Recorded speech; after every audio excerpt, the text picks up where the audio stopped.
Hello. Good morning. What's up, guys? It's a new day.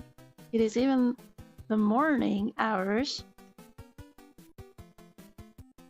For my part, welcome to the beginning of my workday.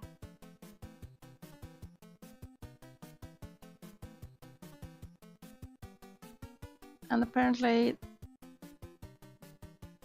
getting domestically abused by pigeon. Great.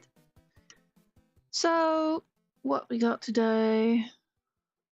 We're gonna work on comics. Big shock. Yesterday I finished inking one page. Ideally I'll finish one page every day, but that is so not happening. That is like extremely not happening. But I'm hoping that day by day I will speed up. Not with the inks. Inks are important and shouldn't be like taken lightly.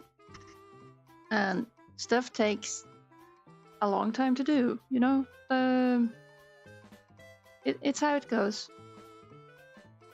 So I brought my comic page up here. This is one page that I've been doing quick background layout stuff preparation on.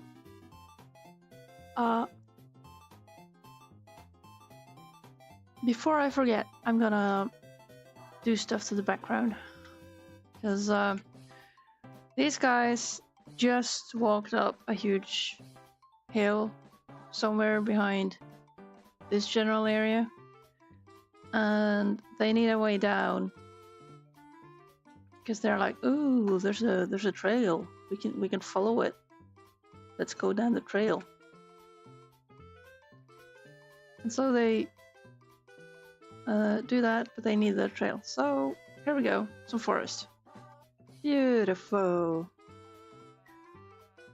Now, yeah, this is, apart from the first panel, this is pretty much ready for inking actually.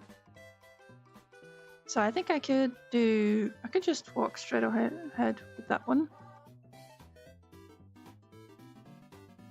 Yeah. Surely.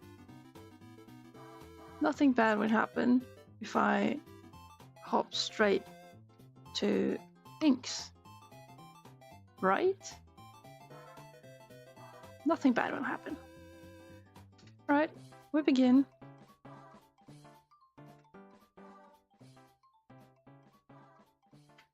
We also need to get our brush sizes back to normal. Make sure I'm drawing with black. And we begin.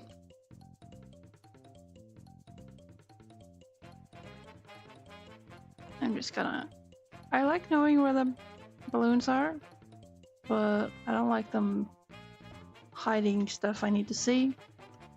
As usual, I want my side window that is like zoomed out, just for reference, so I can see what I'm doing. And make sure that I'm not drawing, you know, too small.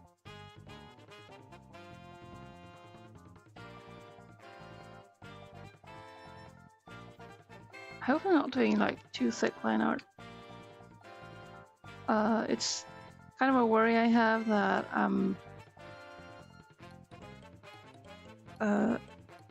slowly just thickening the overall line weight as a general style change in the book, and I hope it doesn't end up being a mismatch.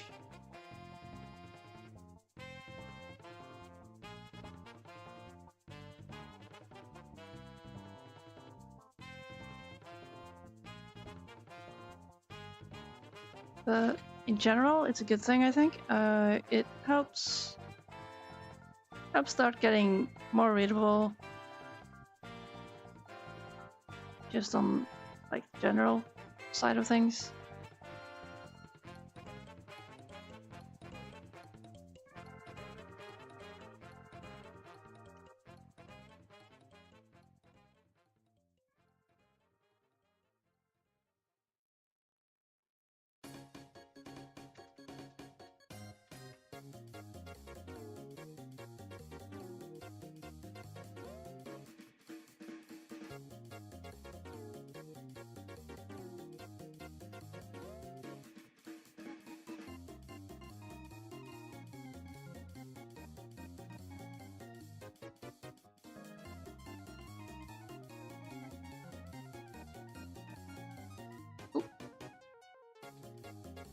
Now that one is referenced, good.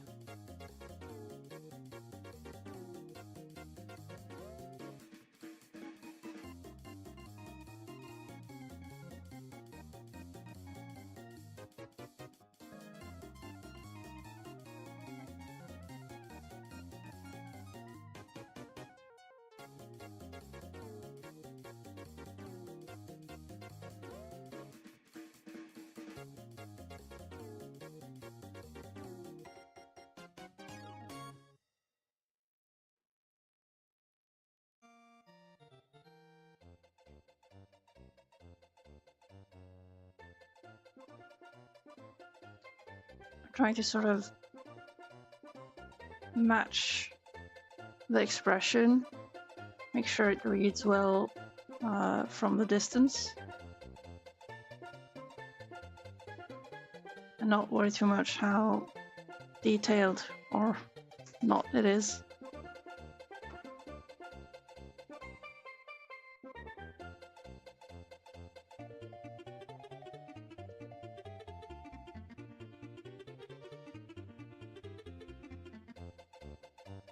I think I know many people who hate inking, which I can understand in that it can be pretty daunting to be inking, like you got this nice sketch that you're really happy with, and then you wanna do it justice when inking. I think I got over that quite a while ago. It usually never turns out the same, but if you can match the energy, you can make something kind of different that is just as good.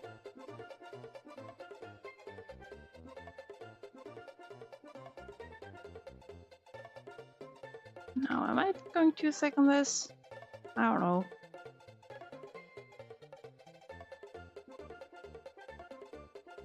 One of these days I should probably also do some anatomical studies for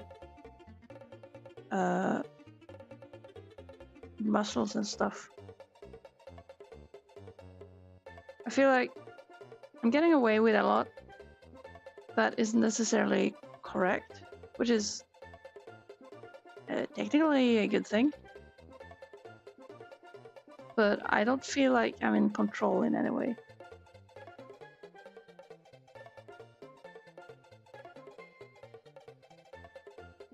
For example, about this arm, the shoulder and how it moves and everything.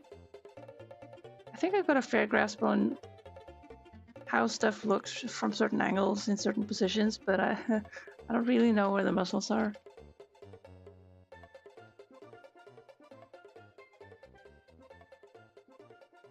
This boy is carrying his bag.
I always find Kekko to be kind of difficult.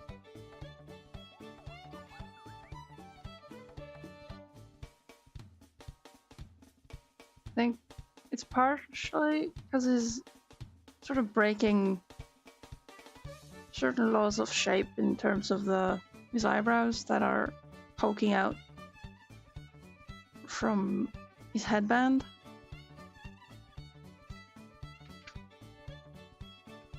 And my brain really has to work to accept it.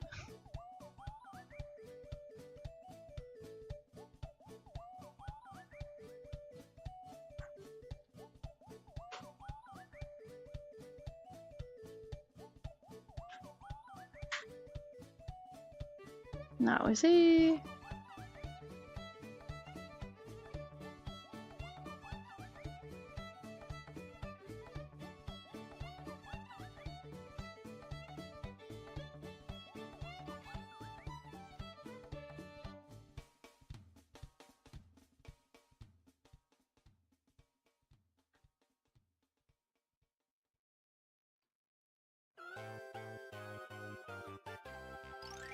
We're keeping it simple.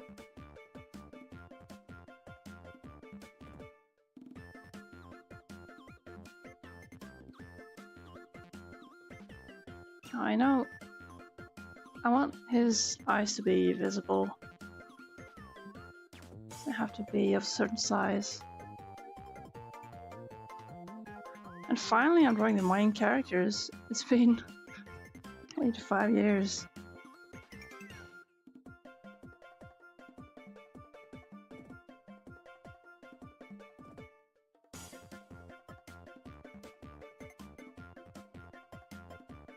Also, cleaning up the inks below here, not really useful. I can just delete that in the end.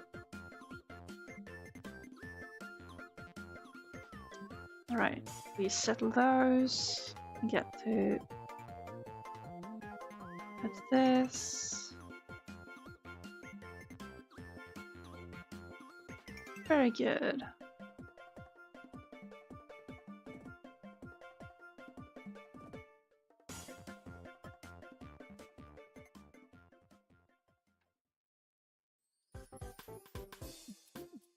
Alright, there they are.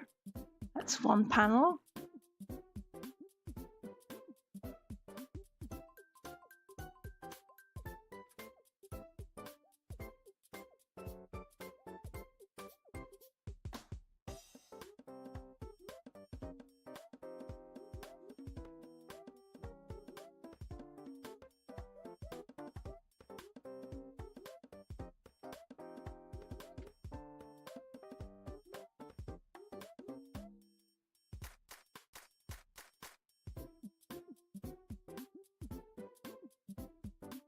Now, I don't know if he has his little bow tie. I should check on the earlier pages. Let's see what we got. He's without his... I honestly can't see and I can't be bothered to open a page. Here he has it, there he does not.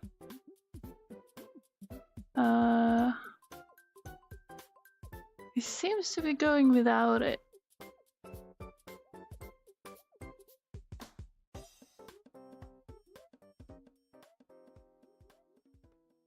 Yeah, he's without. That means I should delete it from this page. Ink. I'll just do it right away so I don't forget. Shame though, I like his little bow. Oh, maybe I can just mask it away instead of actually deleting it.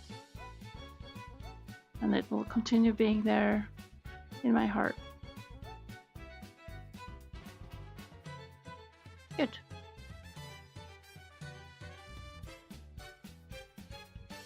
Alright, save. close.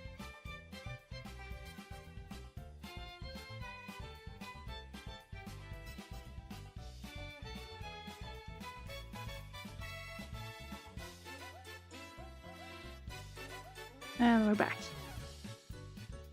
Back to the inks.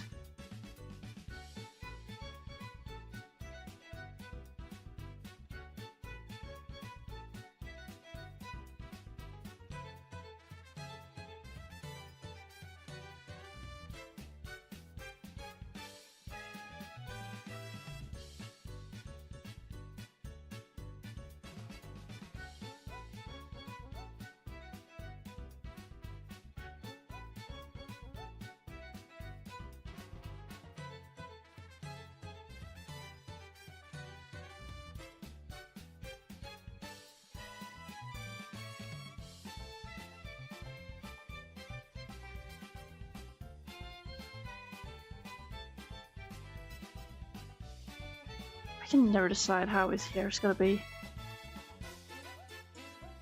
It's just there.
There we go.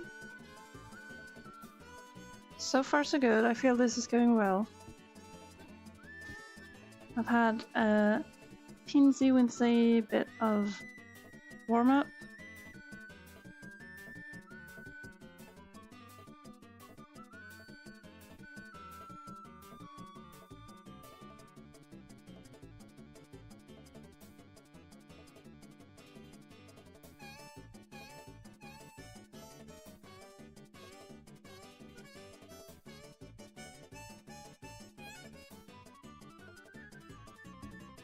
Do I want this above?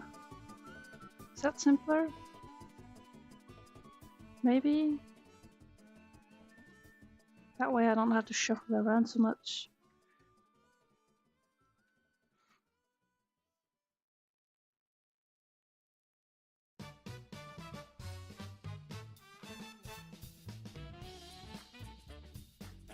Oh, this sketch is a bit rough.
Does his hair feel too big. I think it does. Shorten it.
There's cooing.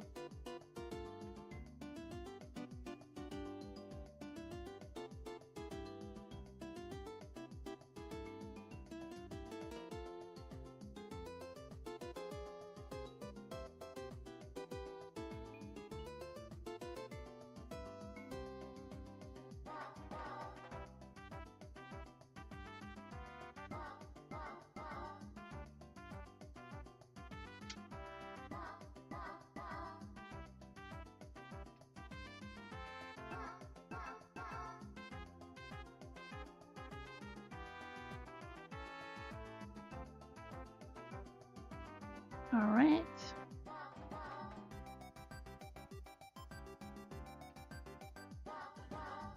This expression is the silliest. I wonder if I'll manage to get it across for small print.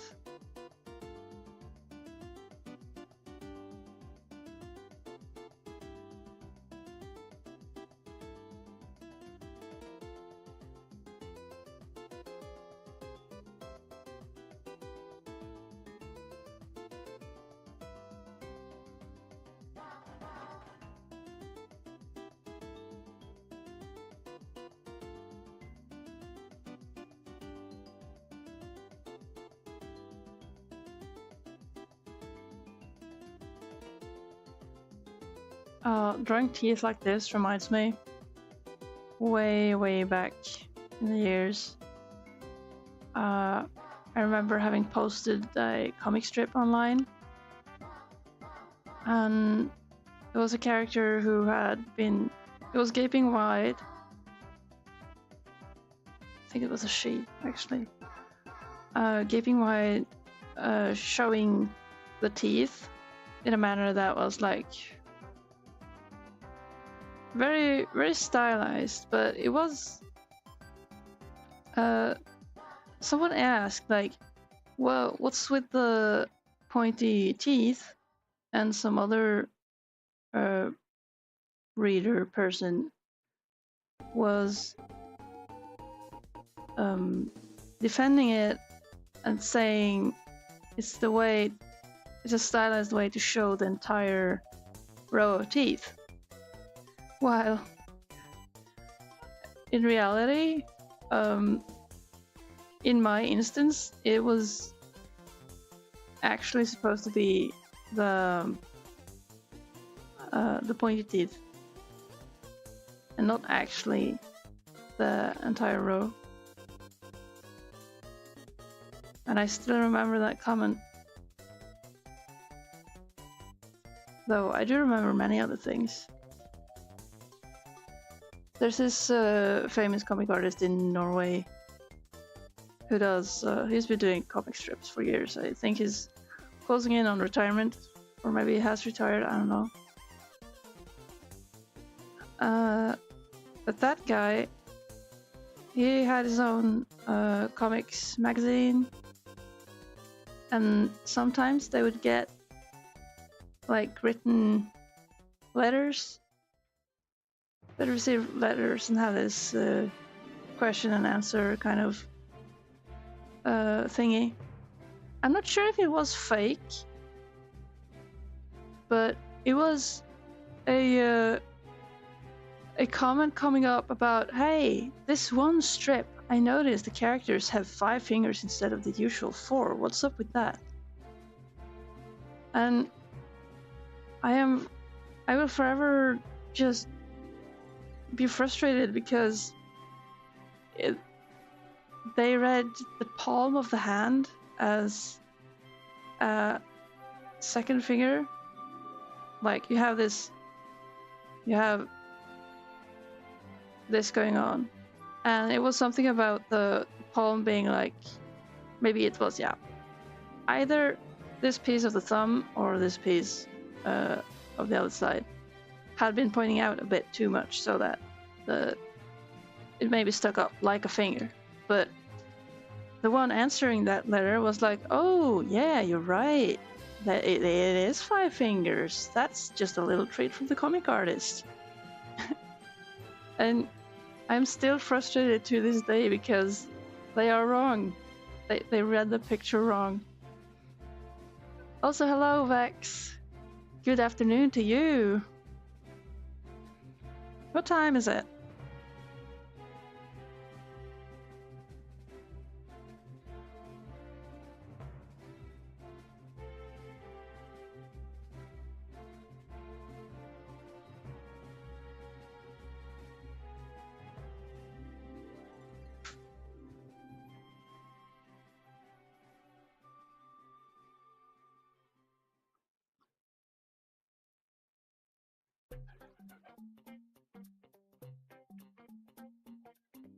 $3 p.m. You are way ahead. I'll reply good morning to you. It is summer warm. Yeah, you called me mid-rant. I'm just rambling about all days comic stuff. Specifically about being offended on the wrong premises, and also objecting to some reader's letter from way past.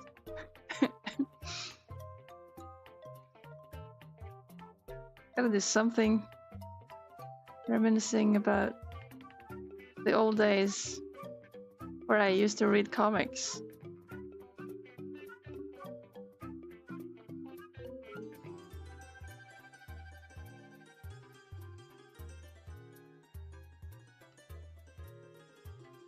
I mean, if you would like cooler weather, you could visit Norway. It is not that hot.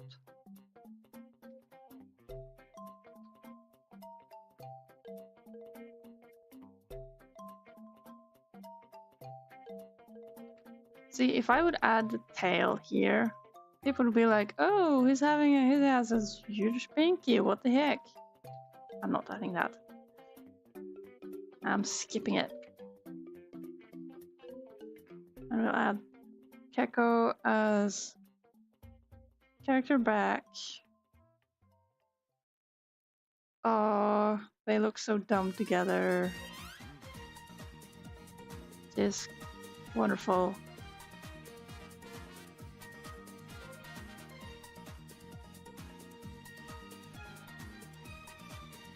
Orb is on my monitor.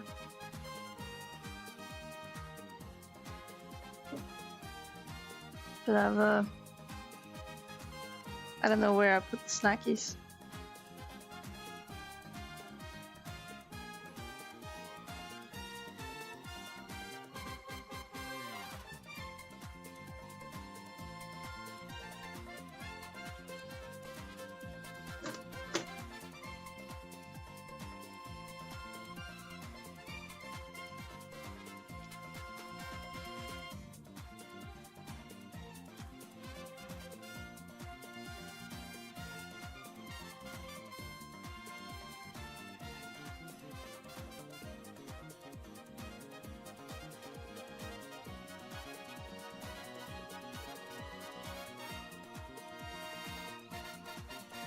I love dumb expressions. I should draw more. Usually I'm more concerned with just trying to remember how a character looks in terms of vibe and shape, build. But when playing with that, it just feels nice. Especially with these silly pictures.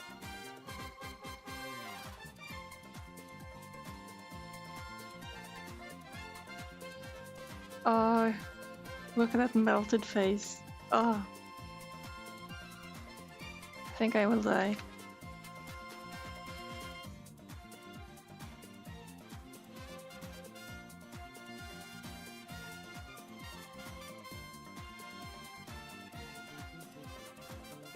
Snoker, it's a snaking snake on my Twitch channel. Hello.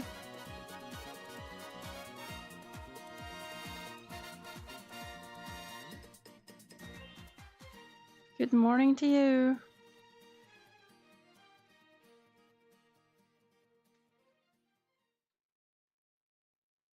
Like, you got the bag here. Can I draw a straight line? No. No. Yes. No. No. No. No. Yes.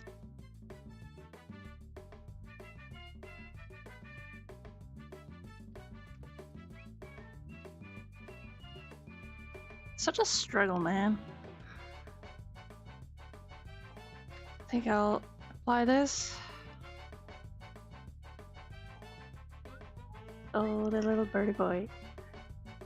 My monitor right now, I got my computer screen in front of me, and on top of that I have this little thing I built. And right now, we're having a snug verb.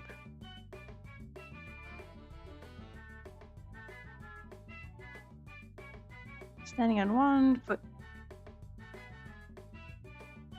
It's very cute. I am charmed. Thank you, I like my bird.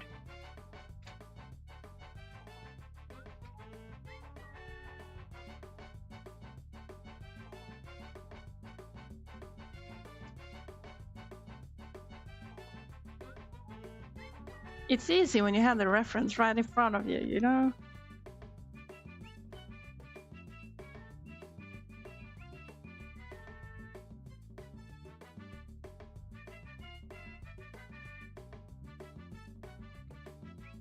Yeah. You just imagined it. You are crazy. Stop saying random shit in my chat. You should probably lay down.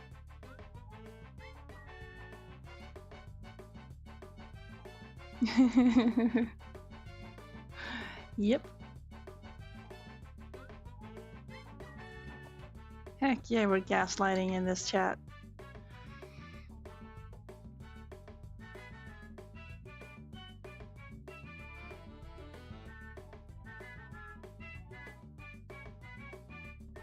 Boys are kind of joking, but also kind of terrified whether or not there's a huge monster in the chat.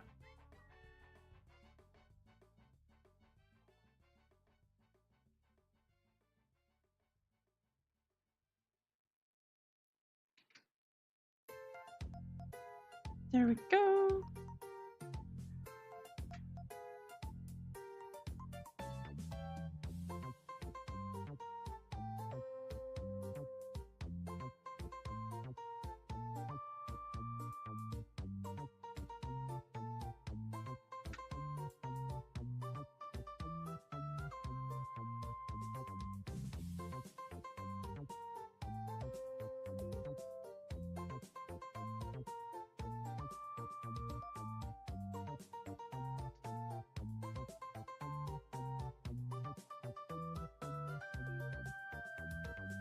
Nice music. From what game? Heck if I know. I got all these playlists of Nintendo music. So I don't know all of them.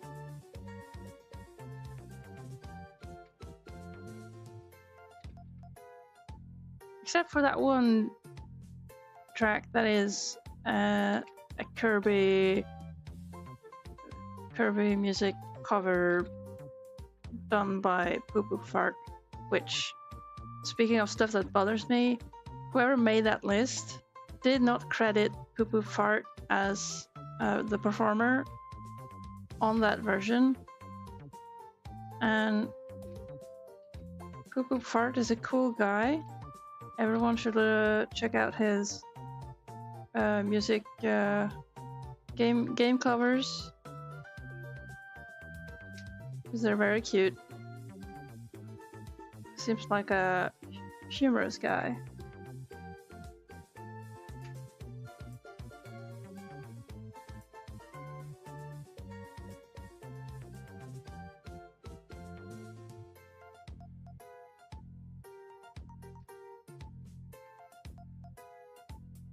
There we go.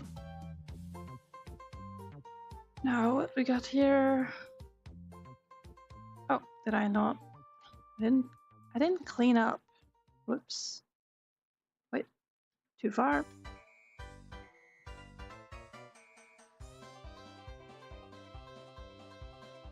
Okay, we got stuff. Now those are done. We got some rats to draw, but I will skip it. I will be drawing Reno. Reno.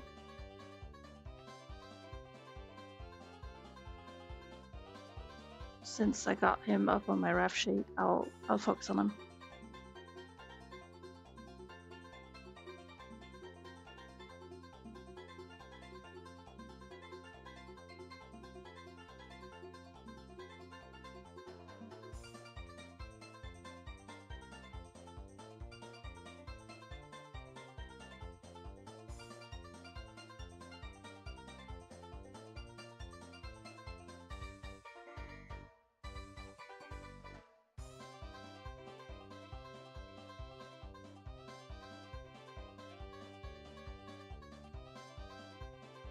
Actually, I'm not very good at recognizing, or I usually don't know the games that many music tracks comes from. Of course, I got a grasp of some Nintendo stuff, but whenever I'm listening to music and I've found music tracks from games and that I haven't played and I don't really care that much about, I just like the music. I find it to be sort of kind of annoying to have people go like, oh, this is that game. This is that track from that game. I'm like, I don't know. I don't care, man. I just want to listen to the music, bro. Be quiet. Please. Will you be quiet if I say please?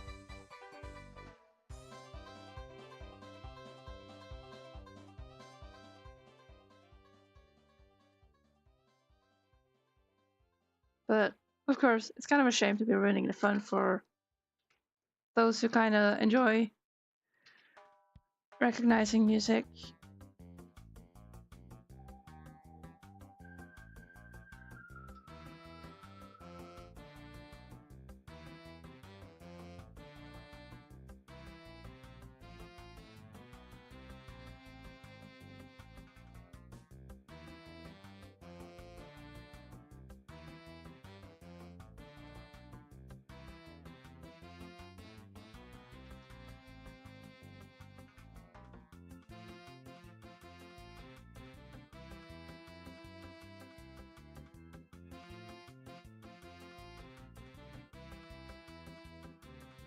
Especially if it's like Final Fantasy or some other big game music, because that stuff has so much music and I know so little about the lore and everything, and it's just so big that I can't be bothered to care.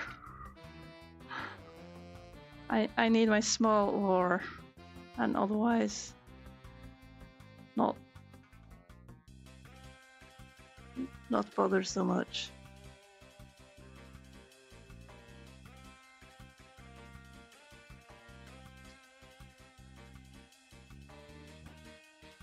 Now, this part is not important. It'll be cropped away.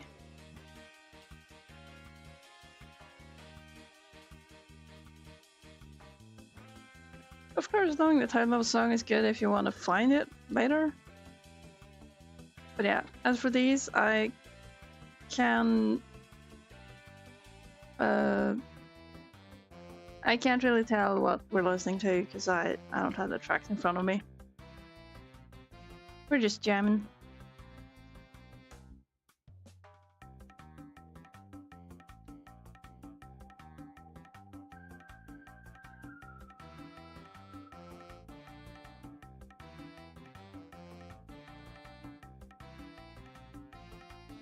I would actually like to find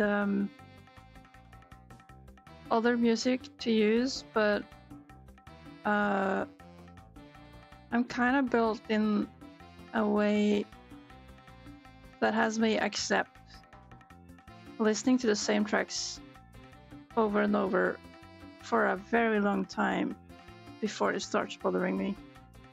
Oh, buttons on the wrong side. Whoopsie. There we go. So I can listen to this all day, every day for a long time.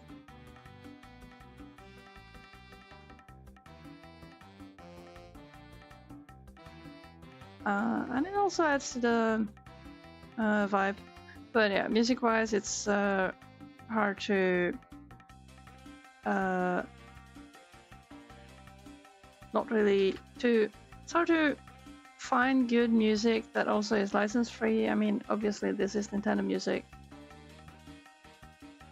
And even on some Nintendo tracks, you have copyright trolls running about who will get claims placed on your video because they made a super shitty stoner rap on top of some Nintendo track that they have no rights to.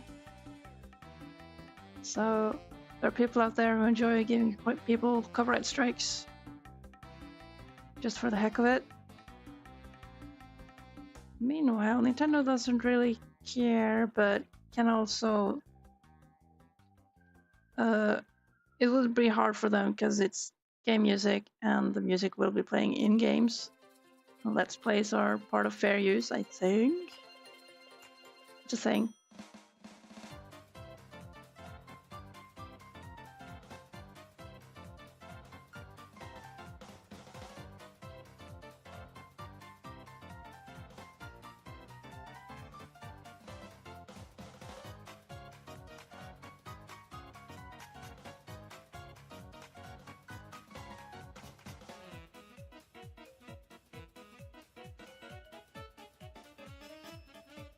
Oh, I was early up this morning. Hey, birdie, do not try to poop, please.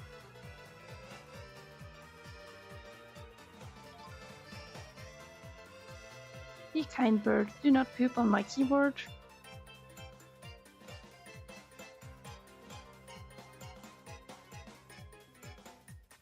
I would like him to overlap this balloon, but then I would have to move up the text. We'll see how that works out.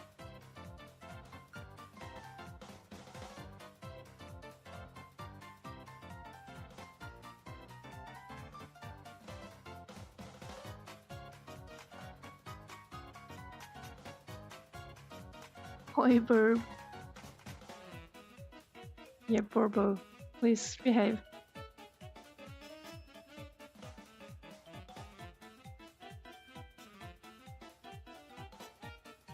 Count Blocker, hello.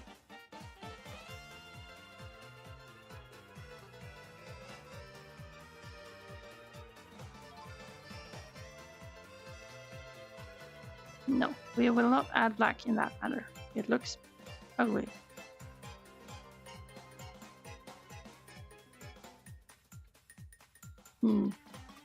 I guess I'll take it.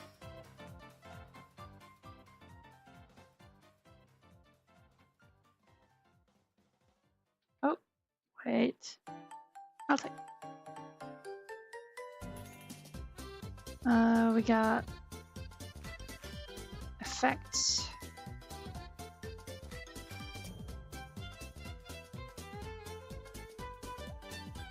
Yeah, I was up early this morning.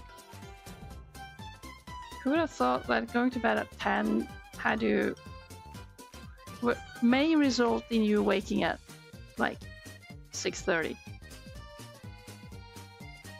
Like, that's crazy, right? Nobody does that. Alright. And so he did this, he's overlapping.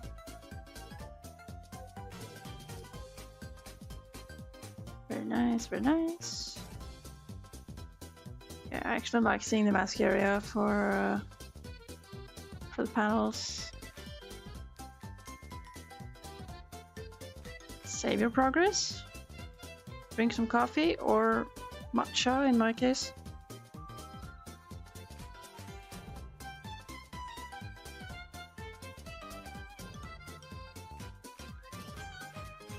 Alright. What we got? Who do I want to focus on? Semil. You're next.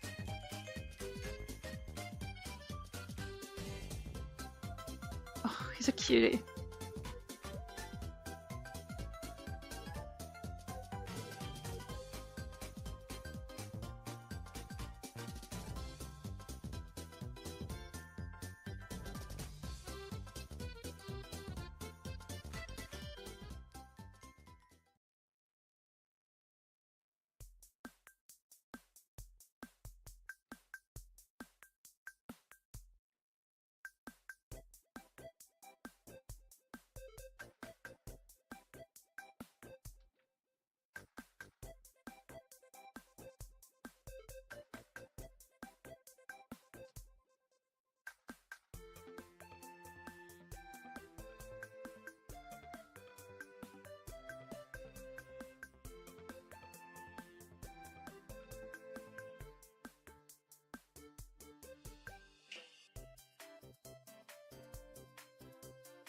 Like, how am I gonna color in this?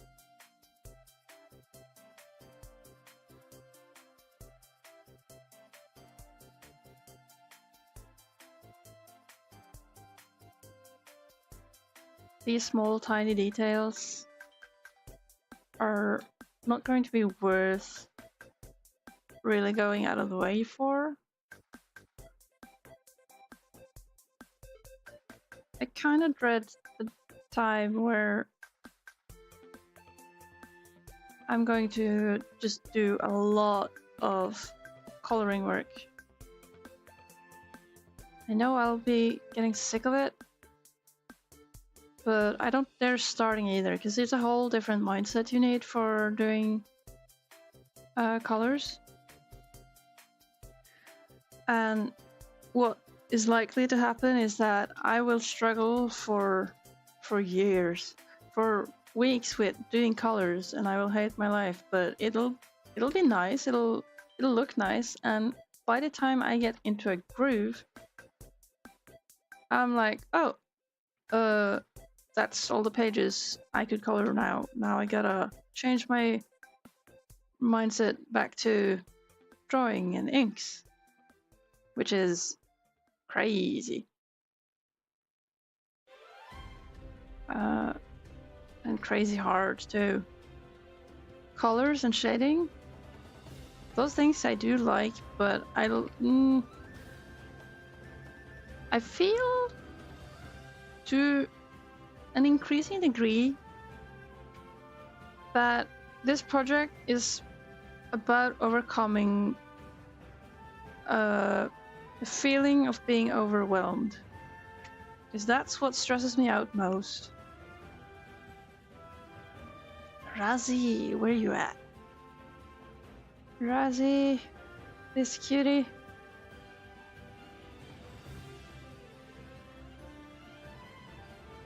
He's just walking there being cute.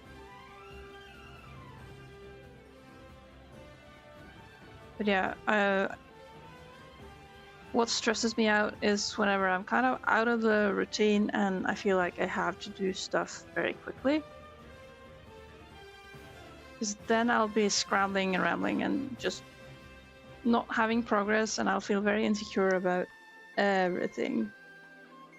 Which is not a fun place to be when you have a deadline.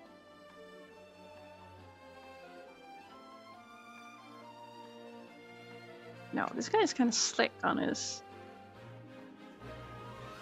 fur, his hairdo.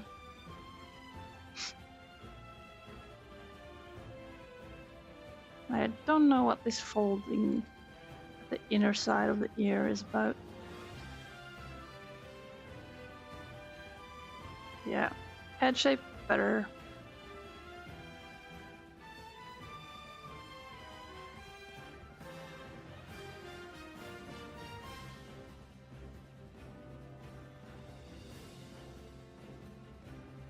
Wow. What it looks like if you don't think while you do like knots and folds.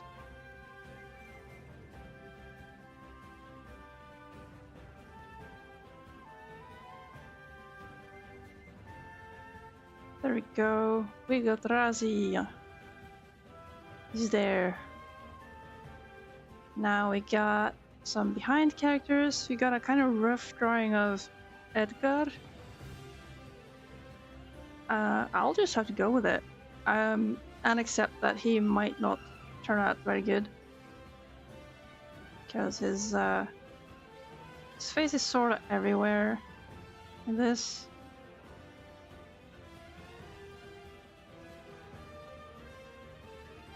It's fine, you buy that he's seen from slightly above.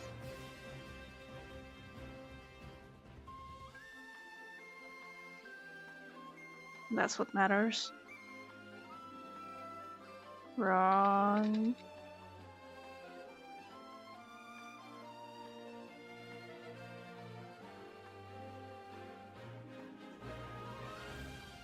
Yeah, he'll just have to be wonky. Flashback to that guy who was like, yo, none of your comic drawings are bad. What's the deal?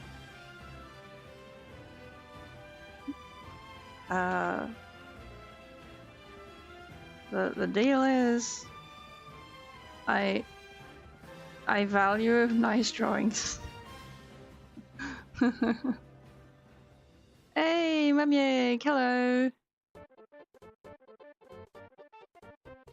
What you doing today? I'm early, heck yeah. I'm going places later today. Before that, I should be doing work and be good. Should be good, do my work, and head out. So that I don't end up heading out and do work. Because I didn't work earlier. Just stuff and things. Okay, hand, what are you? It's a tricky one. Because it's... What's happening here is you got the palm, you got the connection like on the wrist. And then you have one finger folding over like here. And the rest are just knuckles and overlapping where it's invisible. Ah yeah, nice. Have a good breakfast, Memyeg. I think I would like something more to drink.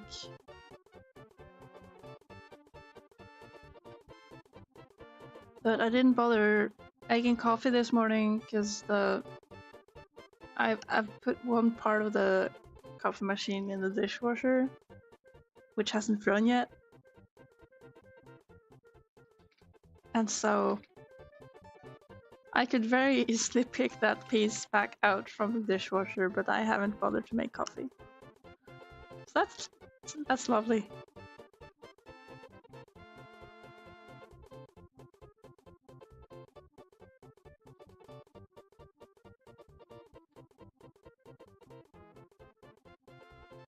Oh, Nice. Sketch is addressing the existence of a knife. Very good. I like addressing a knife. The solution is that to have 2 dishwashers. No, it isn't. Not in this case. Like, how often do you wash parts for your coffee machine? It's the dripper dropper piece that you put the filter in. How often do you wash that? Let's be real and honest. Answer truthfully. Have you ever washed that thing? Now, when I'm not home alone, there's usually coffee on a daily basis. When I am home alone, I tend to do some cleaning of the coffee machine. Because well, why not? Couldn't hurt, right? Right now, I'm in a situation where, would be nice for a coffee.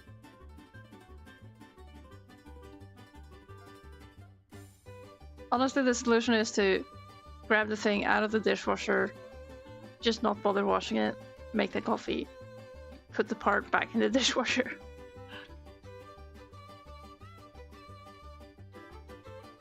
You do wash it? The filter piece? Wow.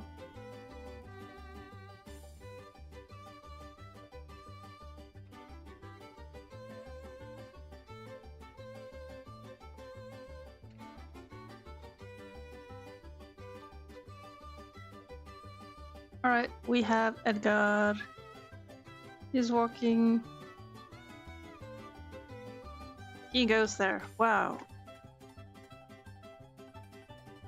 Or else the coffee gets stale? Yeah, I put so much sugar and milk in my coffee that I am not worthy of good coffee, and I for sure don't have the palate to tell whether or not coffee is stale. It's bad to me regardless. Wow, this guy is getting way more personality than I had planned. Lugin, he is going to suffer.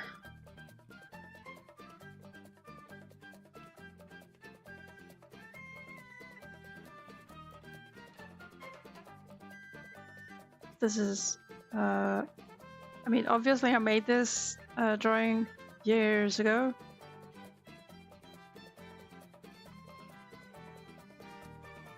And it's not like I'm well practiced in drawing rats, and I'm certainly derailing from what rats look like in the stylization of these guys, which I find fine. Doesn't matter. You can tell from the colors who it is, and I think more importantly, this guy isn't even named. But he will get his time to shine. Basically, I had the alternative, like, will I be keeping this guy or that guy? And you bet I'm keeping this guy. Because, yeah, well, he looks more interesting. And the other one, well, yeah. No offense, he seems cool. But, like me, he doesn't really like kids.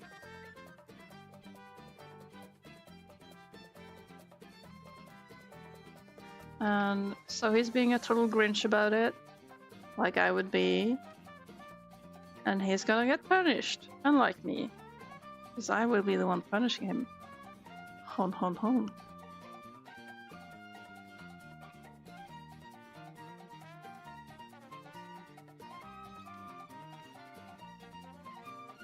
Oh, but it's barely 10 and I am starving.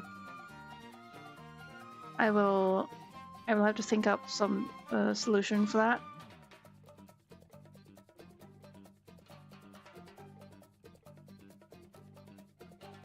Simple solution is to eat something. But it would mean that I would also have to eat something later, a bit earlier than usual. But it doesn't have to be a problem.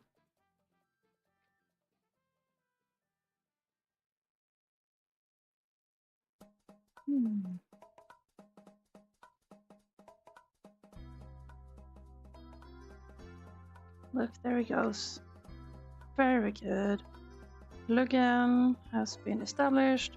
I can draw him here too. Doesn't even... Yeah, consistency? Who needs it?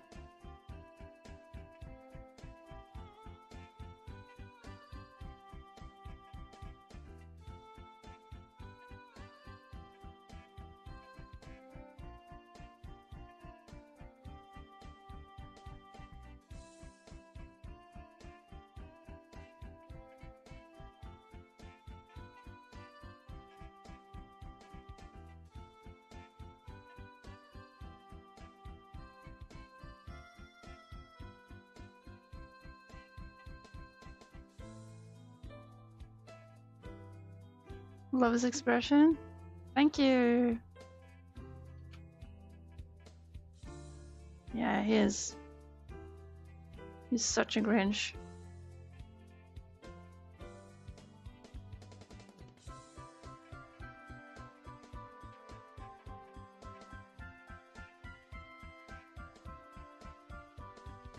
No, I gotta try to get the sort of shape right.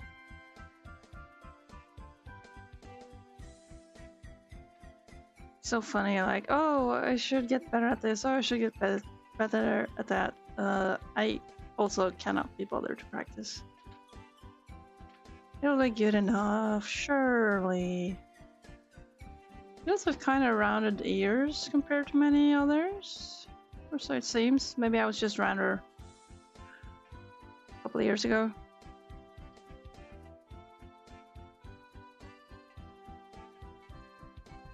Reklamepause.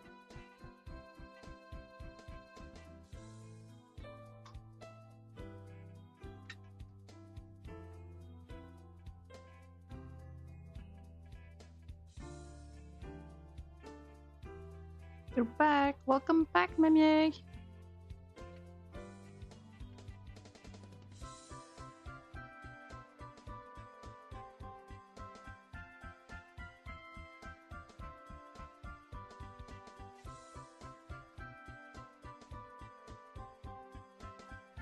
Eating pancakes with molten cheese. Is that melted or molded? Genuine question.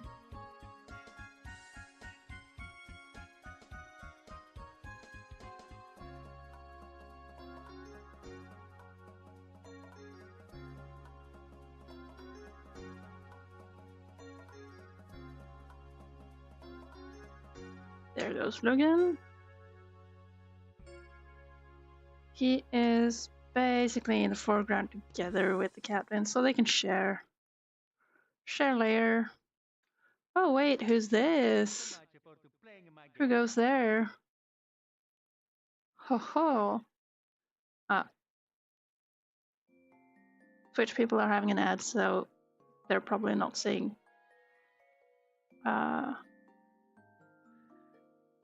seeing the stuff. Now this guy's going to be Oi.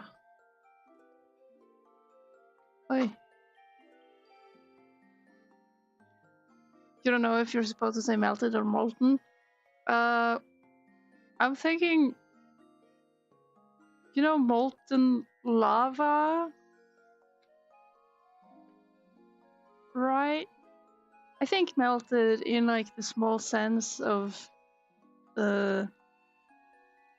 especially foods, chocolate. Molten is kind of when stuff is also very, very, very hot. Molten bronze seems like stuff with rock and metal, while foods are usually melted. Foods and items, while huge masses of material might get molten. Does that make sense? Seems right to me. I am no teacher. Don't don't trust me, but it feels like that.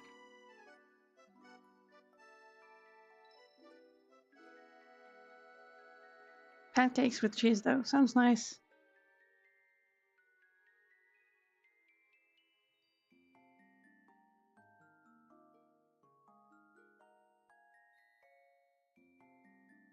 Yes, it's Braga. There, Braga. He's, as you can see, he is going to be obscured here, so I'm just drawing him for fun at the moment. Your sister is next to you. Nice, Mamie. Are you watching together?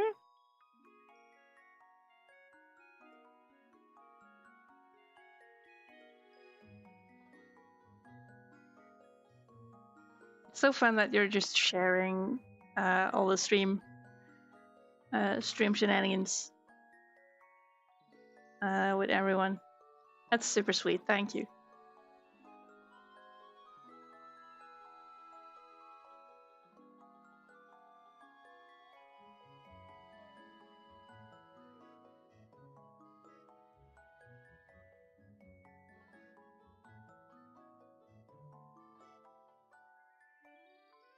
The design of this sword. Ugh. It's so silly.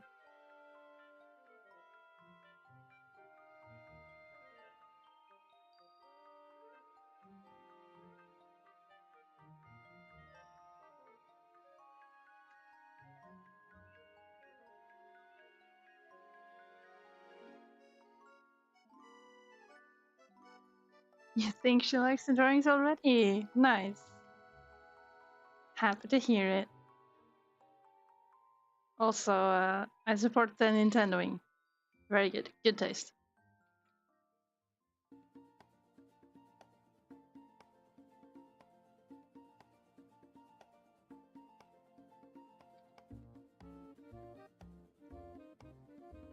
Mm-hmm.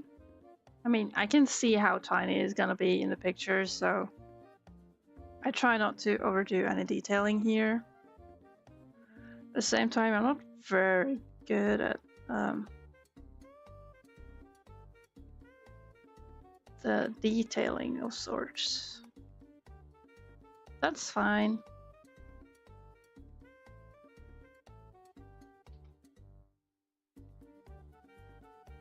Now, most of this, you can barely see that this is Brage, because like his hook is just going to be hidden, his whole face is going to be hidden, but he's there, he exists, he's included. You gotta go. Alright, Zverev. See you later. Thank you for popping by. Glad you could make it. So we draw the kids. Actually, Jana is kind of standing by himself, so he should be easy.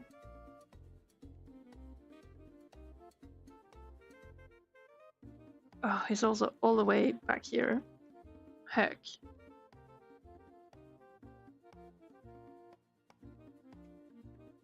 Oh, that's right, I haven't checked my email. Short distraction time. Nothing important. Okay. Lots of casino spam as usual. Mm-hmm. Don't gamble, kids.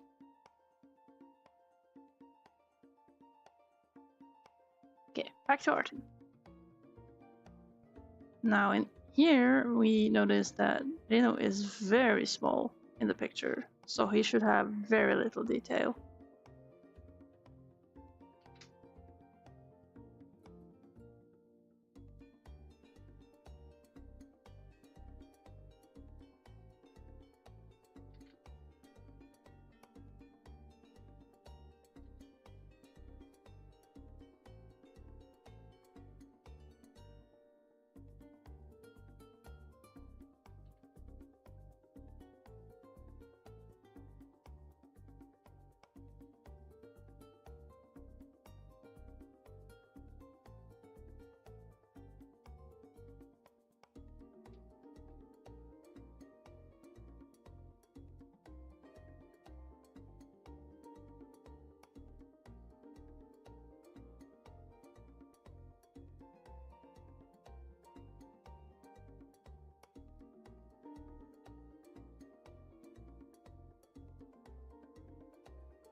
Super simple drawing.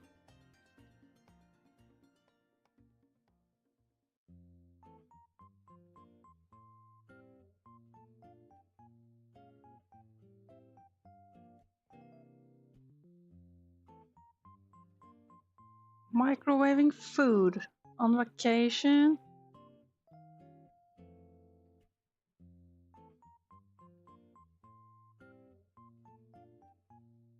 Well, food is important.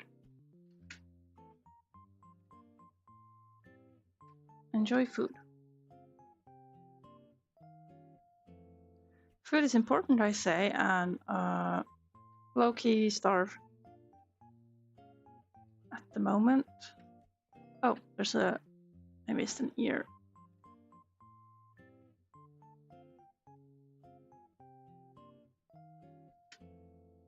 There he goes. He can hear now.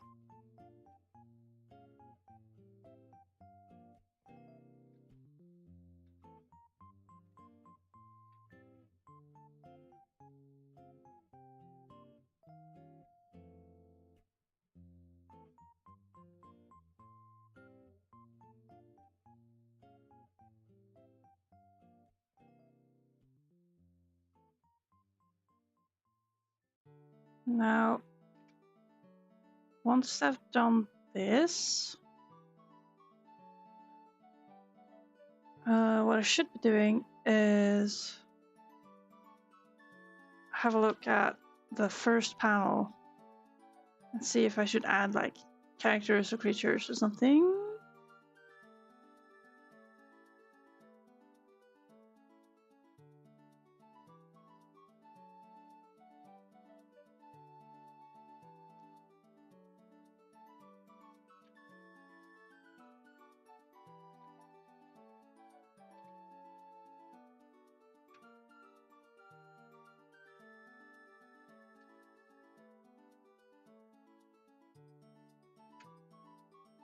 There he is. Oh yeah, I forgot. There's also the captain. I guess I need to do a short break. Because I shouldn't wallow in suffering and pain from having not eaten.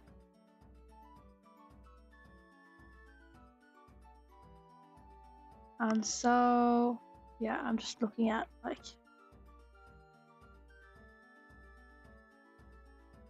you can have these guys. They can be there. I can add this sign.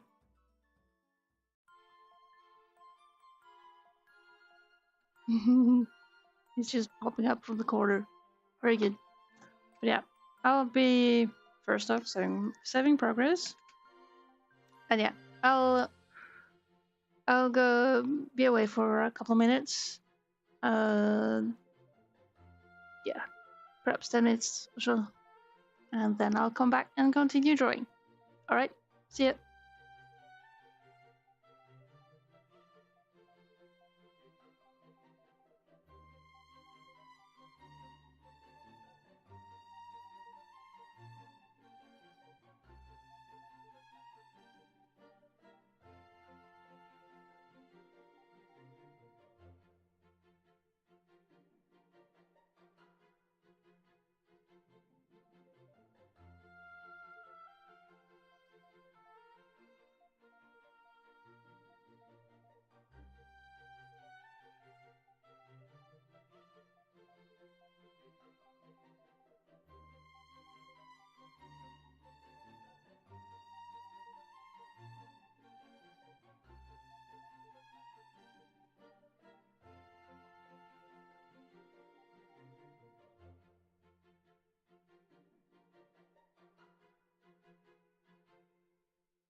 Hi,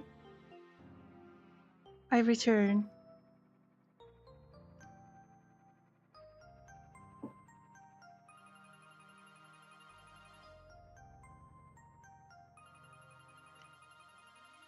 And I'm ready to draw the pirate captain who doesn't have a good reference of his hat. So that's lovely.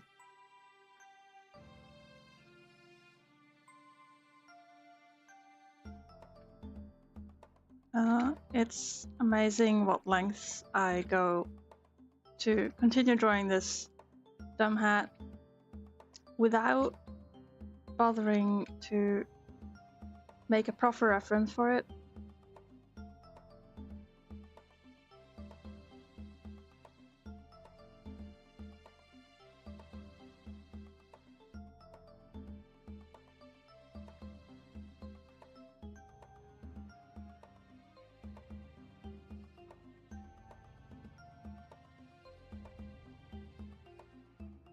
And hello, JC. I hope you guys are having a good morning, day, or afternoon.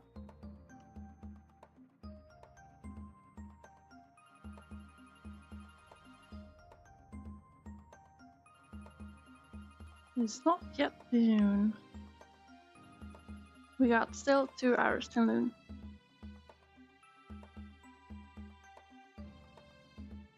Now, gonna watch. It's so weird to be drawing characters from angles where you can't really see what's going on. I have experience with looking at pictures where it took me several minutes to understand what I was looking at. Picture in question being the head of a pigeon seen from above.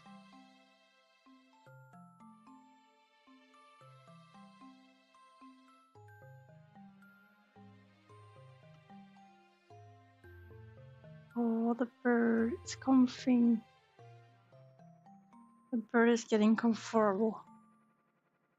That's very nice.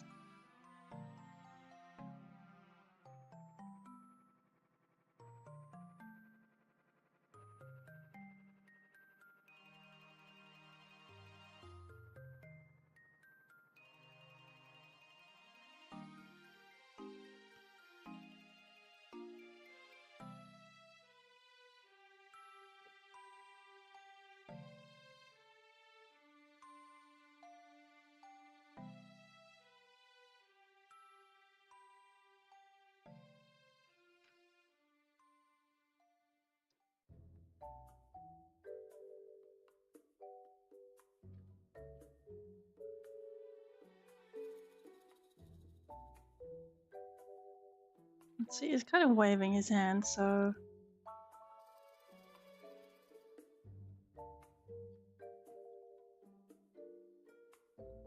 good to have his elbow not lead too hard. And so, let's see. How do we even deal with... the color of his...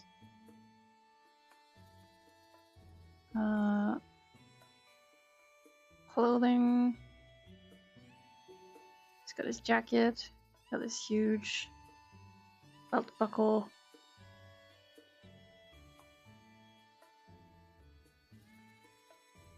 I keep wondering why I bother having belt buckles in the designs, because they are a menace to draw.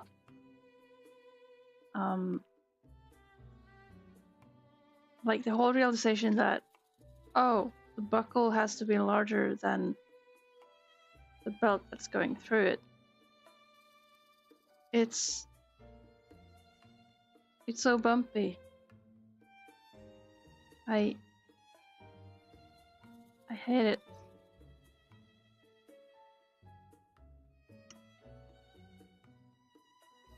But of course I'm not that tidy whenever I draw them, and I want them to be sort of three-dimensional. And it's hard, man. One would have thought it would be easy, but it's hard. And I can't really be bothered to make it perfect.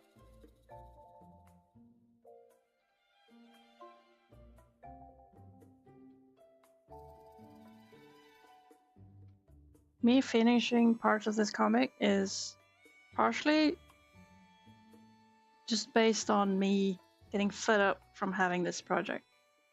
And anything that is hard will either be like, I will conquer you, or I will not bother and make this over with as quick as possible.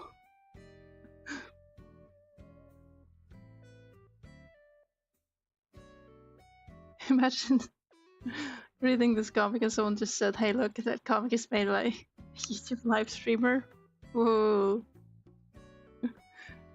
If I get known as a streamer and not a comic artist, I might have taking a wrong turn somewhere in life. I mean, I've been a comic artist for years.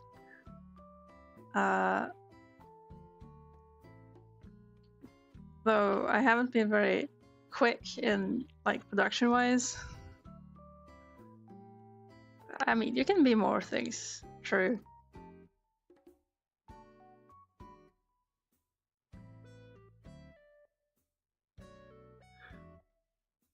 That's a funny thought, though.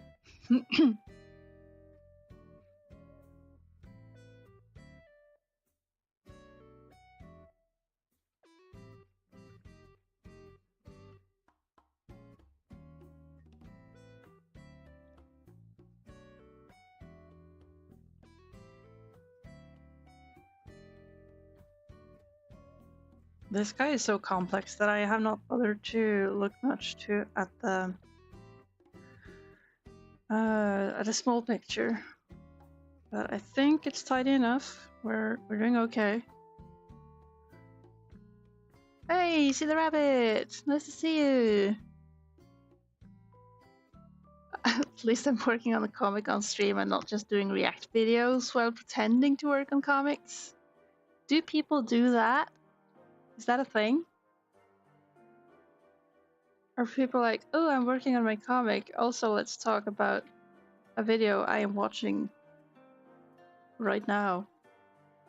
That kind of stuff? Talking about drama? I don't know what streaming artists do, but as much as I would like to make tutorial videos of stuff, I'm like, no, there's too many of them on YouTube. You don't need me. Spot's taken. One guy doing game dev? I mean, some days it do be like that, but I think I know of other people who do streaming while programming and stuff, and I think they manage to do at least programming to an extent. But thinker work is like, how can you talk and think? This is not thinky work, which is why I'm yapping. But I do get distracted, and it's weird how this is what would have me pay attention. Oh, wrong. Pay attention to what I'm drawing and stuff. Basically, I need someone over my shoulder to make sure that I'm working. Wow. I can see how you derail quickly if you have other weaker reasons to stream while you work. My reason is that, I mean, you guys get to see the process of making a comic. Meanwhile, I get someone over my shoulder to make sure that I'm working. And if people are like, oh, I should be streaming to show off, to show, hey, hello, I exist, and show how good I am at my thing, but they're not really motivated, I can see how that derails into be like, oh, let's play some games. Or, I'm not gonna bother. Of course, I can't know. I can't speak for others but myself. The one streamer I do watch is very good at keeping his mind on exactly what he's got in front of him. He's good at explaining what's going on screen, what he's thinking of doing, and like you get access to his thought process and everything. And main focus is the stuff he's doing. No shenanigans, and no exaggerated hypes. or yelling, overly energetic. No such thing.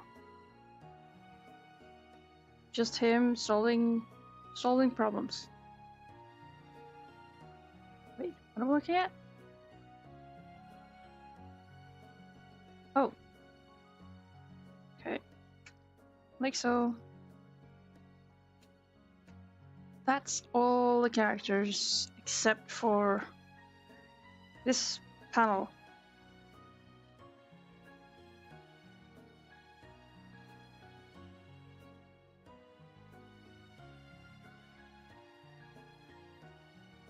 And for that we need kinda... yeah, I think I stopped. I was stalling on this part because I have the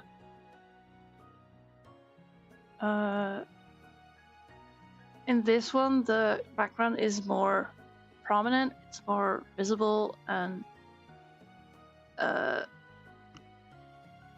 dominates a lot of picture, as opposed to these pictures where we're dominating panels with characters.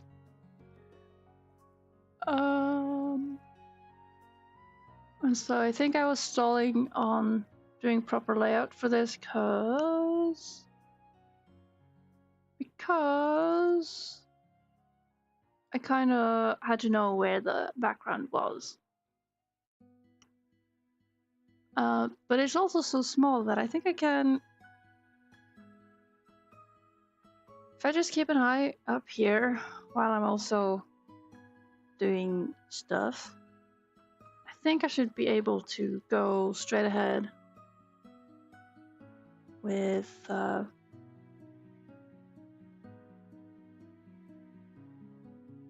just some simple inks to indicate stuff. Do we have any other sites of... no. We don't see this much, so there's no continuity to keep track of, I think. Let's have a look, see. Hello?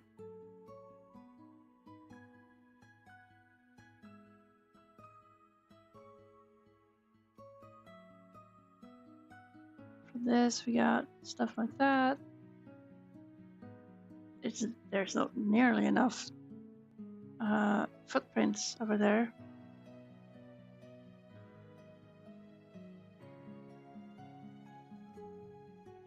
But yeah, there's no huge thing going on here. But I'll be doing some inks. And we are thinking that the characters are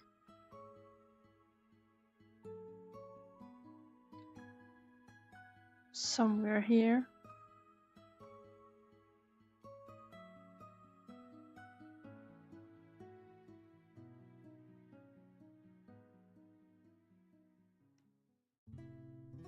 I feel like I did a good job on this one, but how will it be here?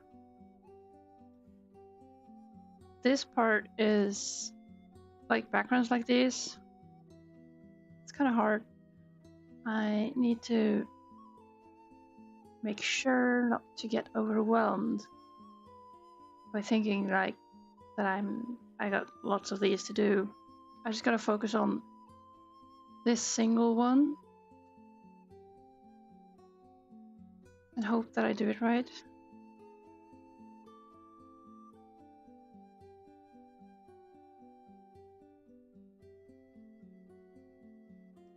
I really dislike this track. It's very low, but... hey, bird. No, no, no, no, no. No poopies. Right.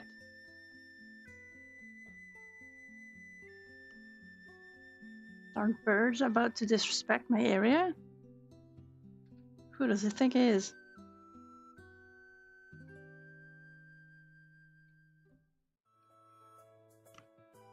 I was right though, he was going to poop.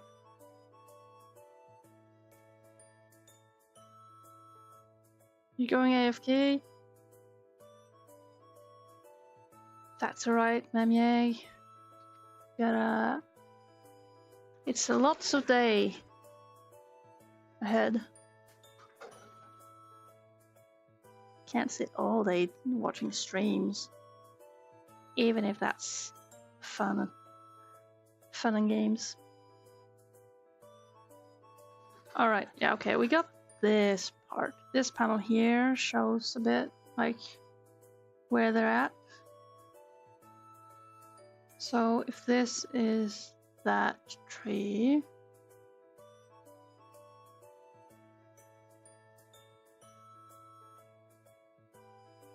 I can lower. I'll try to make it look a bit like this one.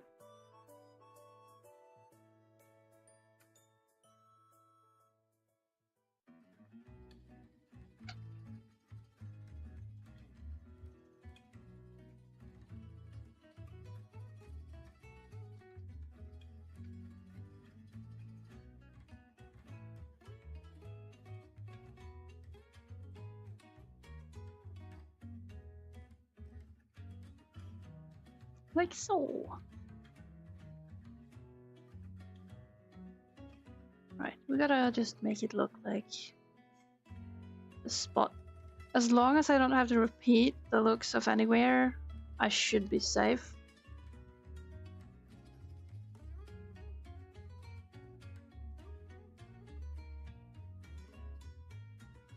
But you'll never know. Some things might come up, might happen.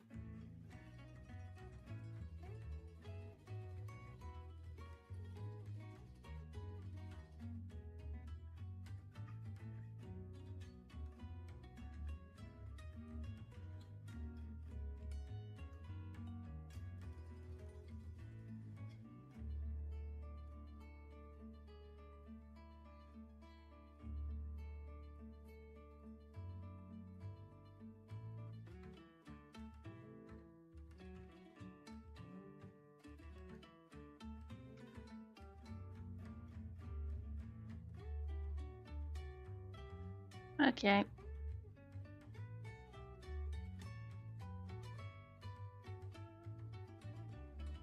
Gotta do some slight cleanup.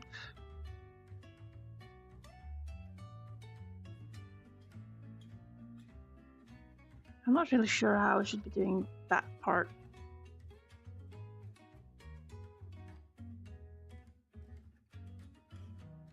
Well, I could be efficient doing certain parts. The fill bucket, I don't quite feel that confident that it'll turn out good. It's kind of slowly does it thingy.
This is ever so slightly thank you work.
It's coming together slowly.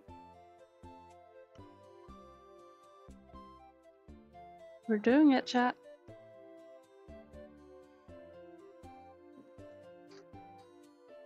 Bird, no attacky. What do you want to attack? Do you want to kill me? Yes, you do. The bird is killing. I have one finger held hostage by this vicious creature. Bloodthirsty.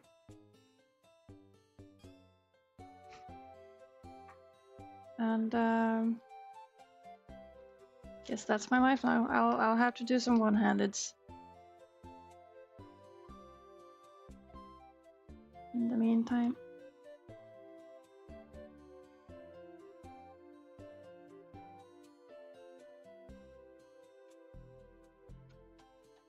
One day, birdie. One day we'll be best friends. My lifelong dream since last year is to have him begging for cuddles from me and not his spouse. Casey Trans White Knight, hello! Welcome. We're playing Nintendogs.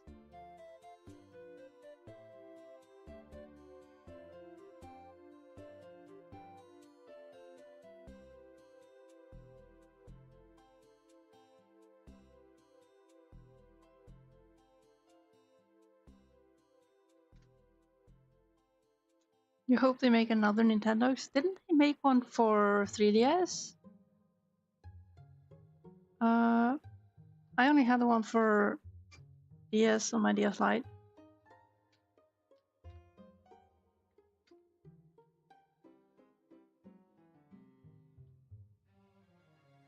3DS was 20 years ago. No, it wasn't. Not mine. My 3DS was only 10 years ago. Don't come here trying to gaslight me into 3DS being old school. Becoming a retro console.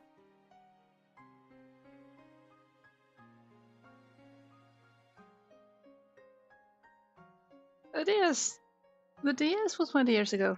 You're right. 20, almost 20. I got the first Nintendogs in like 2008, possibly. So, 20 years to be. Ow, bird.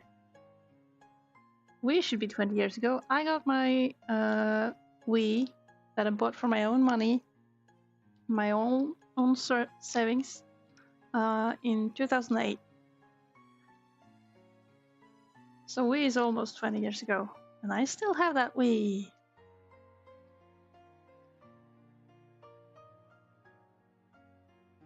Okay, what are we having here?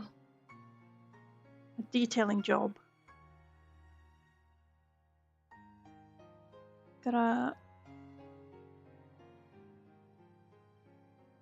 light up this a bit.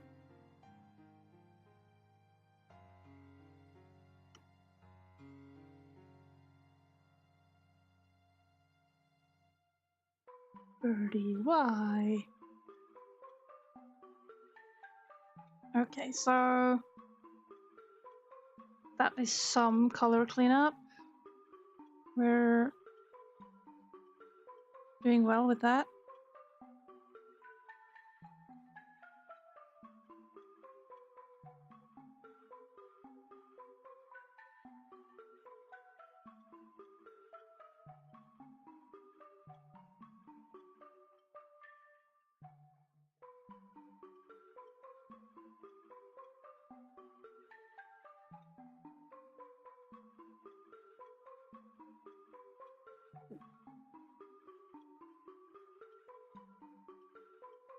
If only there was a bird cam to show you guys the vicious bird trying to just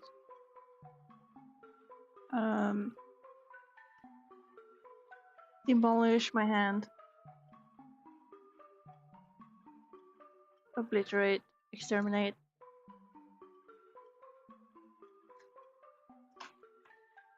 Yes, Birdie.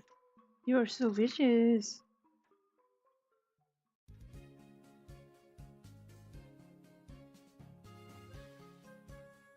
Do I think you could set a bird feeding station plus stream?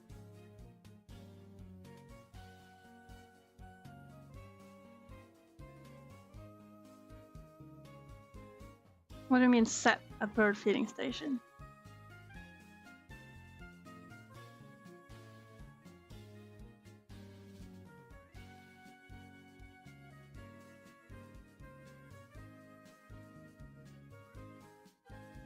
I mean, there is I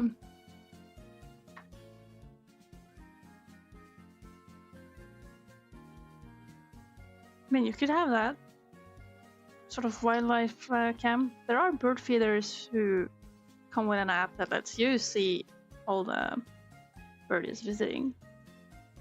I've seen those. The BirdFi feeder exists.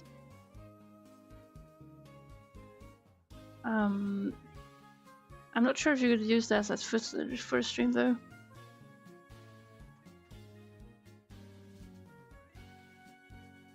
There's another comics stream. Yeah.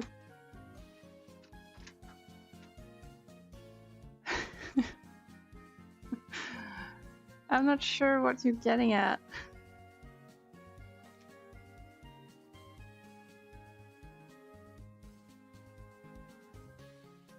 You gotta explain better for my dumb brain.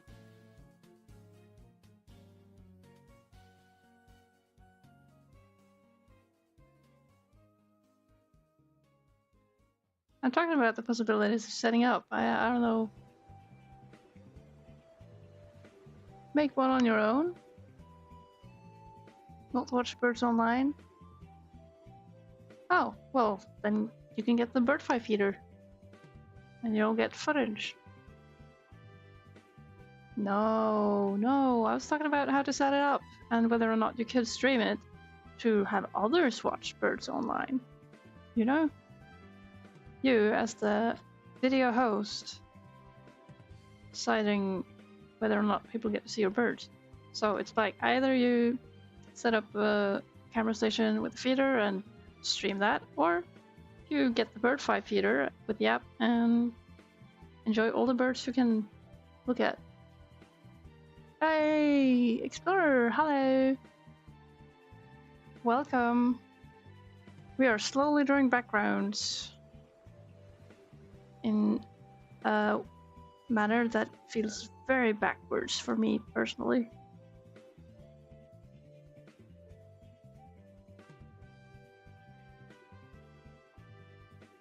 I think it's a good strategy, but I'm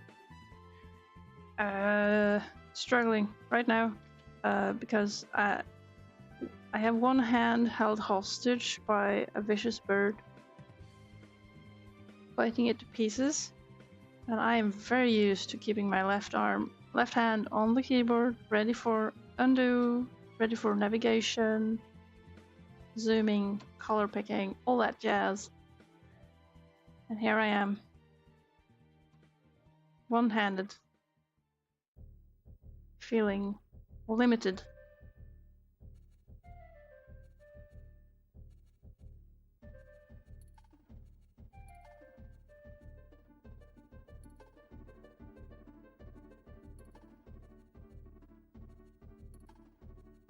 Glad you like the colors.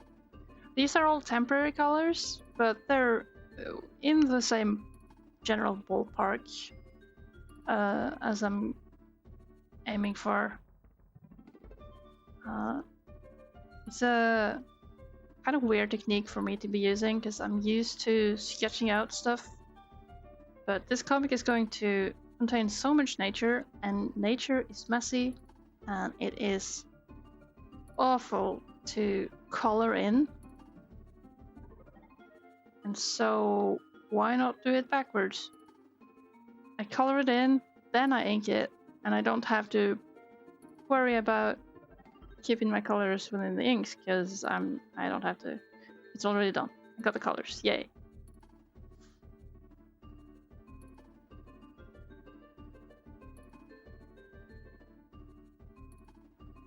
Oh, the bird.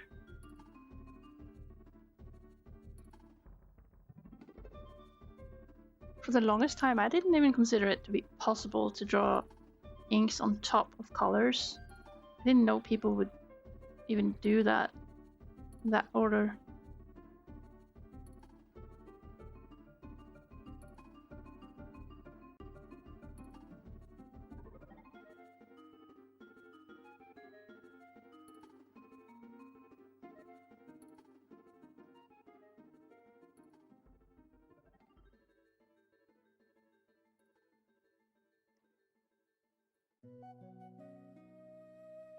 Okay, Bert, I think the fight's over. I'm taking a sip of coffee, and after that, I'm getting my hand back.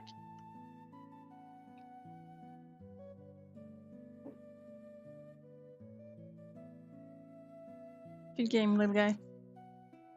You destroyed me. Very proud. Oh, my finger's all numb. The creature. I think I'm low-key allergic. At least it seems like it.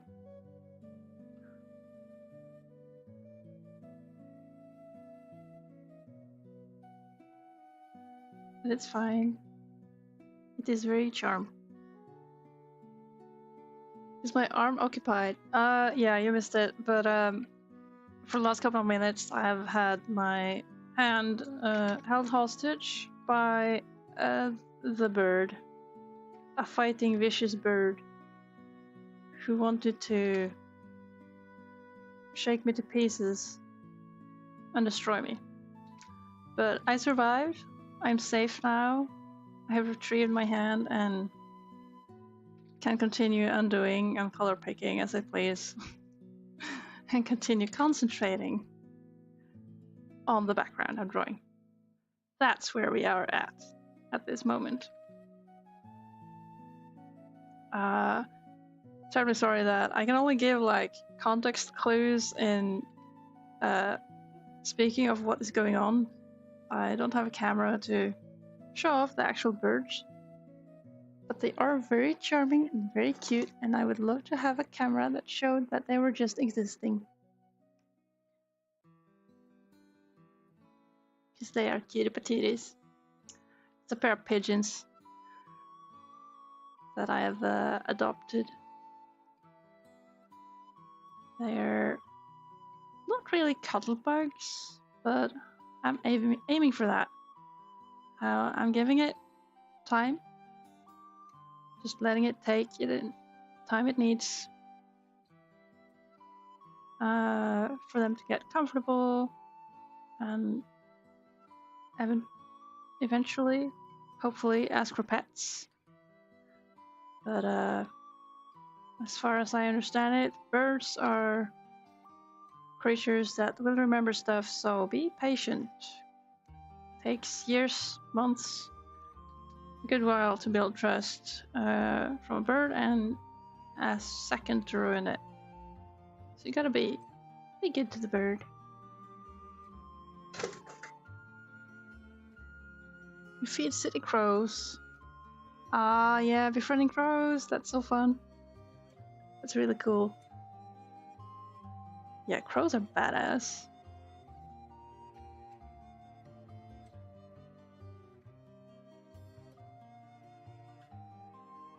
Yeah, I gotta look at this background like so.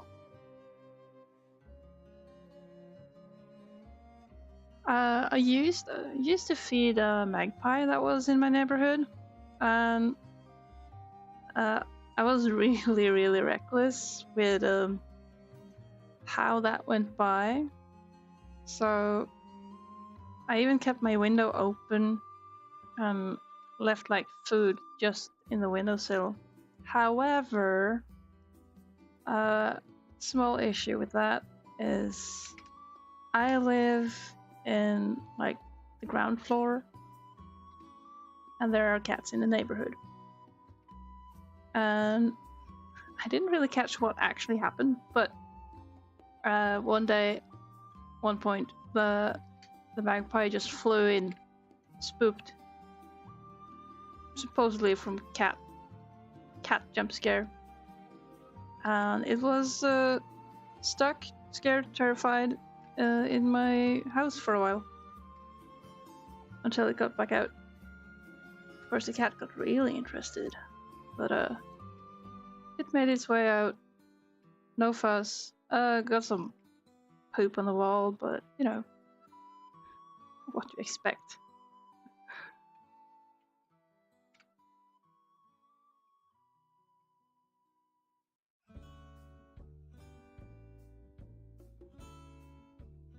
Yeah, magpies are cool too. I find magpies are super pretty. I love them. I like crows too. Crows are cool, but magpies are pretty. Just cute creatures with shiny wings.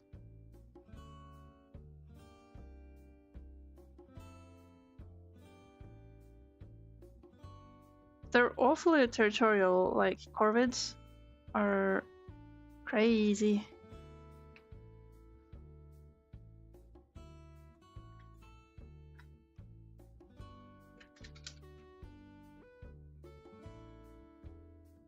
Very territorial. I heard of someone who used to be feeding the crows, but happened to be feeding, like throwing food at the border between two clans of crows. And so every time they threw out food, they would just start a war between the two tribes.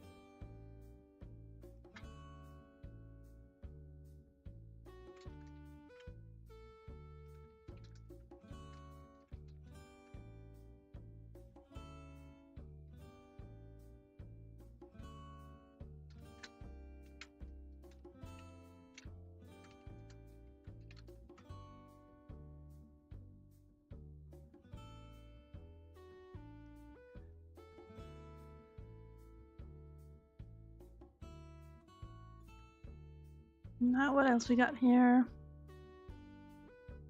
Right, I forgot. This is a selection that I'm hacking at.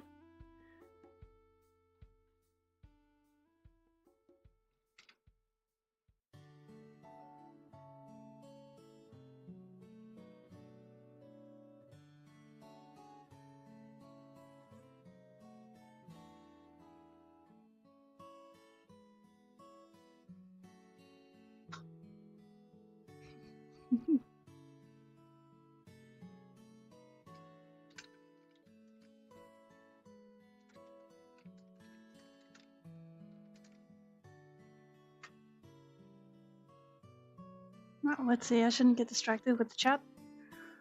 I got stuff to be making. And it's okay that the colors are a bit rough too, you know, because it's not going to be that visible. And I'll probably use these color blocks as base for other parts.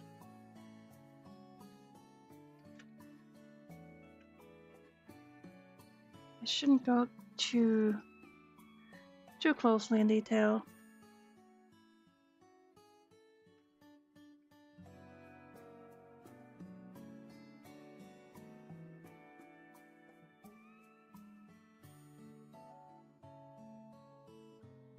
So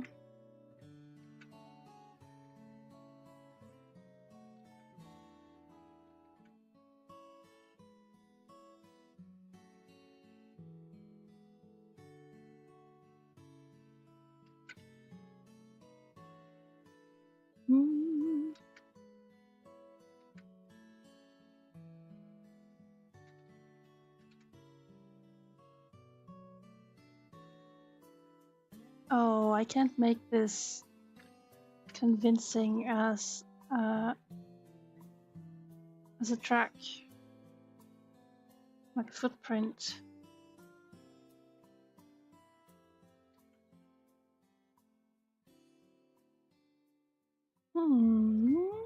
Maybe something like that.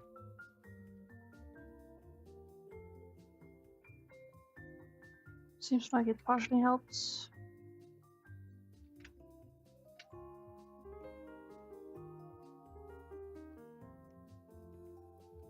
Now I'm not sure what this part is. Maybe it'll look better if I keep it like this.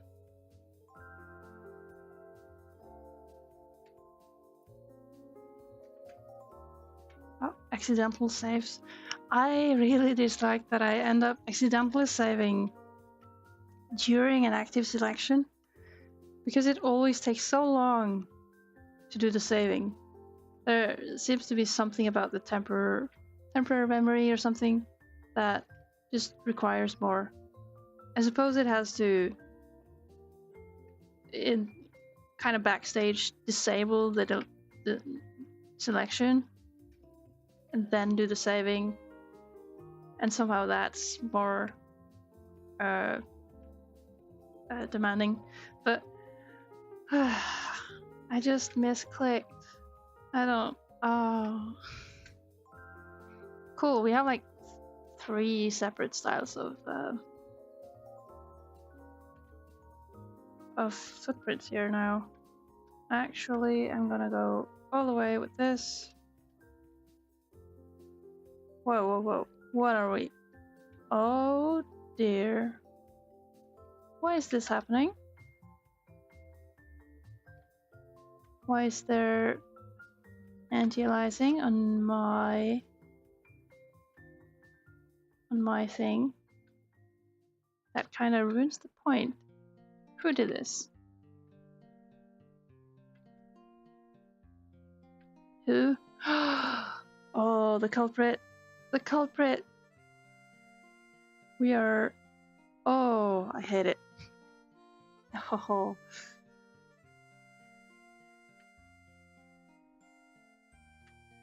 Anti-alias ruins everything.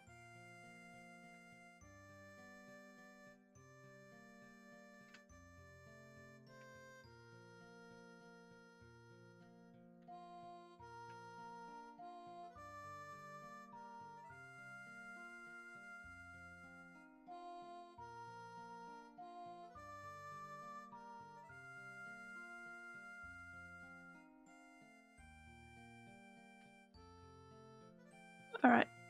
It sort of kind of looks like tracks, but yeah, I'm not super convinced. Doesn't matter though. Then we have this pile of background noise. I also gotta fix that. This here should point all the way here. Oh.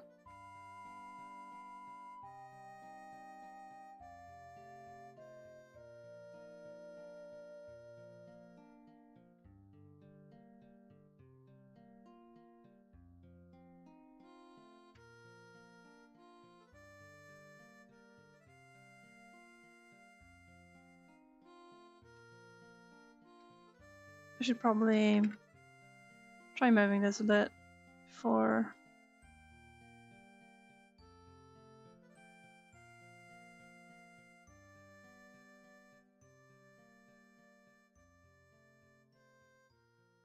adjusting the balloon tail.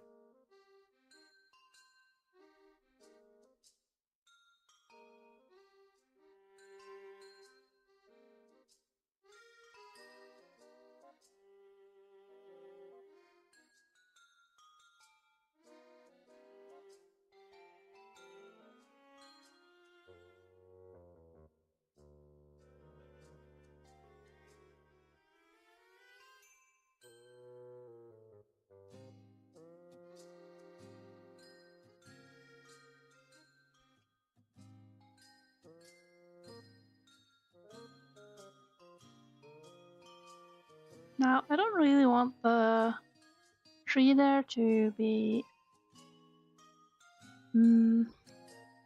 Bothering.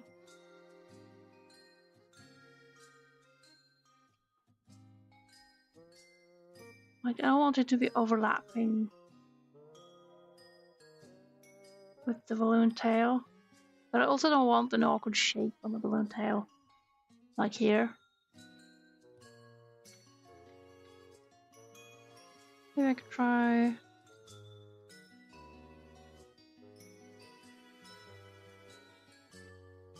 Okay, this is kind of odd, but it might work.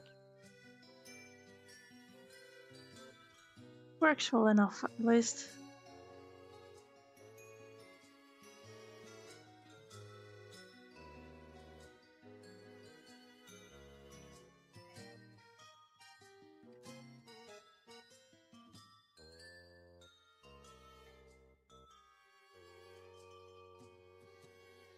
And we also have characters in the foreground,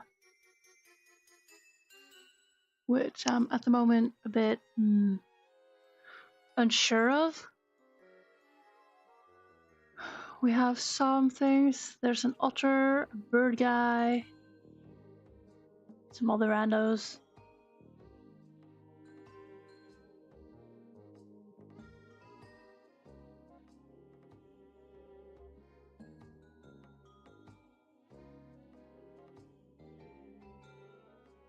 But they are like way close. And so let's see, yeah, there's nothing there. Characters in the back. Do I get paid for letting ads on my stream? I think I did sign up for that thing, but I also think that stuff doesn't really... It's not something that will earn me money anytime soon, given that I don't even have like 100 subscribers or followers, I mean. So I think bigger streamers earn money from that, but there are probably small earnings for the ads popping. I don't know too much about how Twitch really works, but I cannot be monetizing content on YouTube. At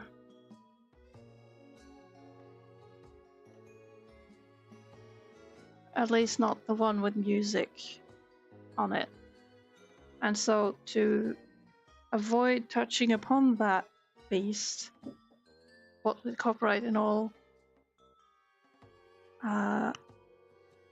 I have Twitch. But yeah, it's just how it goes. I have at least one subscriber, I think. I don't know how many subscribers you need to earn anything.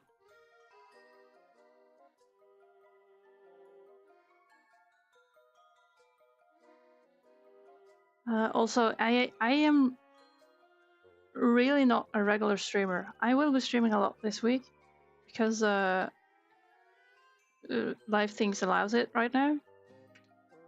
But that will end. It will end, and I will be back to streaming occasionally, meaning perhaps once a week, perhaps once every 2 months.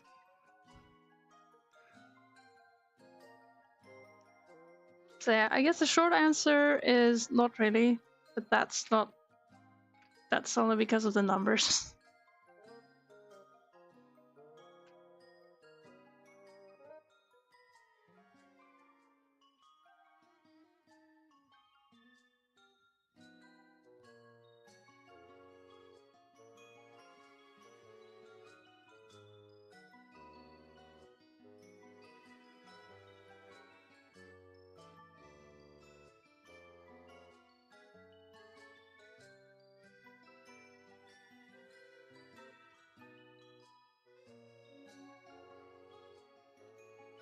Of course, I would hope to be earning money from other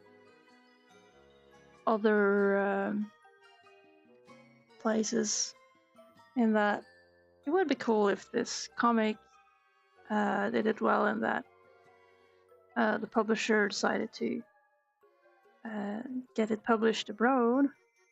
That would be nice. That's sort of my goal. So streaming is both the purpose, filling the purpose of archiving some progress. I loved doing time lapses back in the day, but I kind of hate doing editing, and so streaming kind of fills up the recording process parts of things, and it helps spread the word of the comic's existence. So it's more like promotion of what I'm making rather than wanting to earn money on the streaming itself. Yeah, it took you a while. I know. That looked really nice, by the way. Very fun idea. Did you discover Weird Al just recently, or have you listened to him before?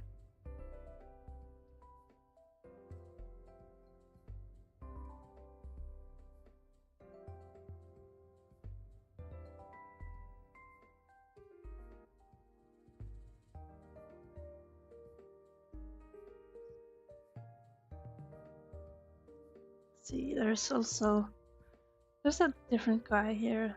It's a bat. This is the bat crowd.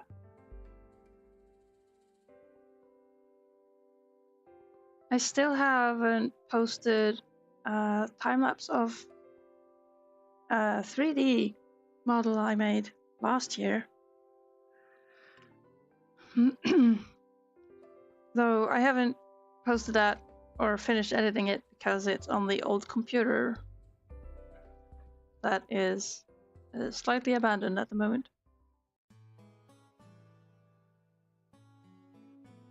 He's one of your favorite music artists. Oh, that's so fun.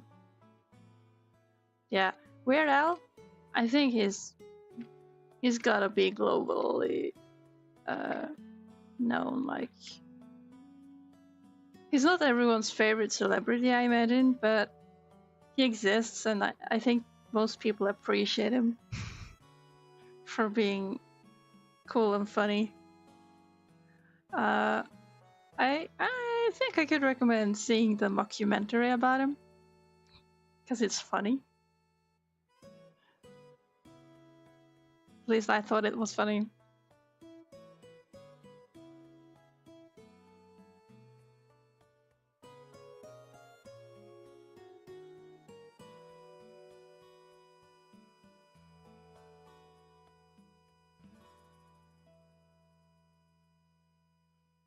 He's funny, yeah. Problem is, my mom came in at the end of it and was like, "Oh, dear me, what a dramatic ending. Who was he?" Because she thought it was a true story going on. Yeah, like I said yesterday, I really have nostalgia for the eBay song because my dad used to buy lots of stuff from eBay. That was way before AliExpress and lots of other pages became a thing. Alright, what do we have here? Doodles that are not very describing. Great. How do I work with this? What up? Oh.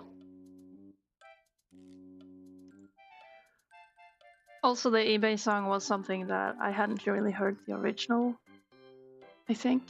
I'd maybe heard it, but I didn't really know it because I wasn't into the boy bands that used to be.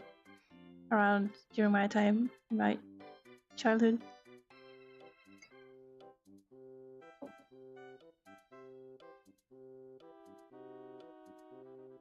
I don't even know what this is. I'm just gonna draw it as I see it.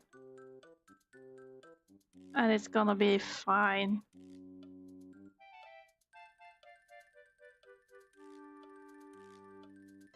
Which album is my favorite? Oh, I've never listened to the albums really. Usually mainly songs. So I've heard the most known ones, like Amish Paradise, White Nerdy,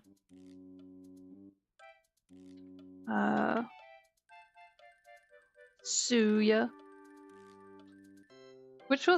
that one's funny because we do know that most of the songs are parodies. Oh yeah, Paul, come on, very good,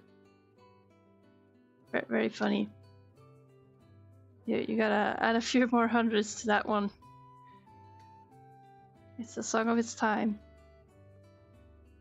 Suya is funny because I was like, oh, what song is this based on? Wait a second, is this Rage Against the Machine? I mean, no, it's no specific song, but yeah, it's totally Rage Against the Machine parody. It's just lovely. Right, what is this? Hey, welcome back, Memyeg. Can you guys tell what even is this?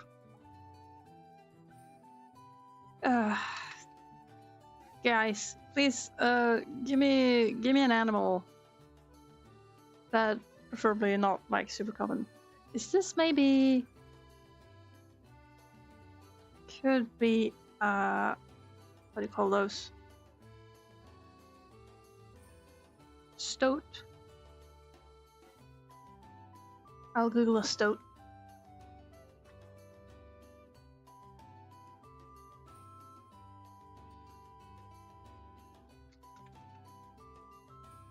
Stoats are cute, but I just had an otter. Possum, but right, we got possum covered in that it's we have where is he? Here. We have a possum in the crew. But love the suggestion.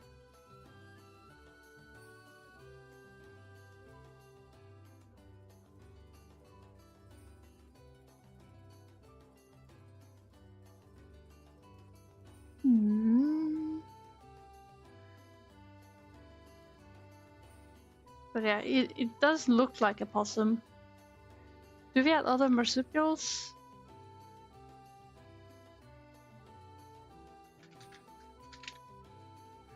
Maybe I could...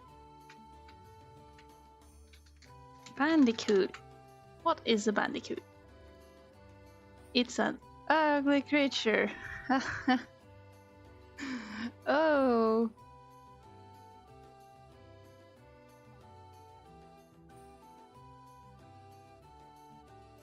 It has this... Oh.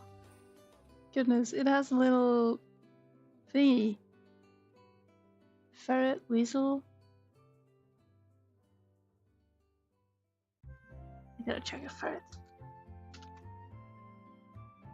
Oh, yes, ferret. Ferrets are cute. I will do ferret. Hey buddy, you're becoming a ferret now. Should I sketch them properly first? No. No, I can't be bothered. No.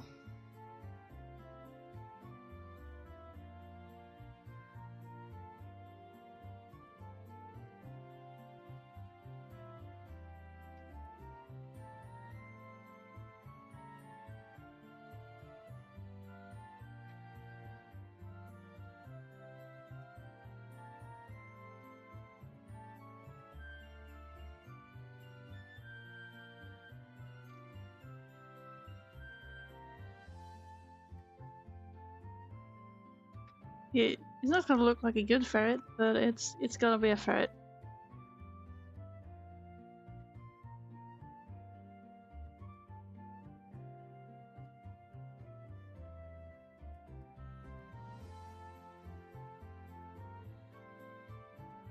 Should probably be wearing some things.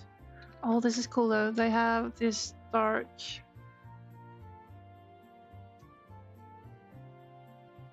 limbs, so it'll be mostly silhouette.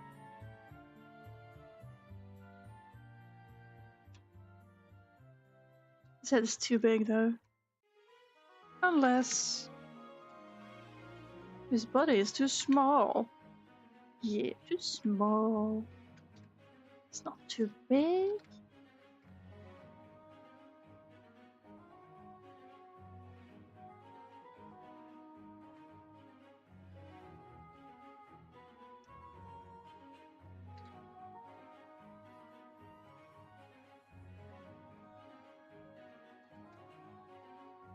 Rob is gonna go play what he likes to play because he's bored.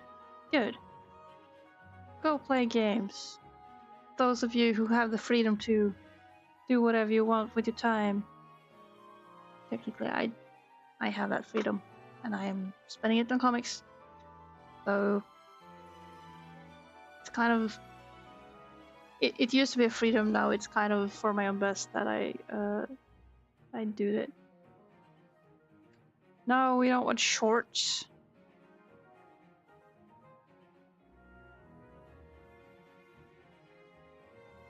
Alright, this guy is looking... We got a ferret.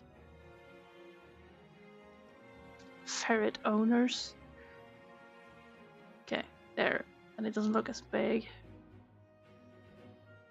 Good. Thank you. I am going to have hordes of weird behaving people in this comic, and so I will be doing lots of just on a whim kind of character designs.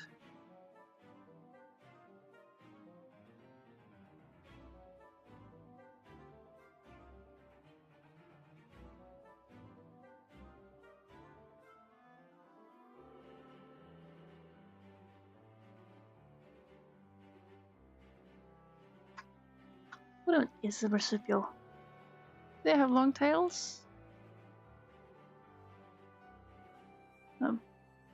Bandicoots. Bandicoot baby boom. Oh, they are looking like cursed little possum, rat, mouse.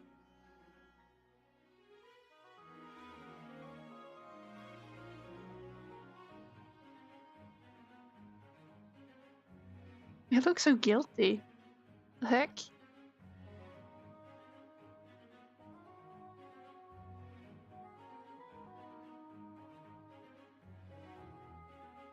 Okay, they have some tail.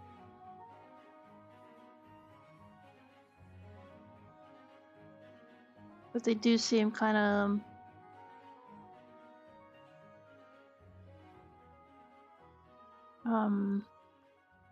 mouse-like, so unless you see the shape of them, you can't really tell them apart. I am not liking this. Delete. Away with it. Okay, maybe not a bandicoot right now. They look like zombies. Oh, they behave like zombies too. You do not want to meet these guys. They're hanging around and they will attack. So lie low, be quiet. Alright, another semi-obscure animal. Maybe I could do some lizard thing. Iguana. That's odd ones. Just something.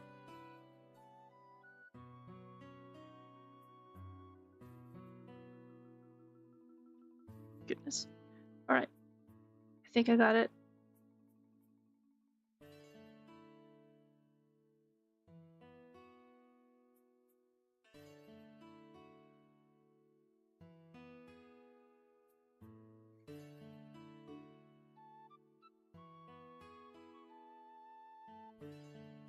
Do they have long tails? Yes, they do have long tails.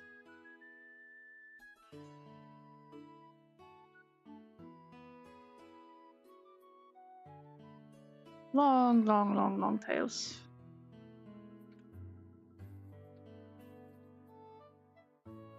But it's a huge tail. You're gonna animate a number block video now. Nice. I hope you'll be having fun with that.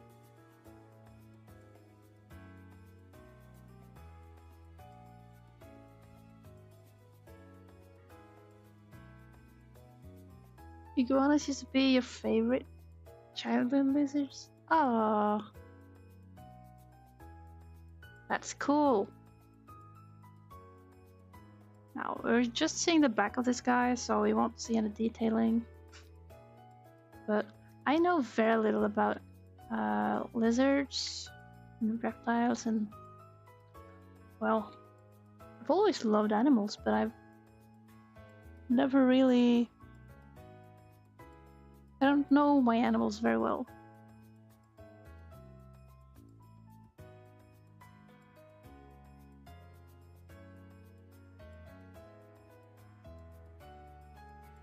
So yeah, we're just seeing the back of this guy. He seems very big because of perspective stuff.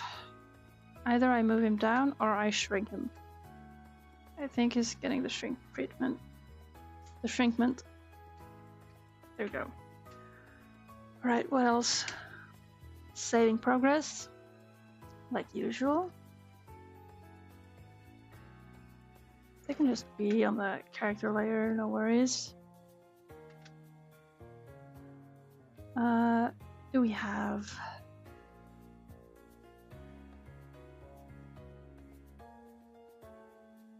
anything more I would like? It feels kind of empty here. I guess I could do some sort of... Alright, there's the stoat. You don't even get to see it, but it's totally a stoat. Trust. Do I know harpy hair? I will Google that.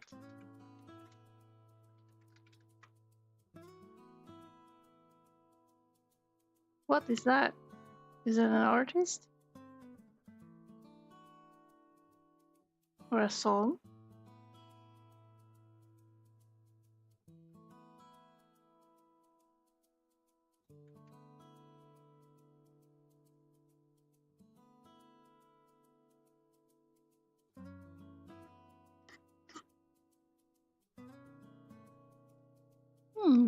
Haven't heard it.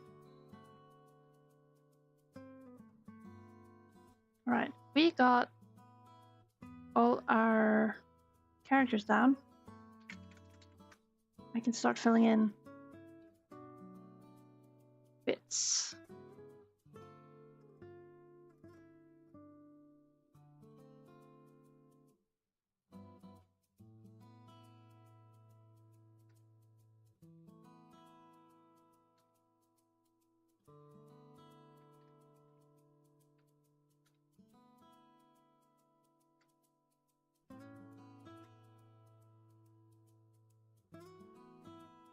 Excuse me, am I...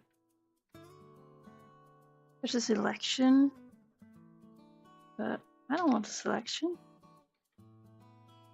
Alright, hide all that stuff.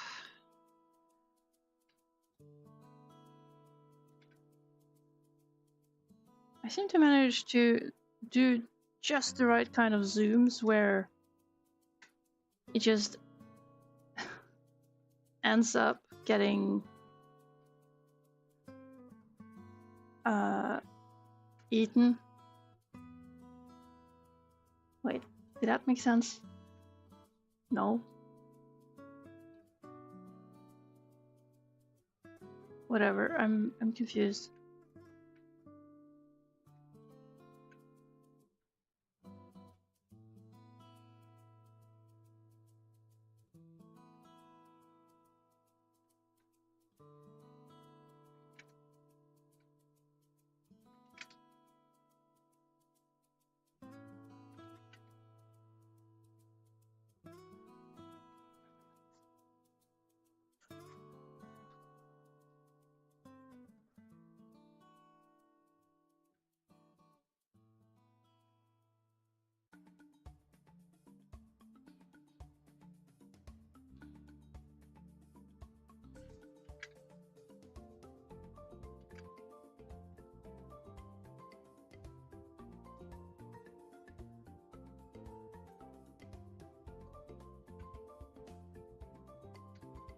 There, I think we got a mole. Oops.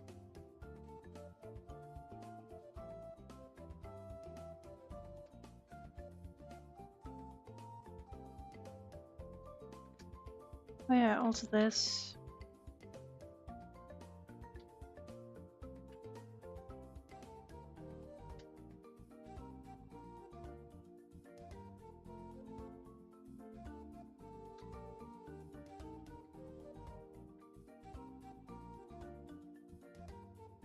Then we get that. Then we expand the thing.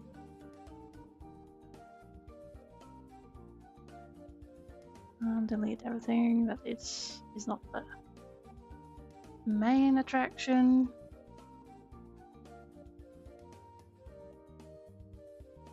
Turn back the inks.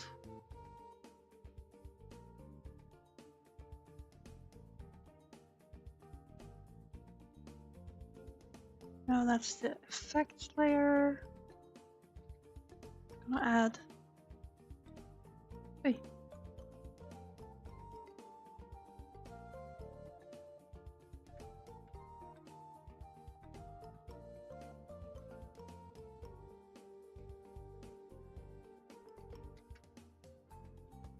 Oh, of course I missed.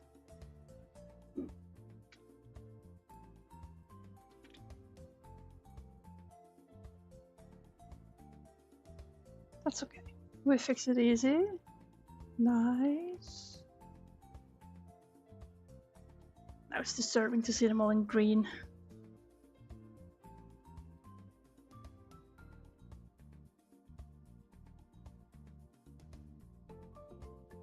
Oh, forgot some deletage.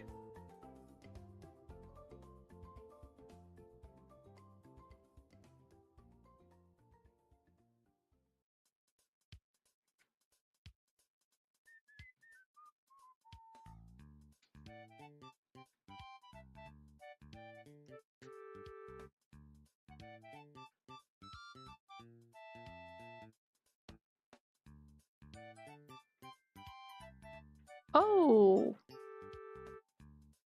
I missed a spot.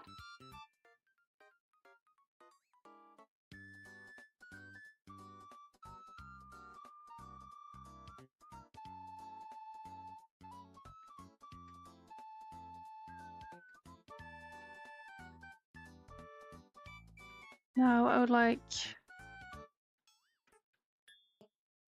characters in the front, or characters overlapping each other to be just different colors for easy selection.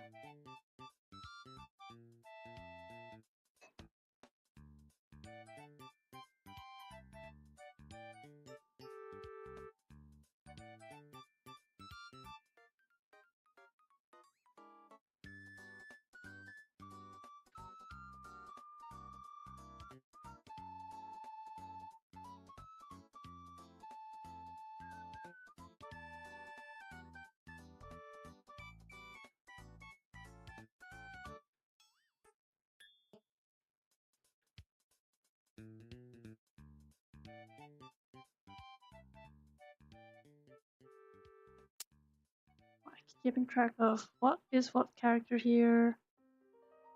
This is the guy behind. This is none of them.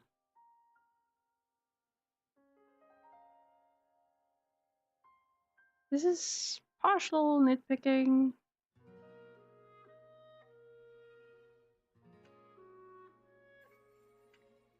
But it's gonna help. That's all the overlaps there. I could give him a different color just for separating those two.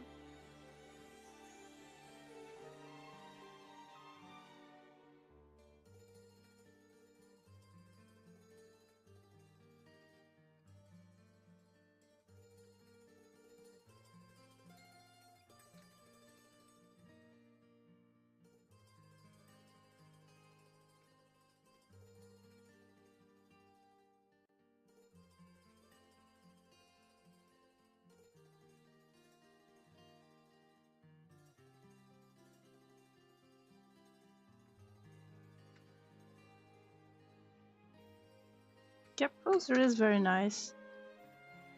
Sometimes it ends up being a tad too aggressive.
Right. I think that's separating them well.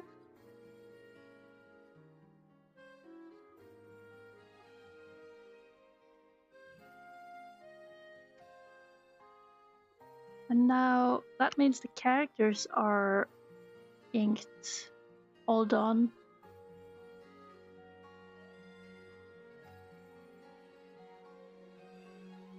But we still need the backgrounds.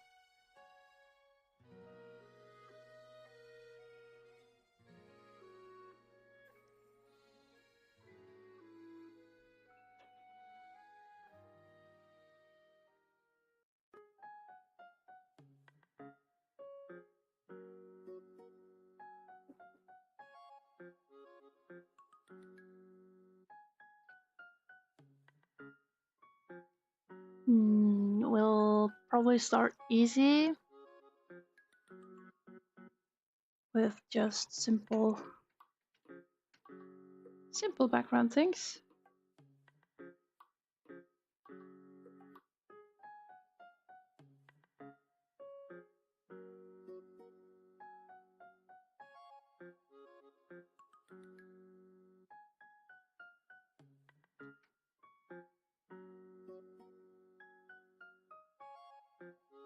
Now what's cool about this strategy is that I'll end up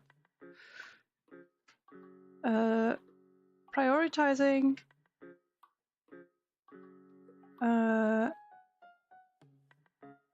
parts of the image, like parts of the background, I'll just not draw out. And since I know where the characters are standing, I can make choices on like, am I going to draw stuff here? Can I draw something in the background that can lead the eye a bit more towards the characters. Just something that will frame them rather than uh, compete.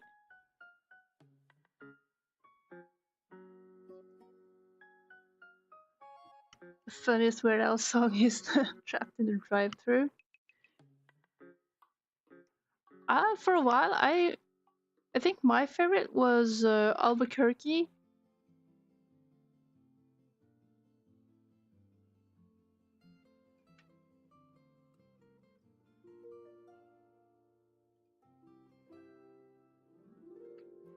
Okay, nice. Got that. Got that down. Yay. Alright. But that's the BBG. Now we gotta do some actual BG stuff.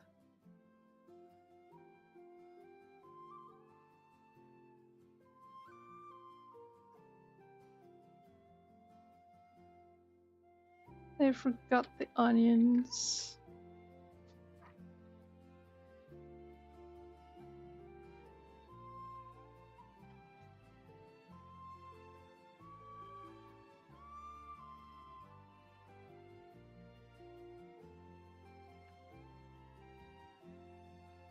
Don't you dare forget it. They will forget it.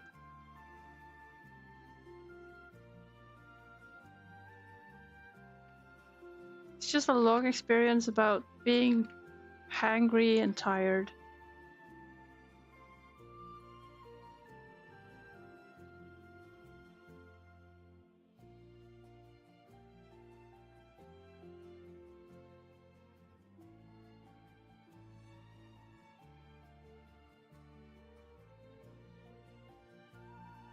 Though I remember like my first times listening through that, I didn't catch the order of wanting onion, and so my plebeian brain didn't really catch the punchline of the song pretty much until way late. That's okay. It's okay to be slow.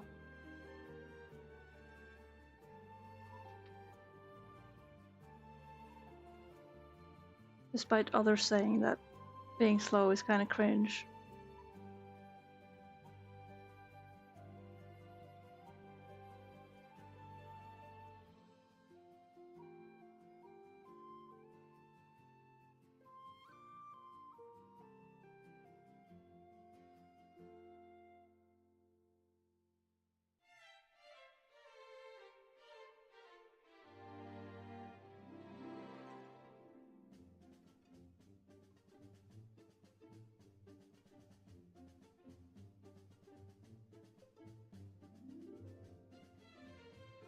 You thought they were going to divorce? I mean, they probably should. Or maybe they both were the problem.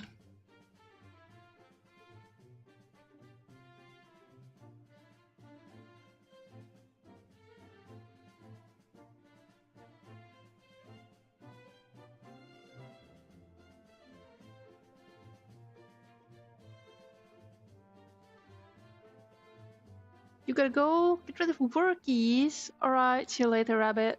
Thank you for popping by. It's been nice having you around. Alright, how did I deal with the trees? If I remember correctly. I did not go into deep detail with the trees on the background layer. I would only do like the basics and some thorns, and the rest would go on the hatching layer, I think.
Oh yeah, true. There's this plant.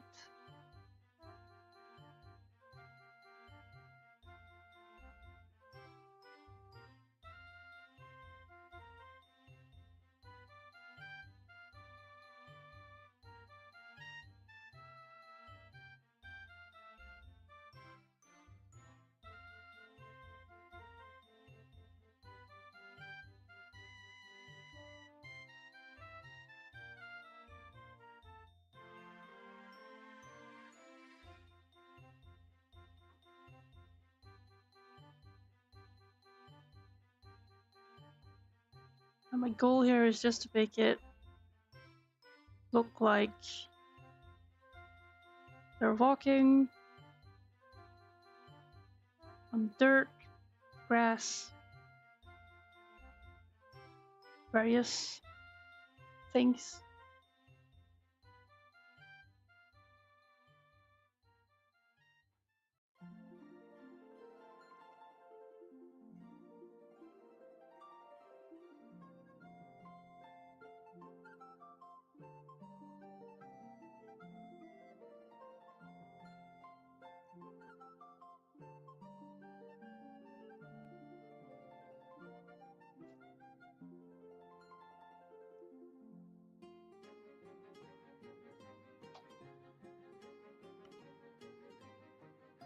I think this part especially is something that just is not stimulating, or in the sense that it's not really challenging.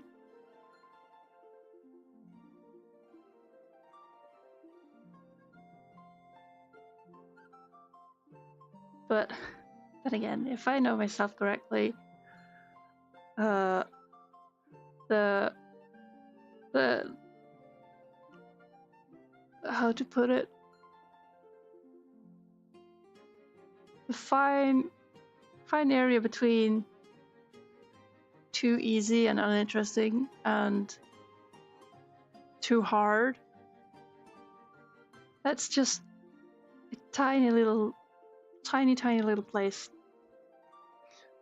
that is so hard to hit just right. So stuff ends up being more in the just do it territory. Just get it done, man. Just do it.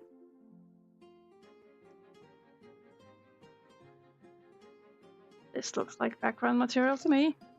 I'll apply that, and then I will do some background cleanup. Just some. Not too picky on it, because it's not really gonna matter.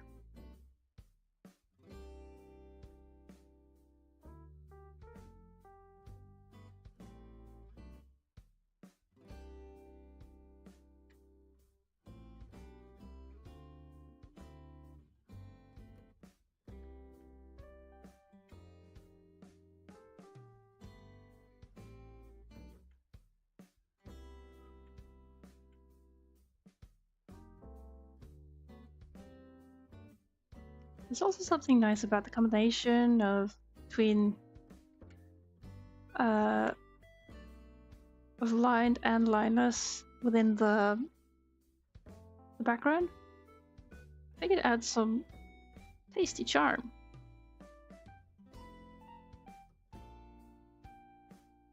You finished the first animation. Wow. You're on fire. How are you animating on vacation?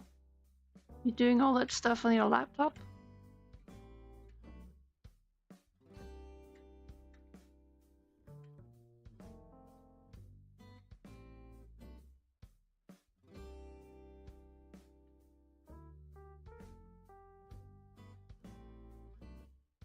You're also gonna animate. Whoa. I'm surrounded by animators. That's very nice.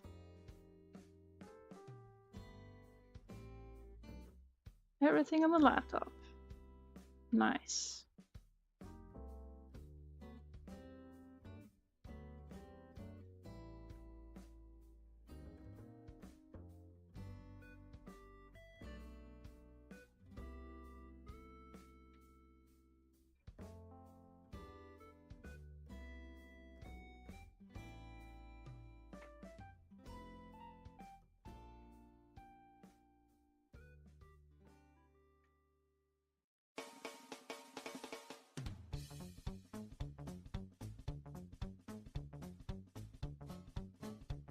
Laptops are a bit more clumsy. You don't have external mouse for doing stuff with a mouse pad. Is that it? No. What do you call them? Touchpad. Touchpad. Oh!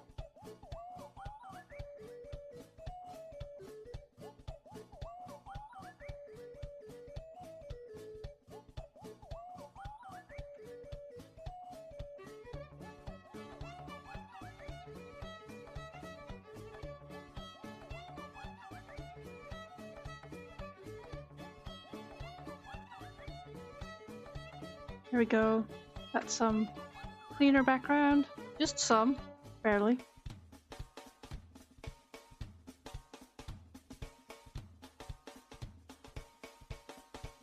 Looks good enough. Then we do stuff for the backier background.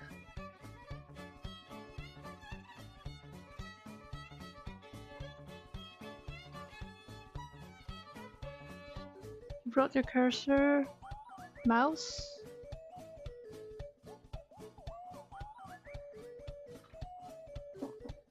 You brought your external mouse so you don't have to use the touchpad. Gotcha.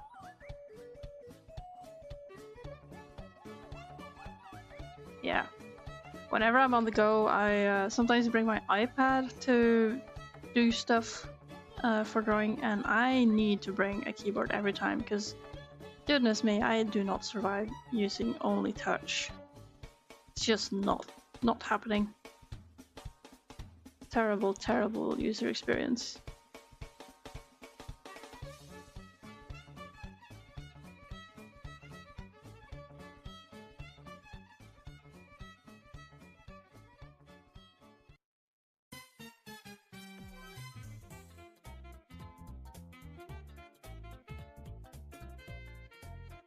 Like, I grew up using a keyboard. The touch era is kind of just accepting that everything is slower to do because you have to do all this touch and hold waiting gestures. I hate them so much. It's crazy. But I've never thought that laptop would be feeling clunkier than on PC. PC desktop. See, I too can make mistakes like that.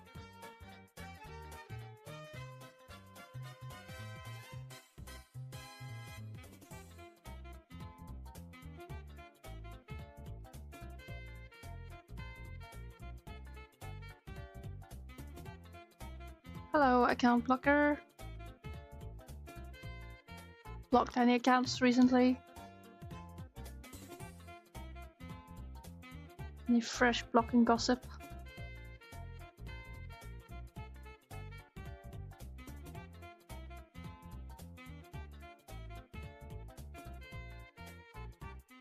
I am noticing I do not care for the background. Yeah. Cool enough. We'll ship it.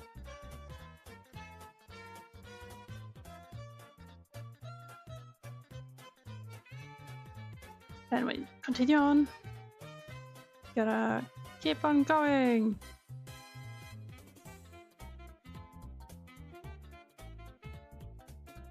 Actually, getting to cross of this as done, like actually inked. That's kind of sweet.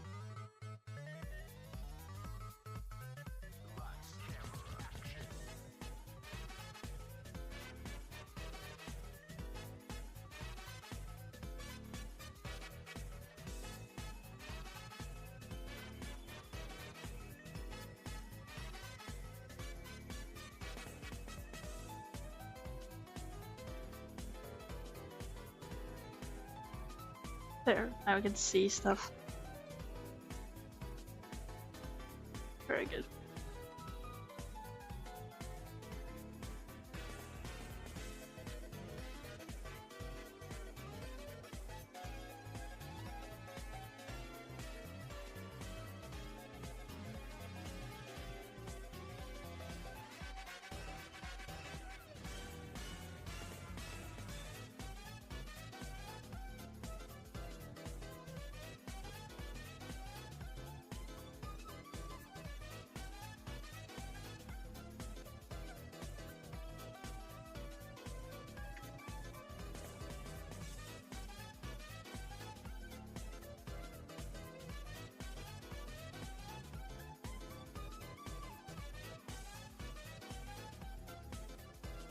Wait, I'm adding that to the background. No,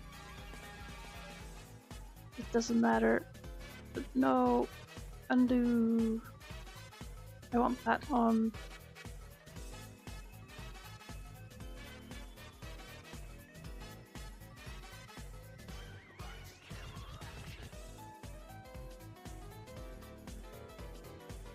There.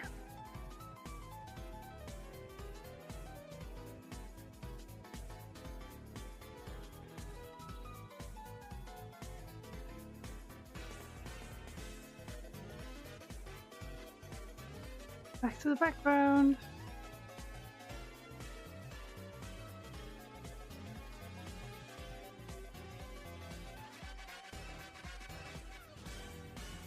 None of the backgrounds here is making sense.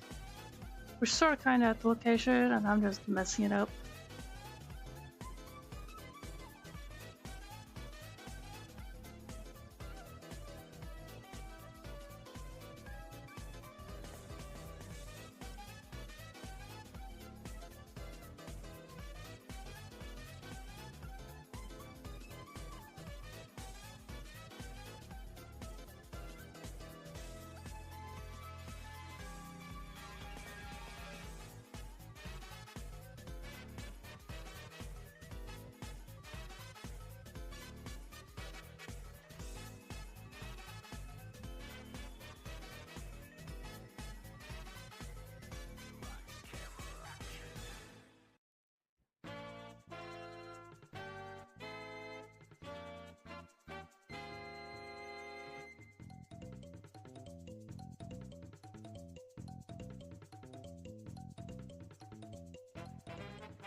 That's quite messy.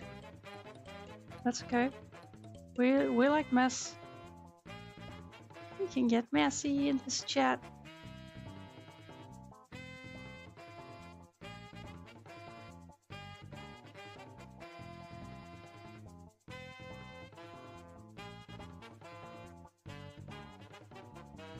All this is hidden behind the balloon, so it's not really important.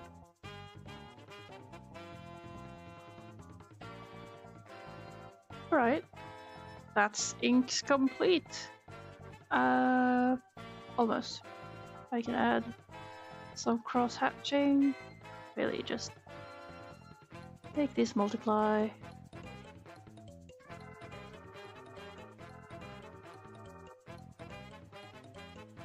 I have these trees that require significant amounts of hatching. Not sure why. I think I just want them to have a certain vibe. They're thorny and dark and spooky. So that's how it goes. Alright, then we clean up just a smidge. What a mess. Seems like it's kind of a plus to not be too clean about stuff. Outside with your laptop. Ooh, don't drop it on the beach.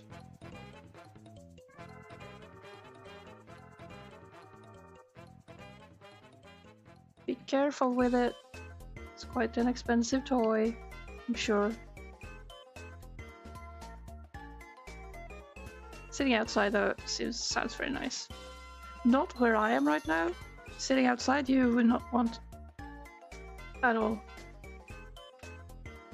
It's kind of amazing indoor weather right now. Oh, I should probably be sure to get out soon, so just to not get stuck inside. It's kind of quick to do. Getting just grown in on the seat. Let's see, how's this? Yeah.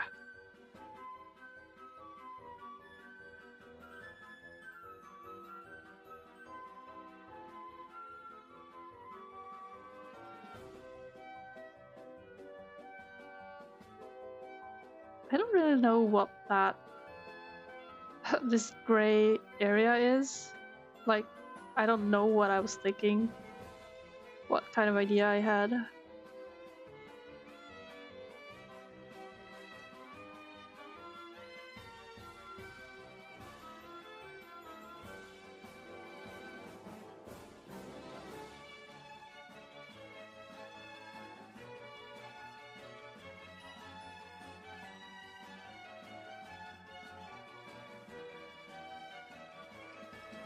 Here we got some cleaning. This one, not important. Doing it anyway.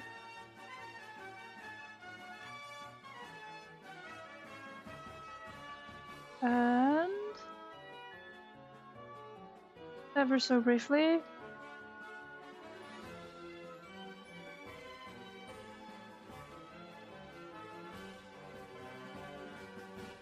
Hey!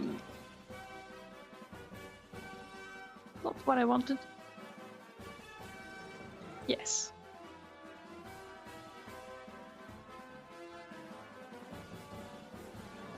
Ah, I didn't quite finish this part.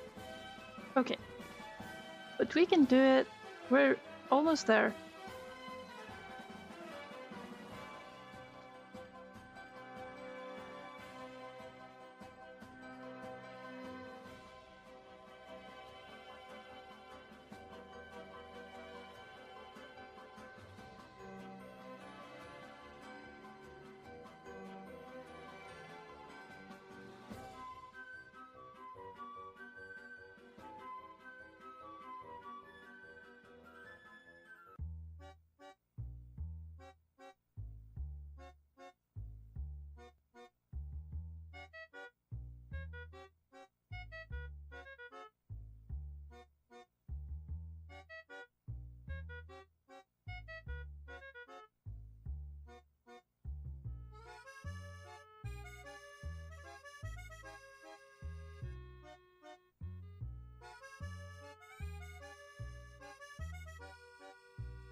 Here I'm only doing like partial inking.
Oh, I think I'm overheating. Just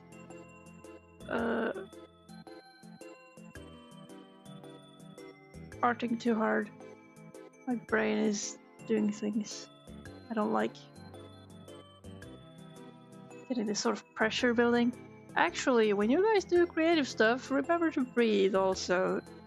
Easy trick, easy to forget. Breathing good. Remember to breathe. Thank you.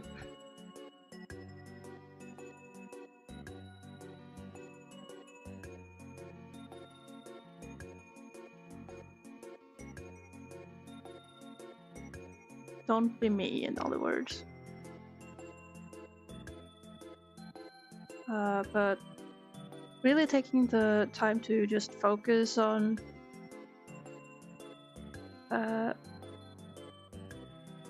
one panel at a time, one background at a time. It's quite nice.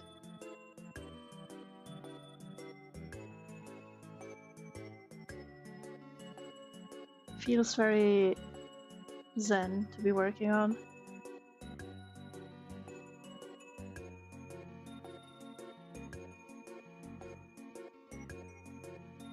Not sure if it takes too long, or I'll just have to see when I get a bit further, like, is this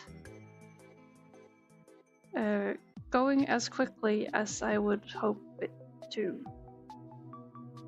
Or am I going to die?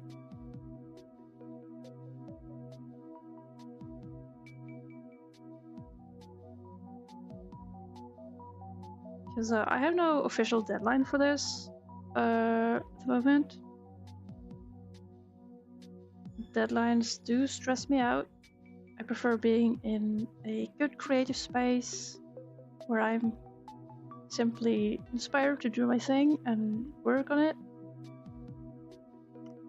But having deadlines and looking over, oh gosh, I gotta do so much, that's a bit worse.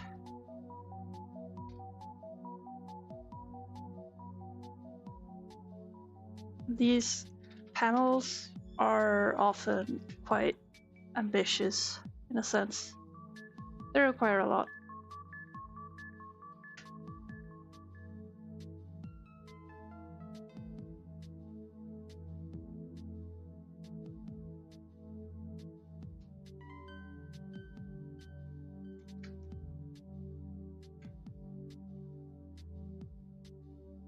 In these parts, there are almost none of those succulent trees. Should probably see some of them soon, but this looks good enough. We have completed inks on one page. Yippee! Would you look at that? That is pretty neat.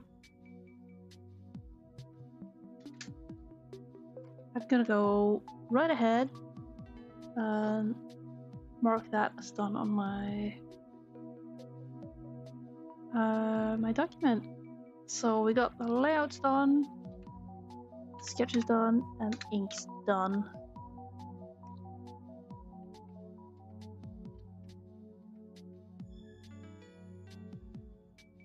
Which is good. Alright.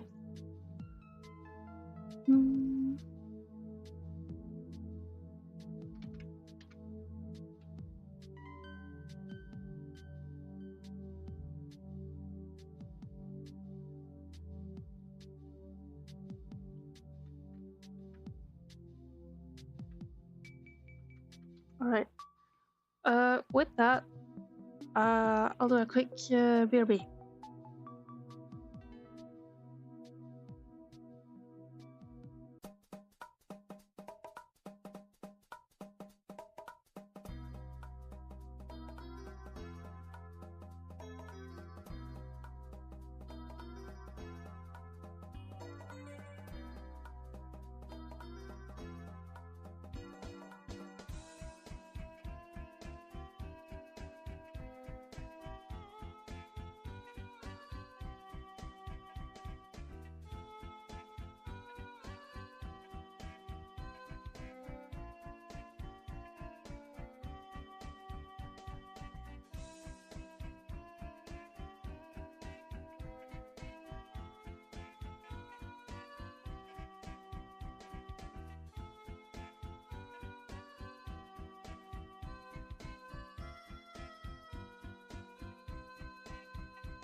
hi. I return.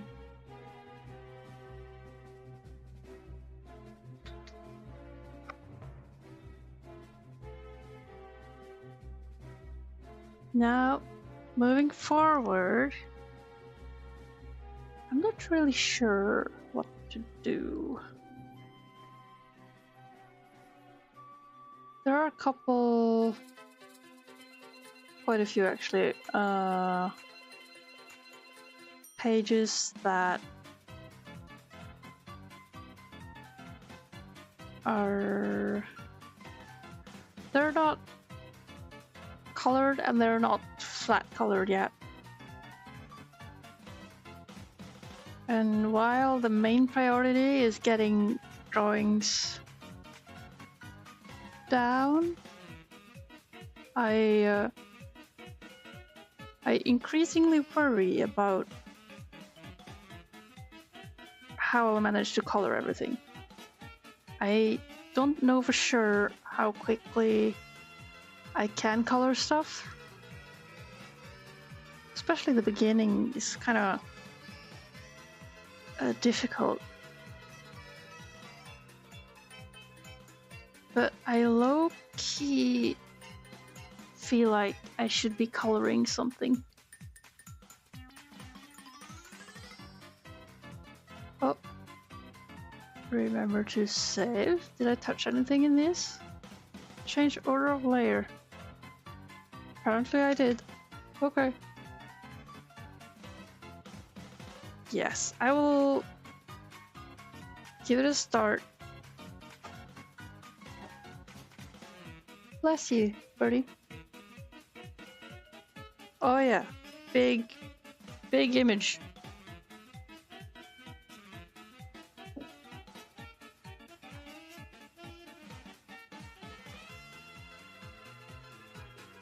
Yes, we have this.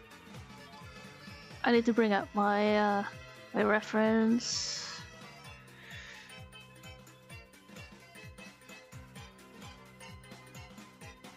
Birdie.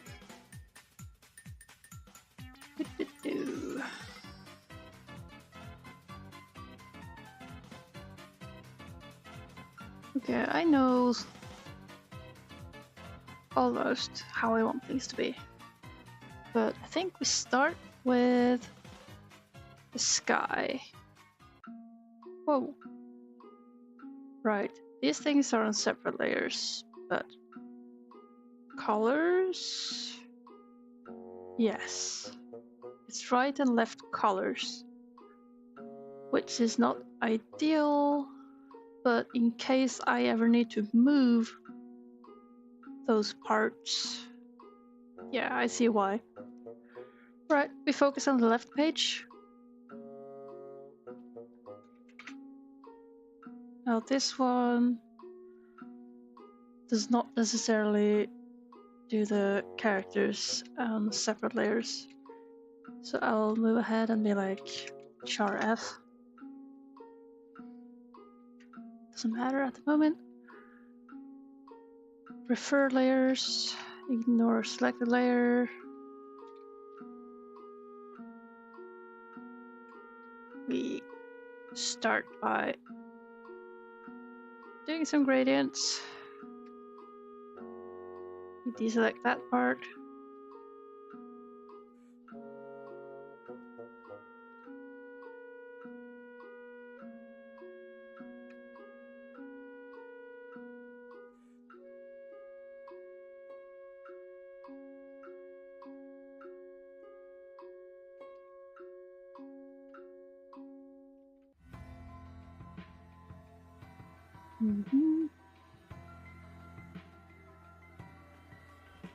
Oh, there's more sky. Cool.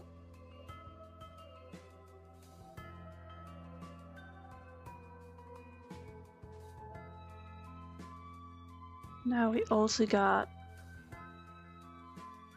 this distance content.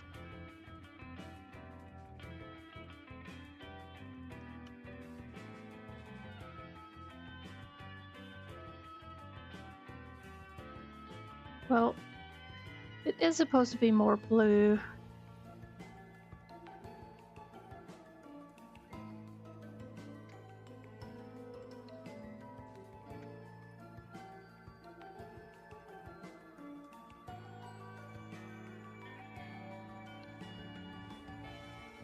I can also do perhaps some painting. Do I have a good paintbrush? Oh no. That is delicious.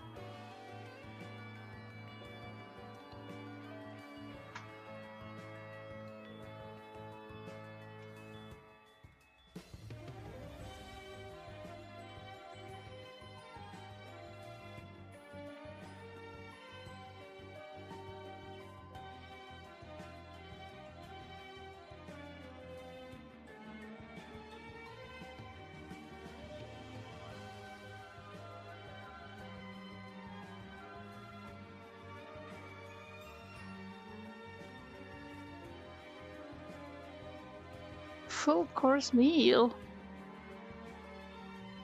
Hello?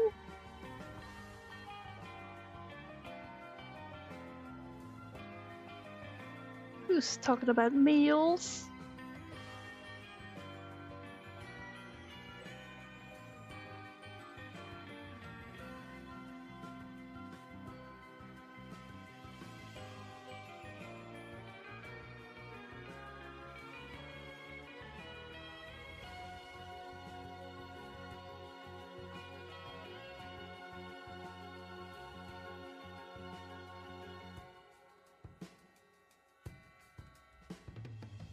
Oh no, now I'm tempted to like use this brush for my colors. But I don't think I should. I mean, I shouldn't be doing rendering at all.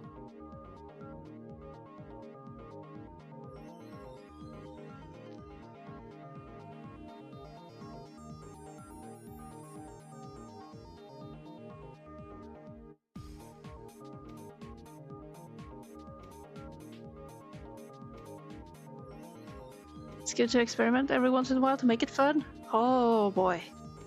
Yups. Dang right. The good part, I mean, many artists worry way too much about experimenting mid-journey with their art, and especially in a huge project like this comic of mine. Like, many people are like, oh, I don't want to change ink brush, or I don't want to change coloring technique so that it becomes jarring and everything. But most people won't notice. And if you experiment to a degree that also produces better results, that's just a win, bro. It's just a win.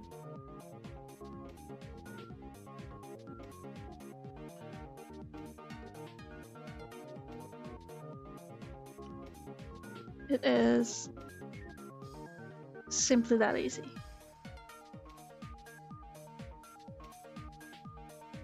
Beautiful wind.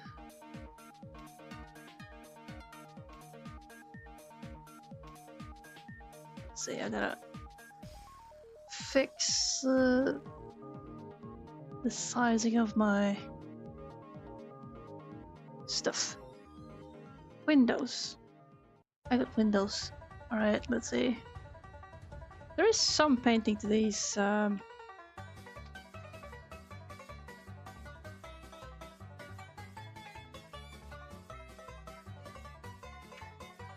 plants.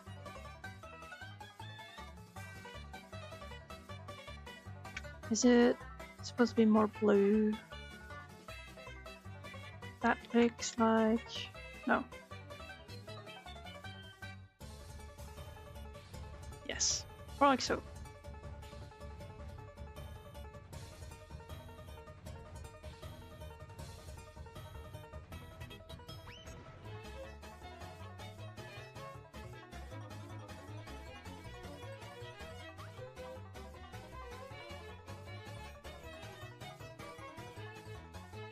Let's see, we want this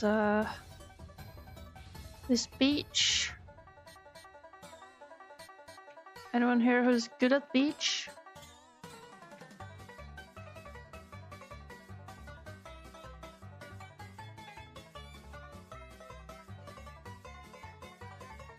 Anyone here who's taking the reference? Ah, no.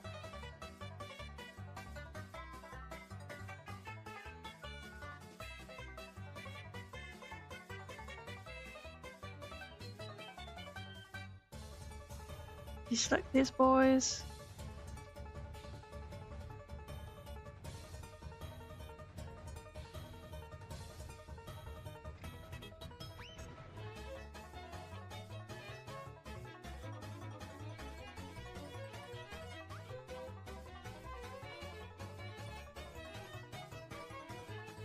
Oh. Dangerous.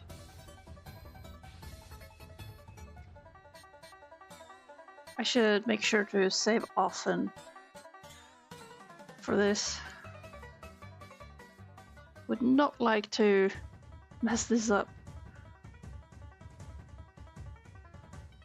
and lose lots of coloring progress from crashing stuff.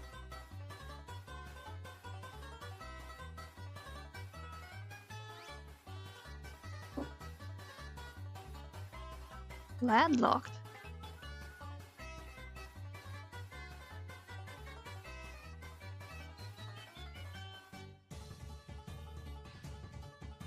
Wait, did I save? Save progress. Saved. Okay. We are good. And we move forward. Putting that stuff at ease.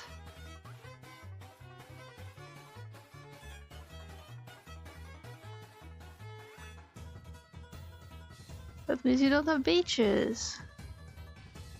Ah, I see. Not even lake beaches? Though, to be fair, I don't think you would like this beach. It's certainly a kind of beach that is ever so slightly worrisome. Oi, oi, oi, whoa, oh, hey.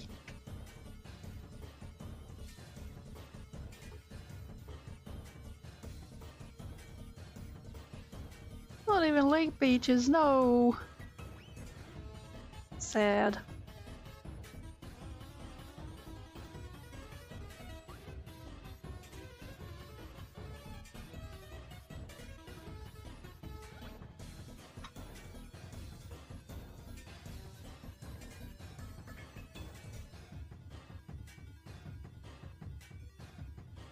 Let's see, do I have... yeah, okay.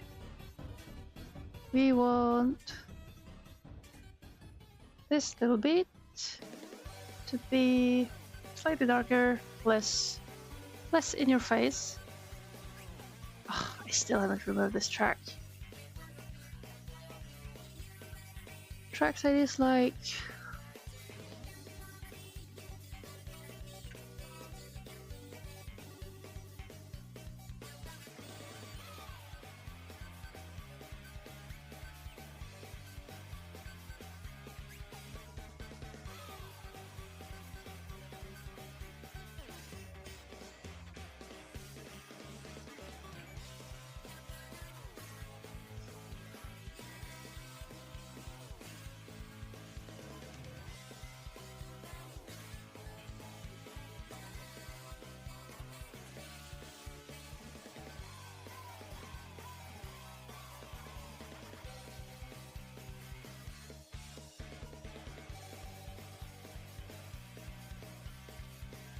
Ooh, this could be interesting if I use that other brush.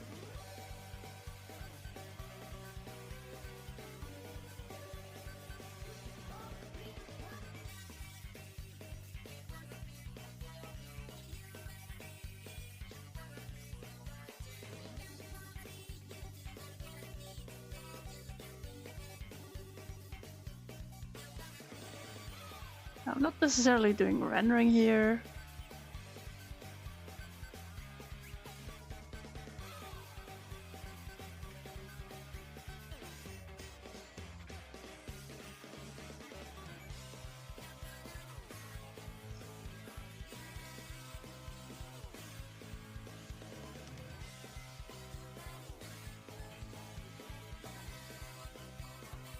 Oh,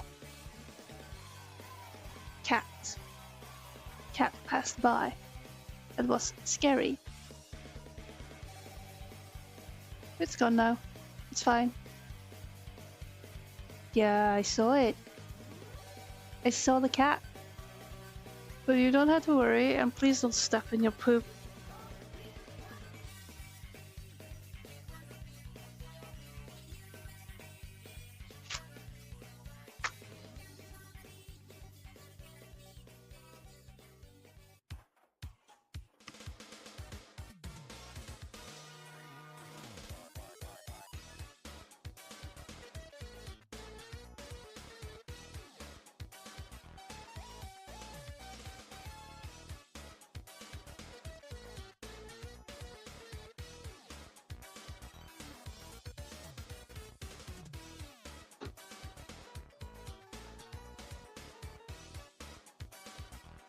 Oh, sandpit.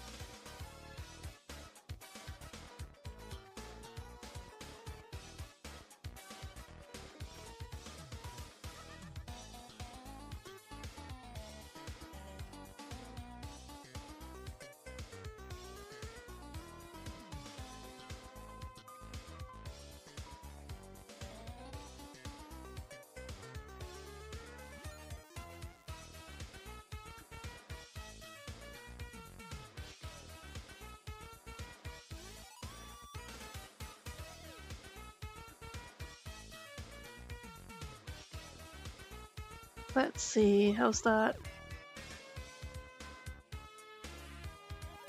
They enter a lagoon.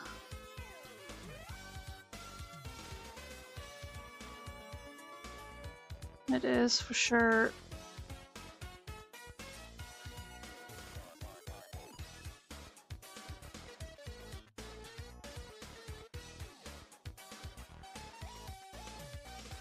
Like so.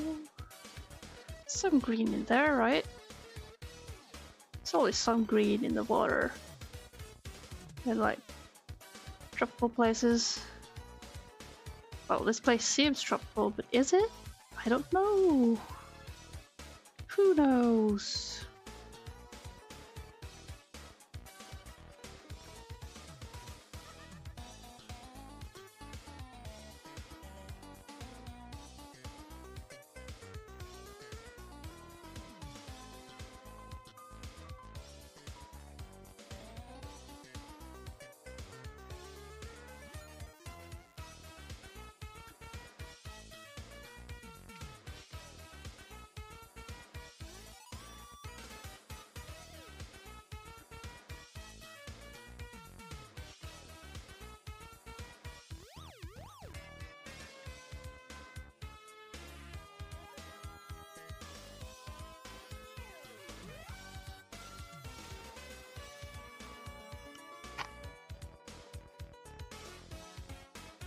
Well, hello, Ford.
But birds, you guys are not sitting on the eggs.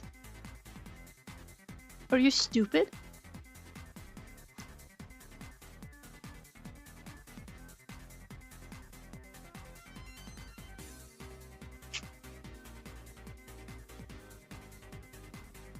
One bird laid an egg like a couple of days ago, and they are just completely neglecting their egg duties.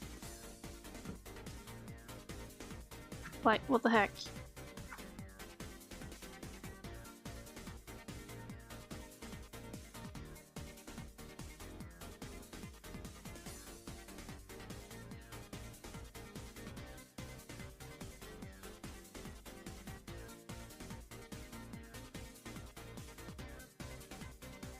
I'm gonna check if the egg is... Nope.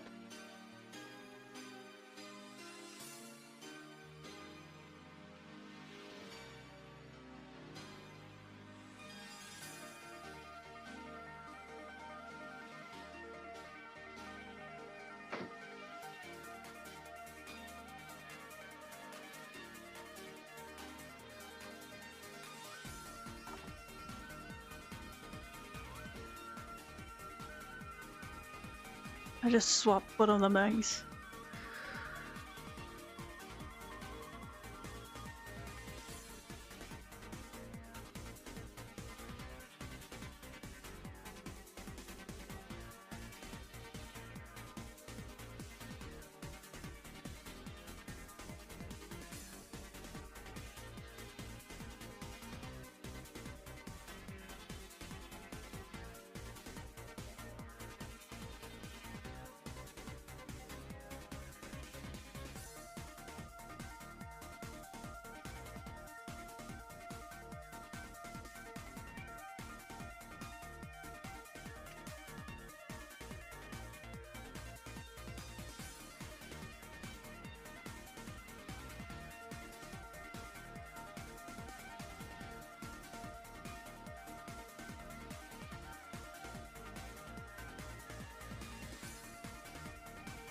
Alright, guess that's it for the island. Until I see stuff I can do more clear in it. Then we have this guy. Our little main fellow. Who is running through.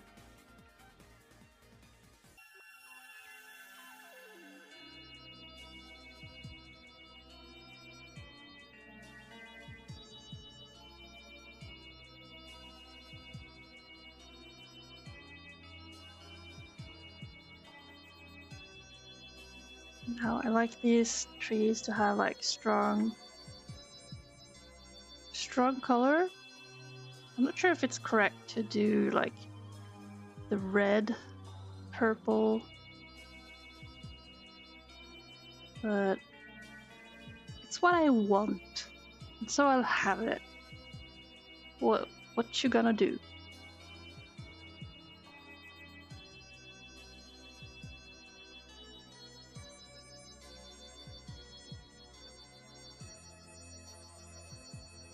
Okay, I think that's pretty much it for the background.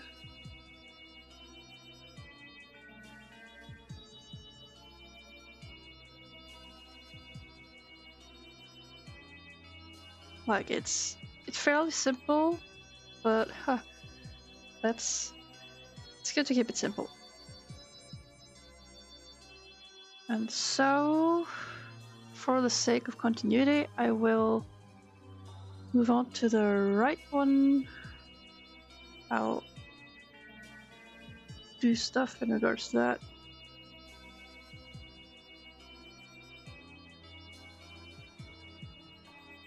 Let's see.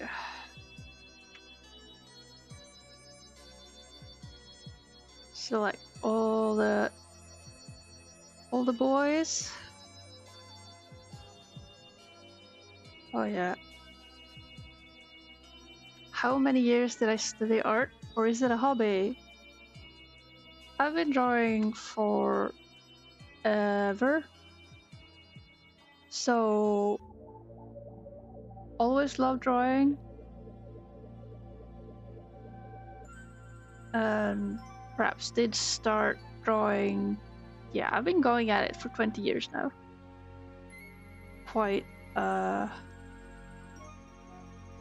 to the year, actually. But I'm primarily self-taught. As in, I was just super interested in drawing, love drawing, and always did draw characters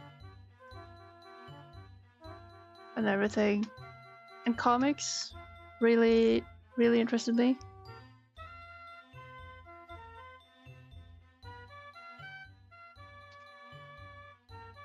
I did study animation at some point.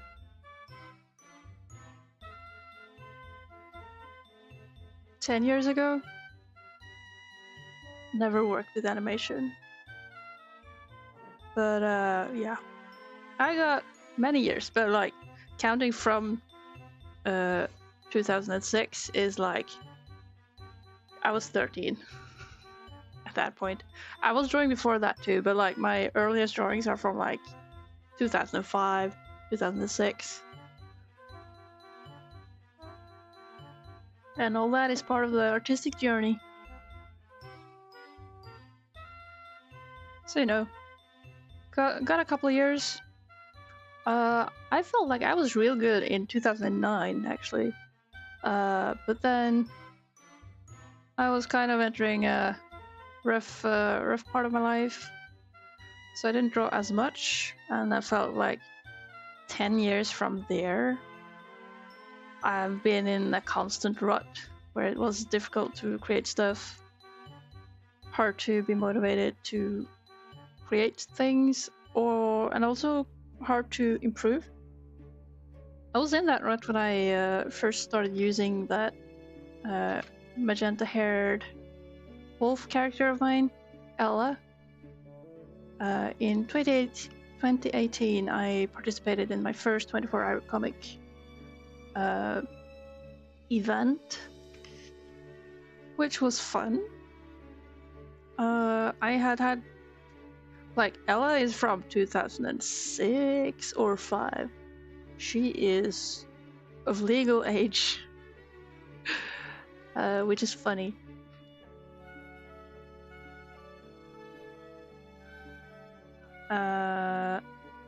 And at that point, like the art from the first story is just, it just shows how rusty I am at that point, because I haven't felt like I've been like I haven't been at it as a routine.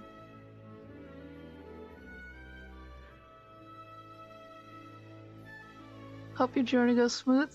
Yeah, thank you. Yeah, I've been doing quite a few things. There have been some, not roadblocks, but sort of dead ends, which is unfortunate, but what can you do? But right now, things seem to be going quite well. And that feels very nice. It feels good to be creating. It feels good to not have this project like as an impossible thing that will never really get there.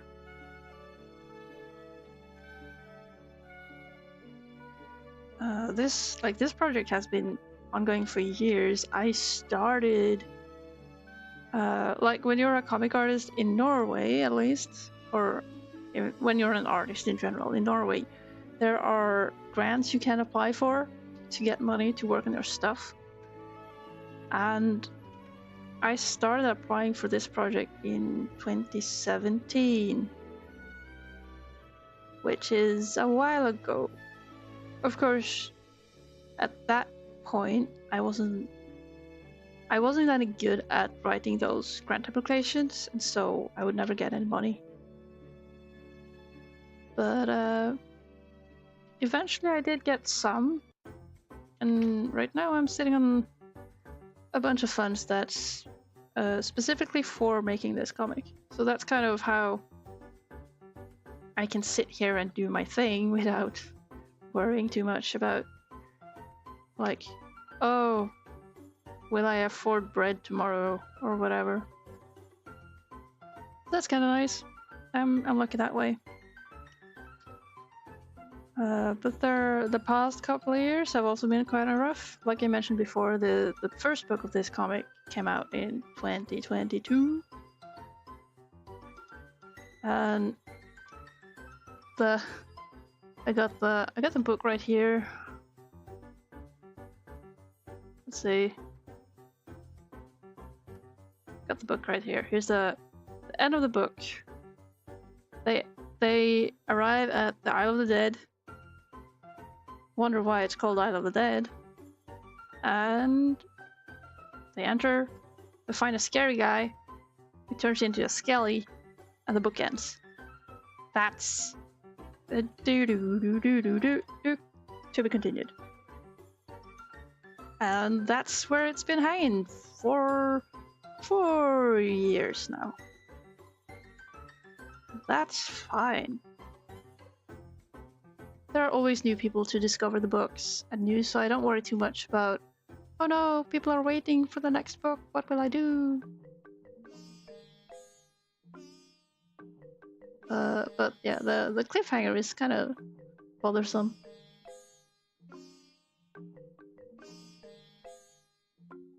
Now where's my reference?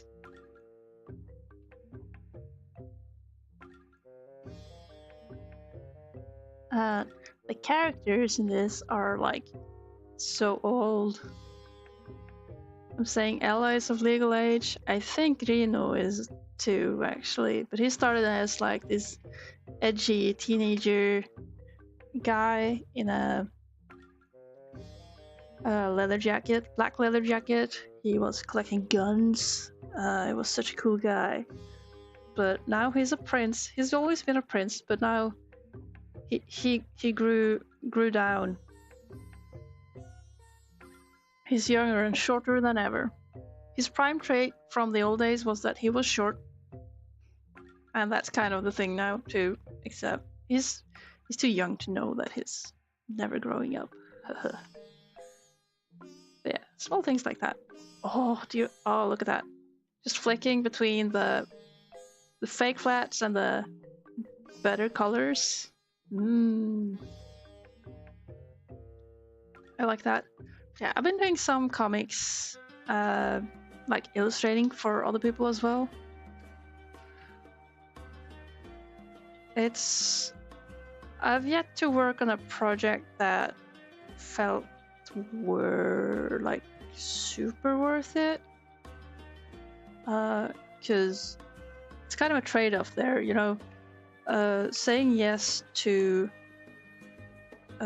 illustrating something for someone else is saying yes to give your own time and make use of your effort and expertise to create something together with them, someone else. And I don't know how it is in other countries, but I haven't quite found the right tone that feels satisfying in working, like collaborating with others. In that there are some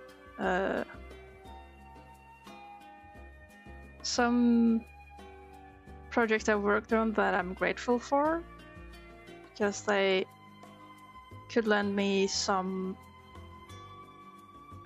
rewards that would add to just the security with money and stuff for a while. But all that stuff is temporary, so you could say yes to one gig and then have money for a while.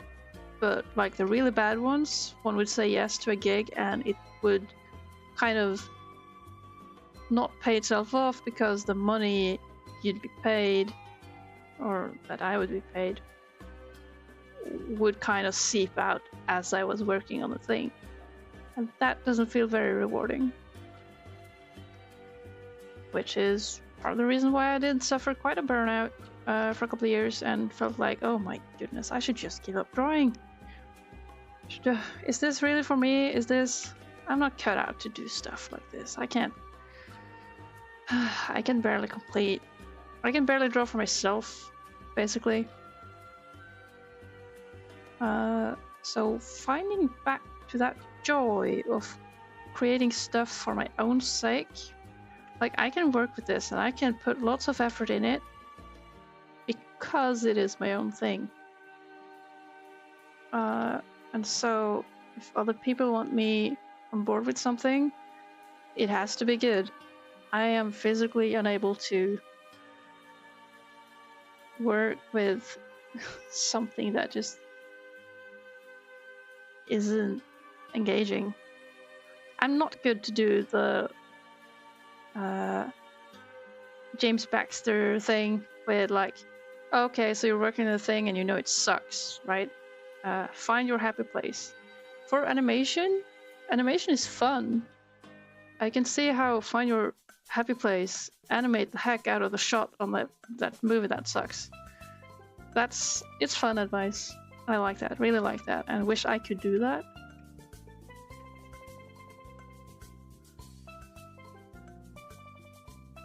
But I've repeatedly found myself physically unable to really do an effort on stuff that doesn't vibe. And I'm extremely picky. But I also have like impressions of how the industry is that prove themselves to either be false or not a thing the places I've been, which is very confusing. So there's this other animator, very well known, Aaron Blaze. He directed Brother Bear, and well, he's strict on the he says never burn bridges because you never know who's gonna be your boss later in life. And that is true, and I am terrible. I can't do that. I'm too honest. I can get bitter, and I get honest.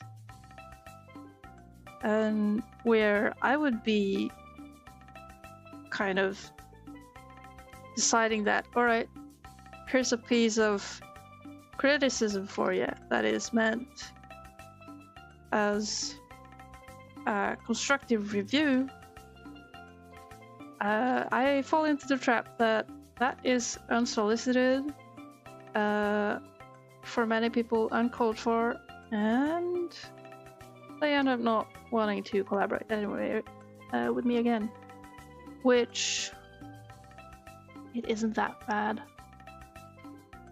I have my standards, I think. I hate being unprofessional, which I may end up being, but it's hard to navigate. There are lots of these things you're just supposed to know, which, autistically speaking, is kinda hard to navigate. But that's just me rambling on. I hate it when society has like unspoken rules or things you're just supposed to know. And I'm like, but hello, I don't know these things. Why am I expected to know this? Nobody told me this. What are you thinking with? I cannot know stuff I don't have experience with, right? Anyway. That's, I mean, I could say don't be me.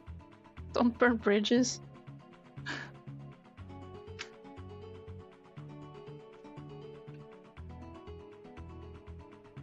But also, don't freak out. In my line of work, I know a couple of people who have done children's illustrations, children's books, illustrations, and hate it. They like it is destroying them because there's something wrong in the industry, and artists are kind of yes people. Some are sensitive people pleasers, and it's hard to say no. And there's this growing fear that, oh no, if I say no or try to ask for more money, they will blacklist me. I don't think doing like if you're good at that stuff, there's no issue. But I don't know where to where am I supposed to learn to ask for things in a professional way when also the client doesn't want to pay more than what's standard for them. Actually, in Norwegian books industry, there has been this issue where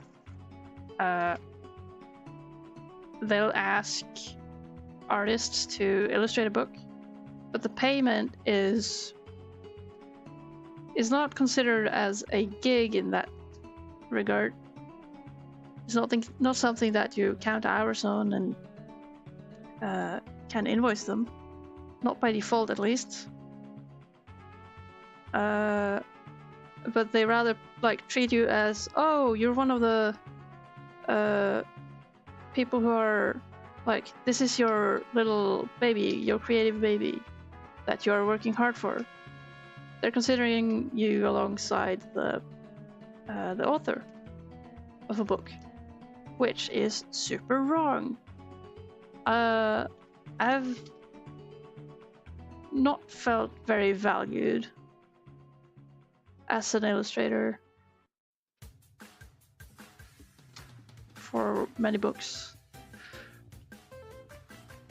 in that I've not enjoyed the, oh my gosh, you're so great, here's no money at all because the book didn't do so well.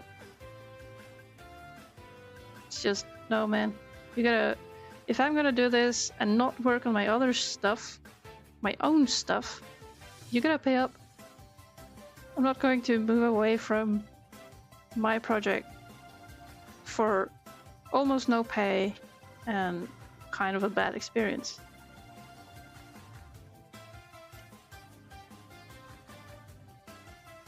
Alright, that's a lot of rendering. That's too much. We should move on, move on. Move on, move on.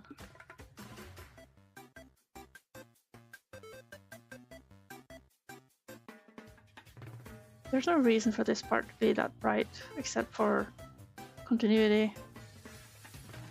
Right?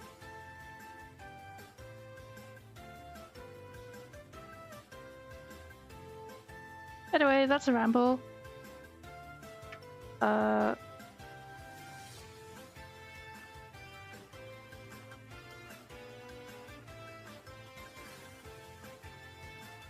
Delsa Jill, hello.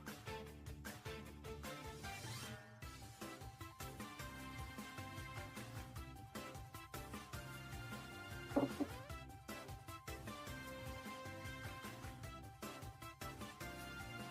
think I also struggle with being professional when I also don't feel that confident in my work.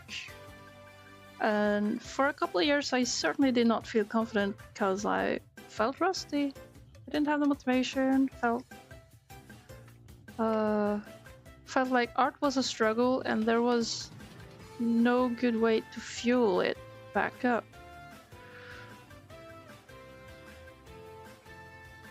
You're going AFK, Memyeg? Alright.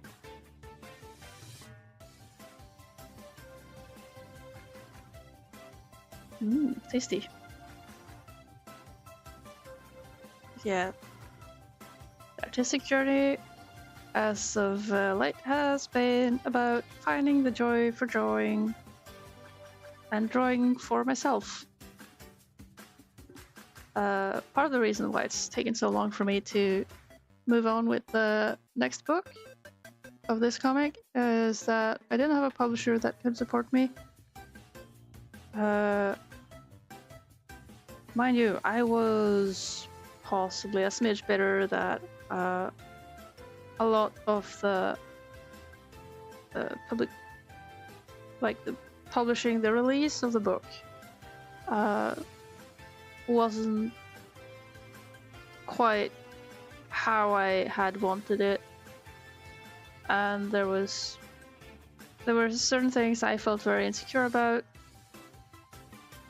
and the feeling was that the publisher wasn't quite there for me where I had needed it, and so things just basically fell a bit out, and it took a while to recover from that. Meanwhile, the publisher figured that they would not bother me, and so what that it ended up communicating for me was that they weren't interested. And so when I finally felt ready to contact them and be like, hello, I've been working, I finally have something to show, are you interested? It took them unreasonably long to get back to me, like to an extent that I'm like, okay guys, that is not quite okay. I've wasted half a year waiting for a response where I could have moved on, but I was too nice and patient.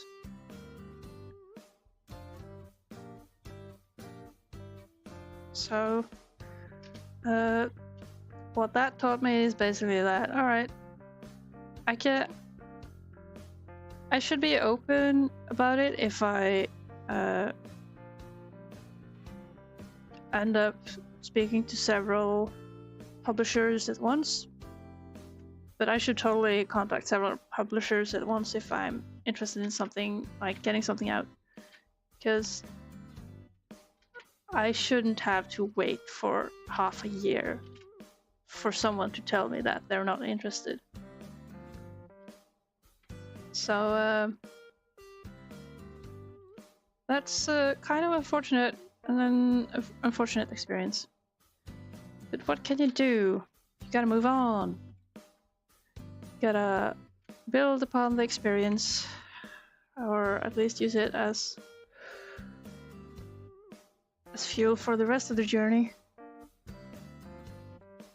Oh goodness, this boat, this brush is nice.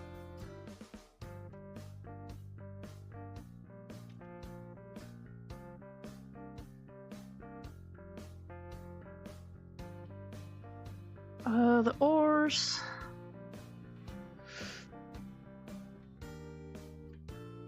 Oh.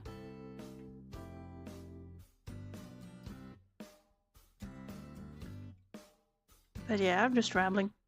I keep thinking that the unfortunate experiences I've had, where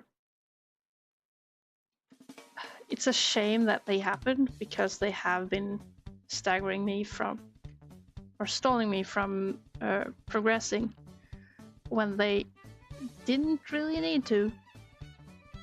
But it's kind of, yeah. So if some person spent half their life being depressed and finally started doing stuff with their life, then it's like, yeah, you can't go around thinking that, oh, I've wasted everything.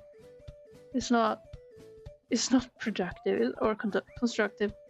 It's just a way to make yourself unhappy. So I'm trying not to think about it too much.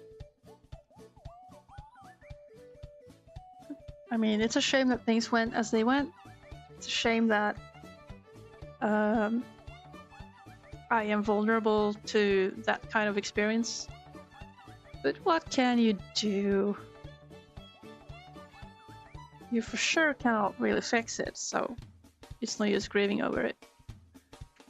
Best thing to do is move on. Well, it looks like a background. I am going to add glow on this in time, But first I'm going to do flats. Like the true flats on these characters. So... Actually... How long was my art block? I've had a few.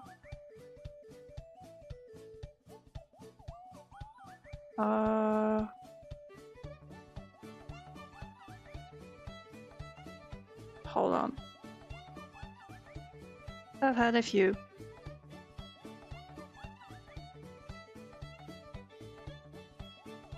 And now I'm confused. Oh! Wait, what?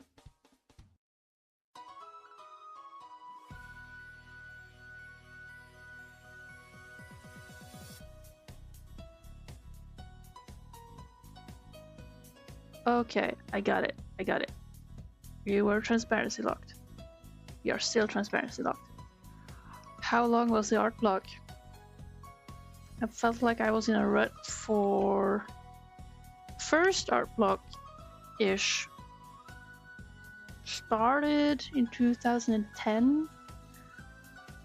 Then it worked out kinda okay in 2012, 2013. Animation period was good.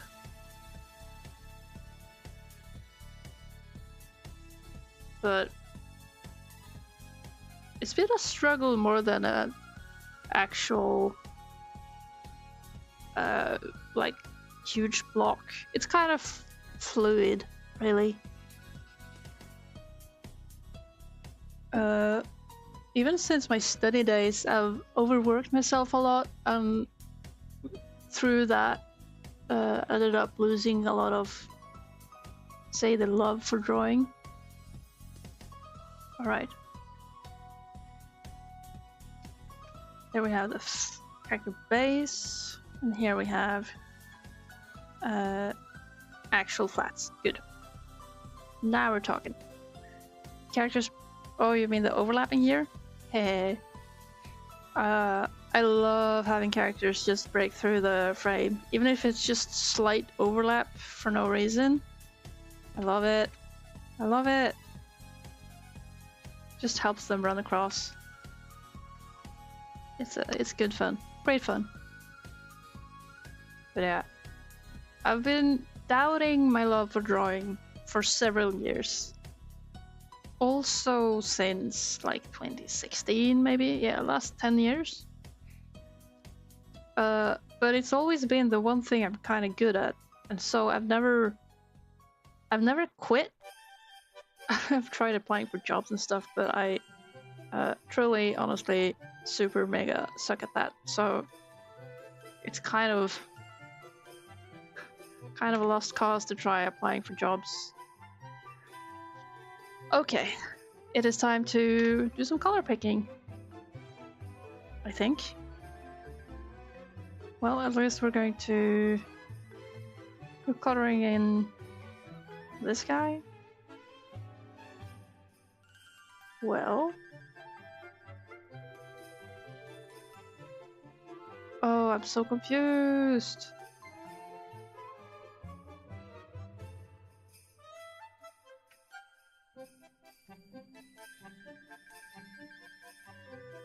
Did I? Oh my goodness.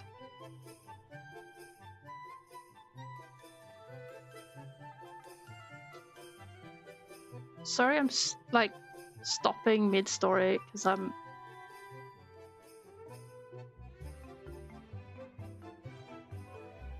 awful.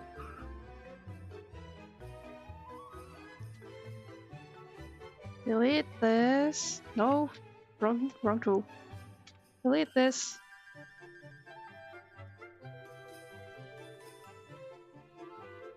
Merge that. Then we have this. Yes. And just to make things better to see, there. We can see the change. Okay.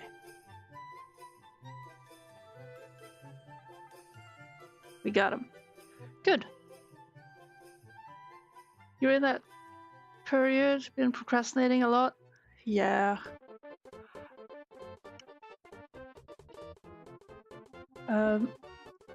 I keep talking about being overwhelmed by my own ambition, which is constantly the case, but I'm getting better at saying, screw it, I'll do whatever. But the rut itself, for my part, it was kind of external in that I felt like I couldn't find anyone who would inspire me. I had no muse, and I had only the stress of this is someone else's tale. Stress of being like, oh crud, I need to work and do jobs. Like, I need freelance stuff to get my money going, but the freelance stuff doesn't really inspire me, so yeah, well, on top of that, like, the children's book stuff ruined so much for me in that they would demand, well, kindly ask for, but you know, people pleasing artists, they would ask for delivery of stuff within unhinged time frames, like just unreasonable deadlines, and with no thought whatsoever to like how long it would take you to do a thing depending on the style you're working in and stuff like that. So they paid no heed to that. There was no like difference in like how much an artist would have paid the version in like based on what style. So it would always be beneficial for the artist to work in a simple style that's quick and easy to do. But I could do quick and easy stuff, but I would also kind of hate it. It wasn't what I wanted to make, and so it just wore me down to be constantly chasing to make it to the deadline, but also hating what I come up with. And the whole hating what you just made, that's super penalizing. It's so punishing. So punishing for the love for drawing. And I've always been wanting to improve and get real good.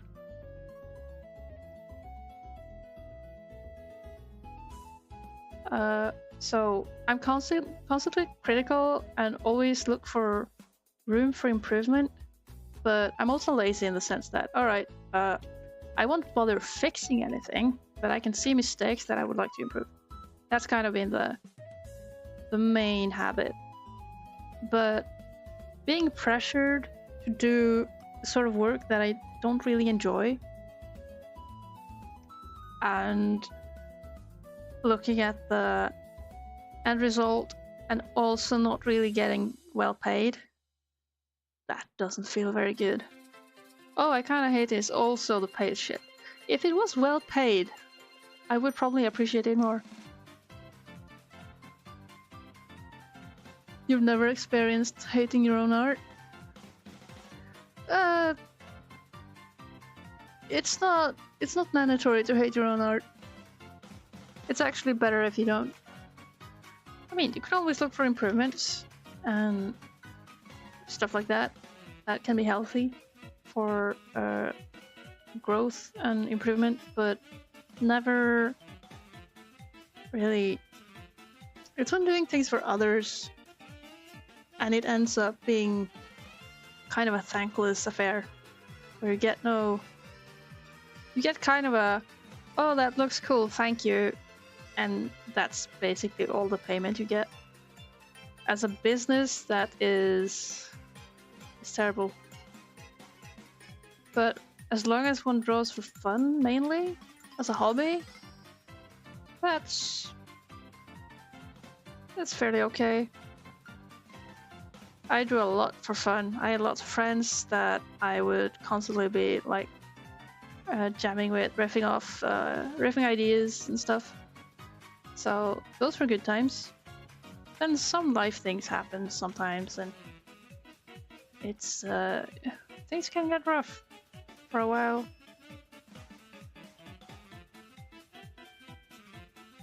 And happy artists thrive better than the sorrowful artists.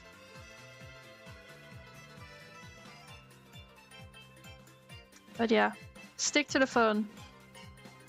I was too busy trying to get good, which also kind of ruined a lot of the fun for me, because a lot of the stuff I would consider good would also be very demanding work. It would require a lot of brain juice to perform.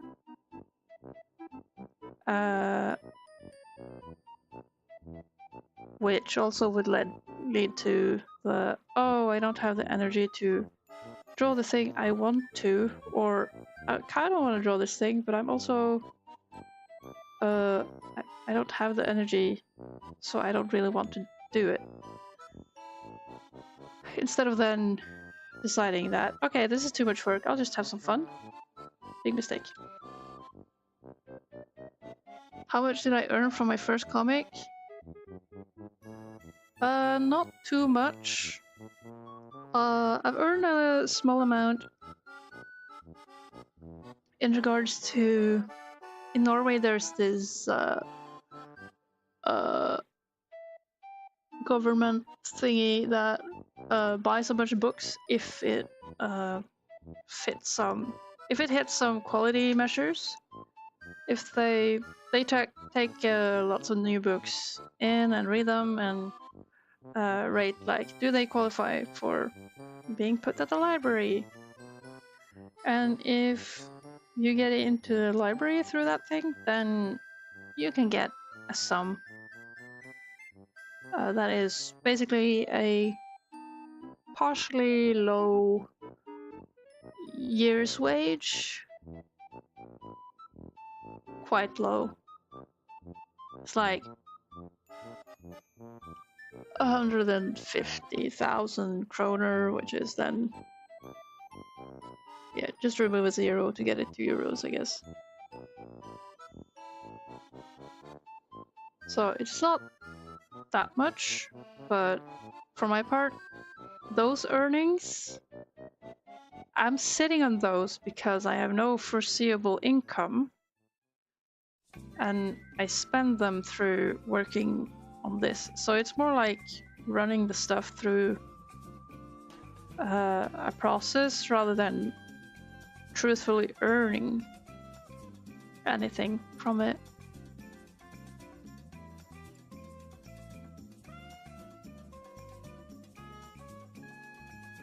But those books that are published apparently don't really sell. So the first book has done fairly well in that image, but it feels like it could do better, and certain people could have done more. Oh yeah, and also they don't really, you're expected to promote your book yourself, which, if you're doing children's books for someone else, that is kind of outrageous if they expect you to promote the book without pay. Personally, I kind of sort of hate social media. I hate using Instagram. And so I asked the publisher of the previous book, like, could I get something for actually promoting it? Because it takes a lot of work. I would like to output high quality if I'm promoting, but it is kind of hard and requires a lot from me, so please pay. And they were like, you have what, 2 300 followers? Nah, we're not paying you. And that's a bummer.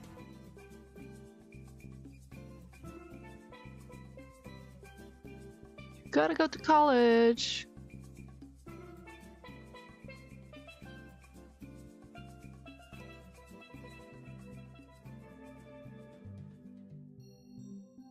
Well, that stinks. Yeah, it kind of stinks, but I mean, it's not the publisher's fault that social media stinks, but it's where you could sell anything with a good promotion plan. We didn't really have a good promotion plan, and I felt really uncomfortable in certain things.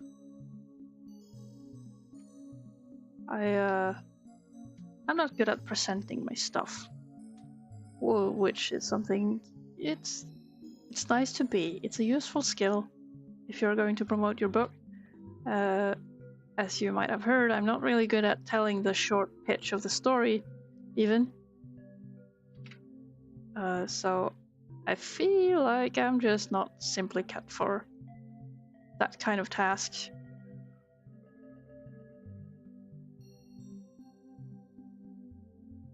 Which I'm comfortable with, but aside from every situation where someone expects me to be comfortable with doing the stuff I'm not comfortable with.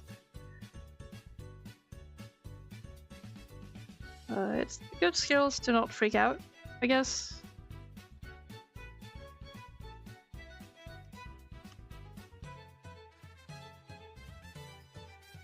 But socially, I'm not that confident. I'm working on that. One can always work with one's own confidence, I'm sure.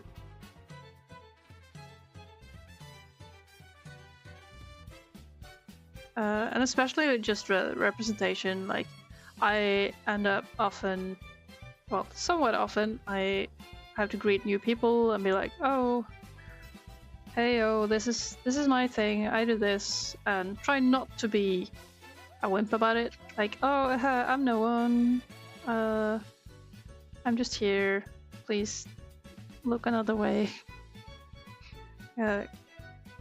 Try not to be that person, because it's kind of embarrassing and it's tiresome to watch that kind of people struggle as well.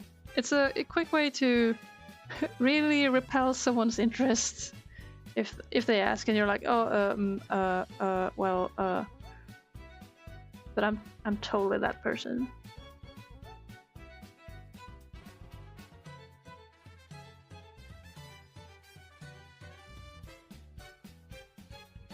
Try not to be. Also, I went for a few years being like, people would ask me because they knew I had published this book, like, oh, how's it going with the continuation of that book? And I would be like, I'm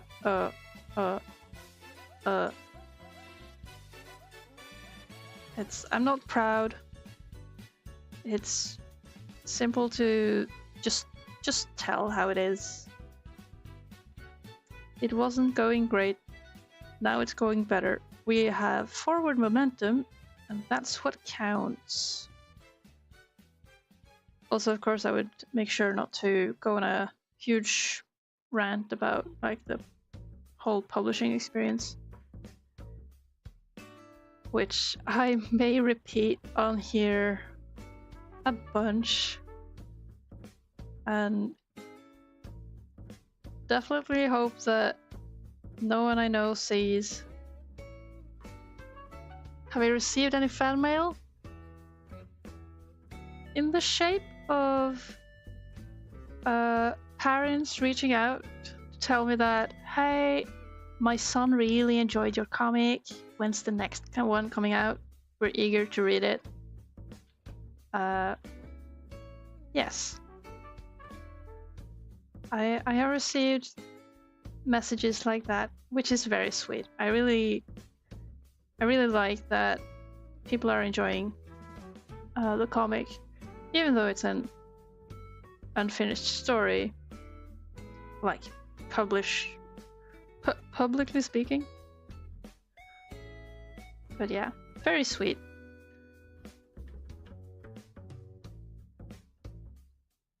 Now I'm doing this slow effort of flattening all the characters. I thought that I wasn't supposed to arc. Well, it's a huge establishing thingy. Surely it's important. Razi, where are you? There.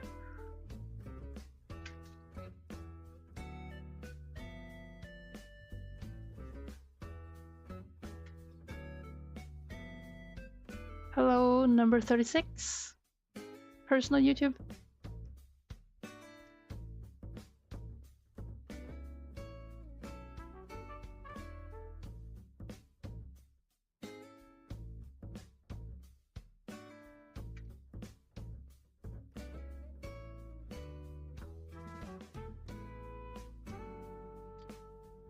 But also when I've gotten those messages, I've had the struggle of not being the total loser about, oh, that is not going so well.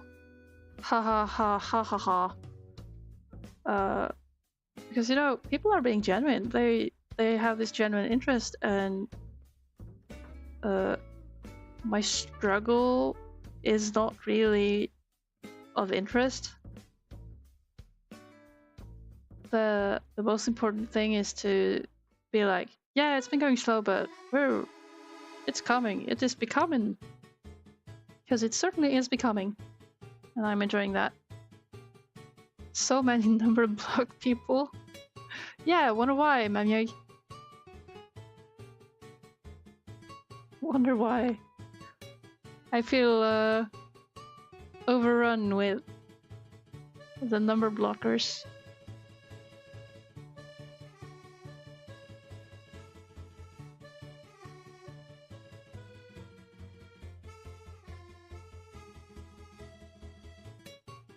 While I'm just rambling along with my whole artistic life journey.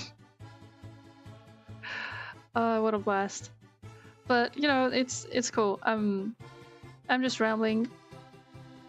But I'd say, remember, kids, just don't fall into the pit of oh yeah, that ha thing I was gonna do, haha. Yeah, no. It's embarrassing and uninteresting, and don't do it to yourselves. People will stop asking.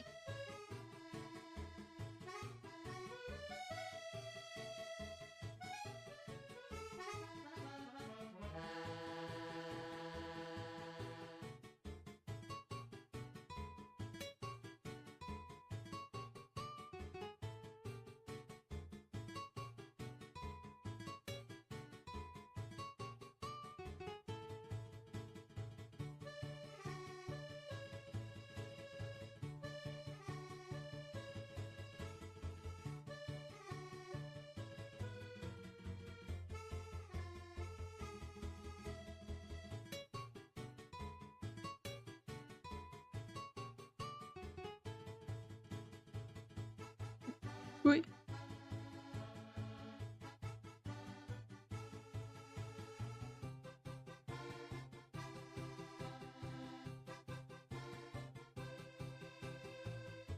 Time is it? Yeah, I still got time.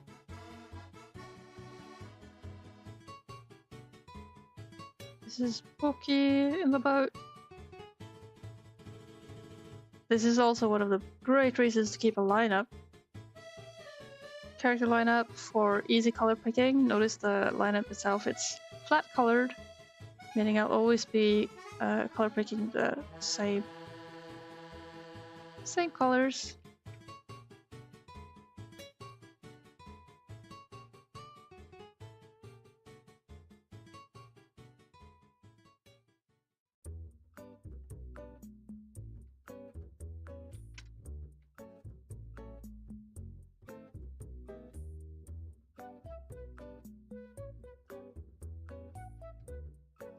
That's a bunch of people. Relaxing. Really nice hearing you talk about stuff while you animate. Ah, well, I'm glad. After all, just yapping. But it's nice to yap, and for coloring especially, unless I get very concentrated. What I'm doing right now, I'm filling out flat colors, and that is not very challenging work. It's quite easy, and so it can get dreadfully boring.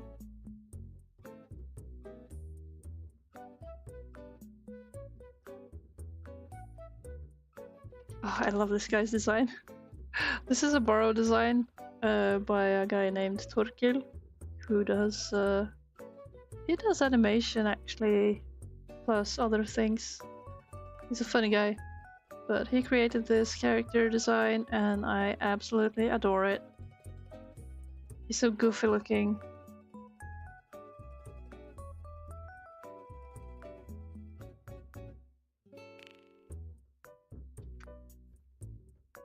He's a goofy fella. Yeah. Both the skinny one and the Maurice are his. It's so fun that I got to borrow designs from friends of mine to help me just get on with character design, man. It's the... Again with the overwhelming. I was like, oh, I need a whole crew. I know nothing about boats. I don't know how many people you need to even run a boat. Like a huge ship. Like, how many crewsmen do you need? I don't know. I still don't know. But I hope the surviving gang from this adventure will be enough to continue running the ship. Oh yes, spoilers. People are going to die. That's how it goes.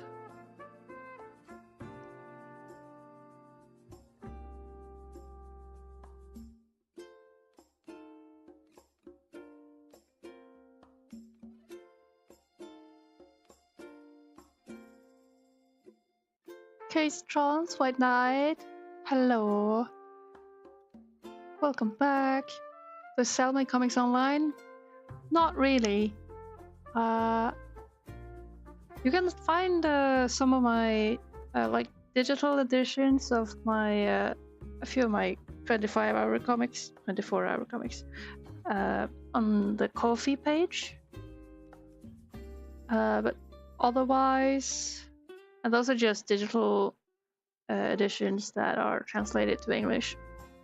But sadly, this comic, this story has not been translated.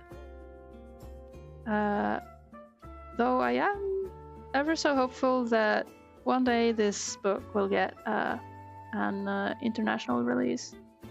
Because that would be grand. It would be really fun. Because the pirates, it works. You could do this in German. I'm living for that single pun.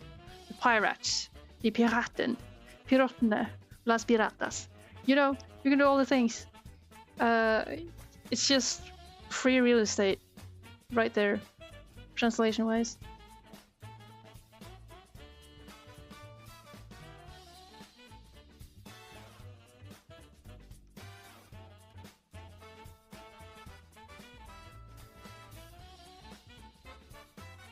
So yeah, translator would be cool. Okay, let's see. Inkity. Wait, actually, first we save and pray. Nothing explodes. It didn't explode. Very good. But I noticed there's a background piece that is overlapping where it shouldn't. But you'll probably need to learn Norwegian. Yeah. Yeah. Okay, so we got this. Now we got that selected. And if I hide my inks, I can push the button and hope nothing explodes, right? Or am I at the wrong one? Yes, I am. There we go. Go to Norway. Yeah, you gotta go to Norway. I don't think the booksellers do international shipping. Okay, I'm a BRB real quick. You can look at this beautiful lineless marching ants content while I'm hopping up for a sec.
Hello. I return.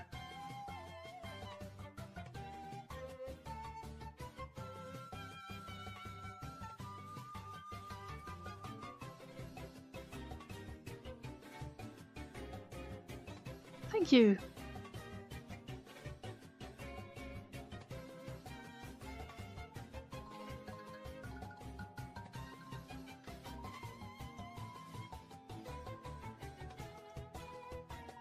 Whoa, Casey, you poured yourself a beer?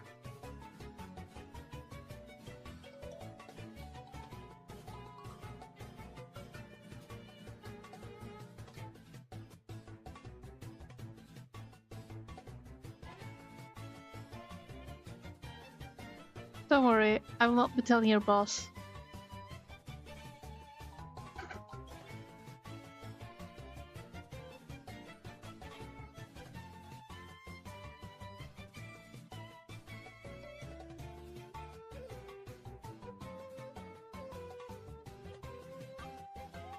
I won't snitch.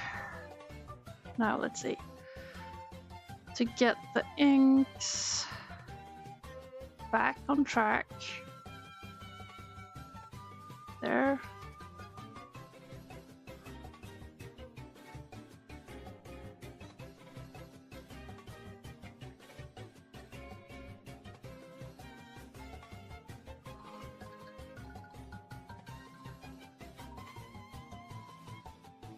Am I your boss?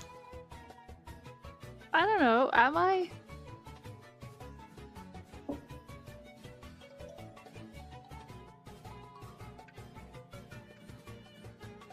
Alright, that's a lot of flats. Well, the background is looking decent.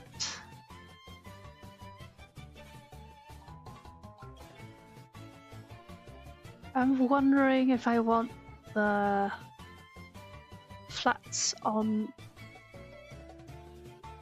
the other page too. Just to have all the character shenanigans up to speed. Like, wanting to keep them somewhat at the same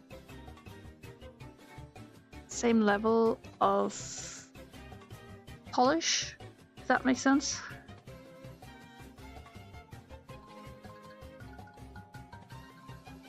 Right, I'll do the same as I did on the other page, just so I see whether or not something is done or not. Bam. What the? Have a character? Oh, right. Wait, what? Oh, I see. I see how it is.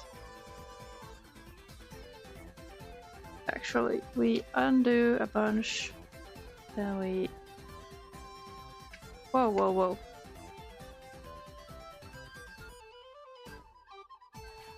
We gotta catch all the characters. Also here. That's everyone. Okay. We got him. Copy, but also lighten it. Paste. Holy Peak art style. Thank you, Pluto.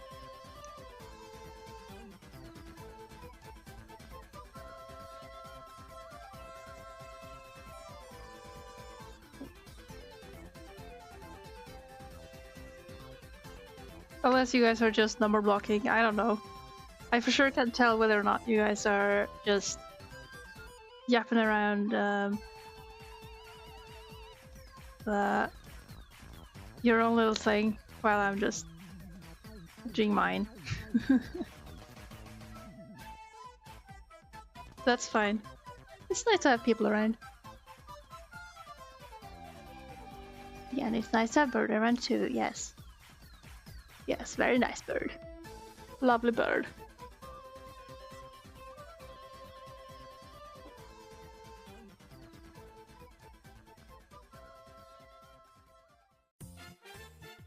Okay. We are... let's... character of...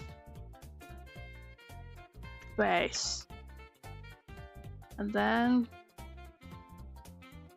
we're back to color picking. The color picking is only for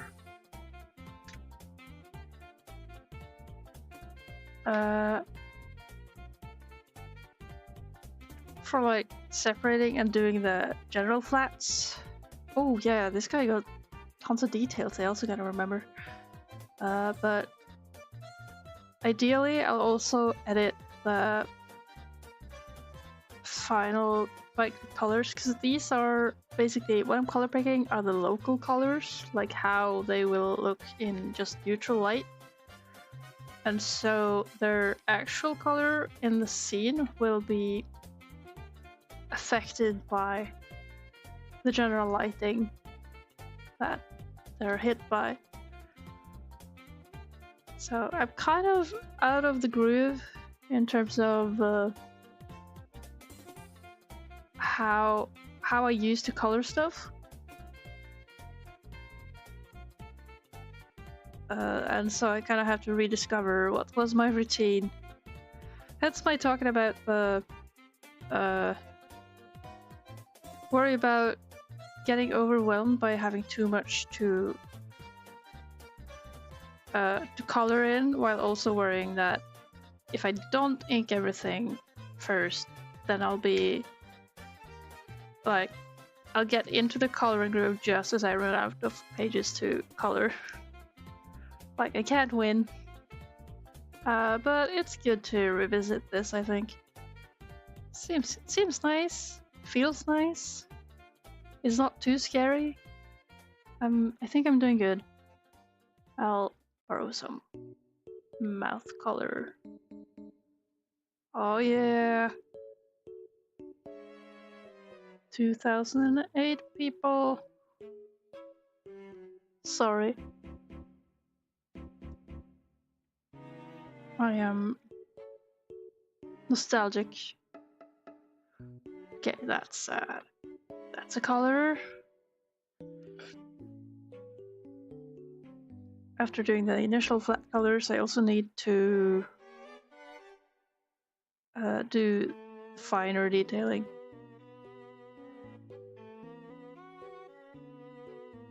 Which is in no way challenging, hard, or vaguely interesting.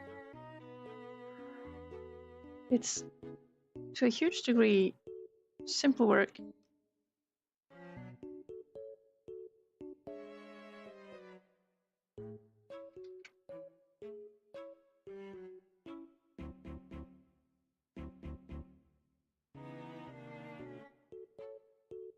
I remember back in, like,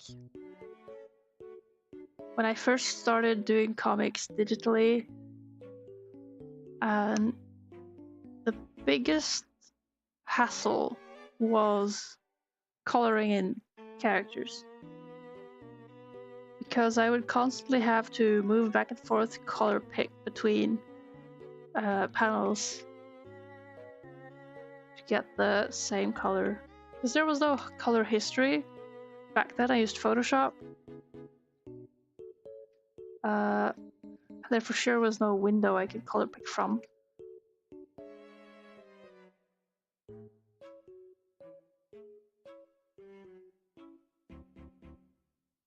Yeah, Clip Studio Paint's sub-view window is pretty good for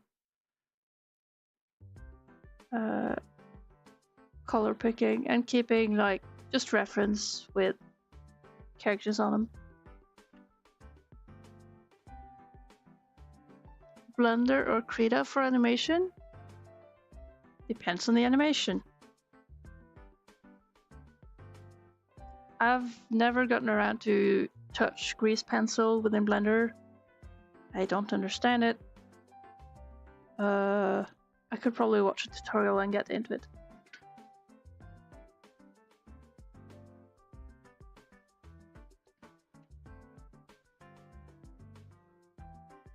But I use Clip Studio Paint for animation.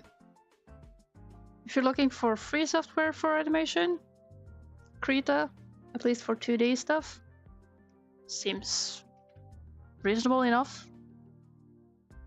I barely touched upon it the other day and was like, okay, I'm super confused because I'm not very familiar with the program, but seems good.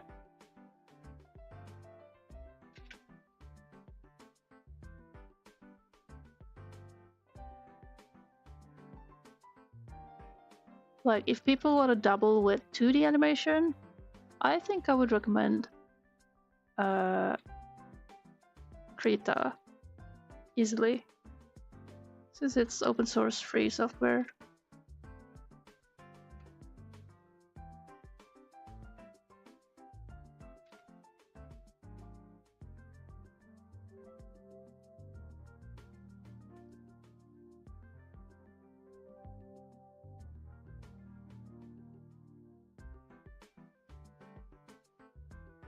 I kind of want to try doing sort of frame by frame sculpting animation in Blender though.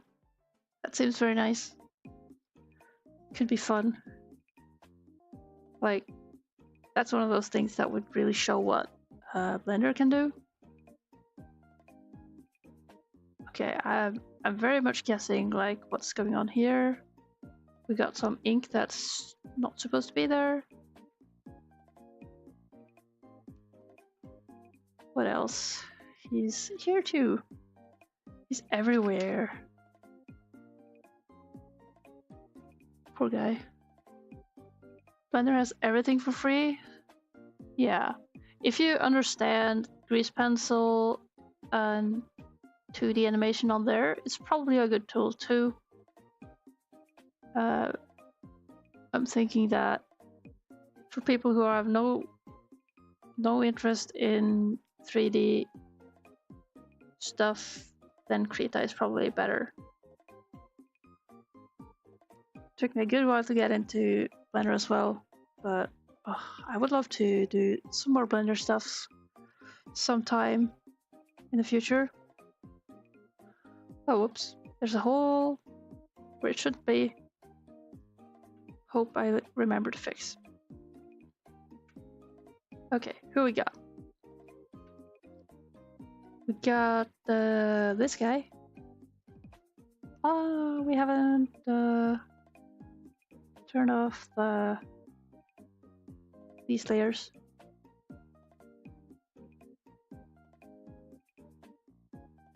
We did make some 3D models for fun. Good.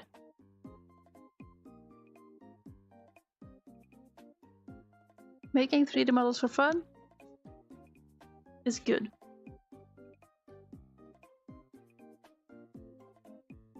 Your human animations use grease pencils to draw the mouth frame by frame. Nice, Memieg. Yeah, in Blender. I'm so confused by the whole name grease pencil. Sounds really weird.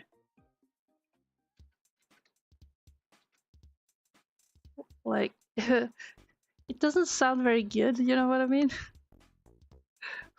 What's this grease about? Please don't be nasty.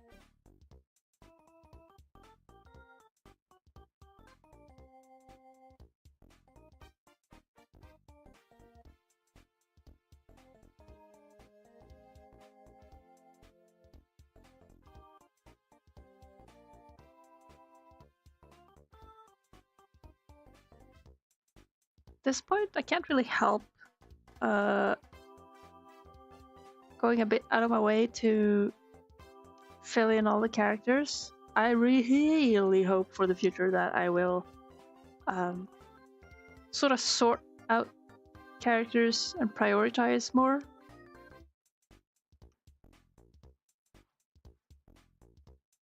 You like making the 3D mix with 2D style in Blender? Yeah. It's really cool to have the mind to just do it that way. Very inspired. Super cool.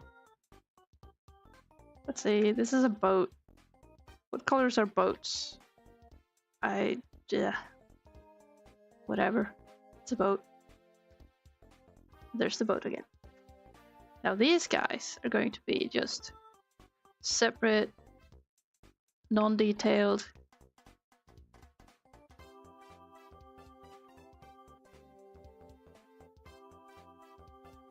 No way I'm detailing this.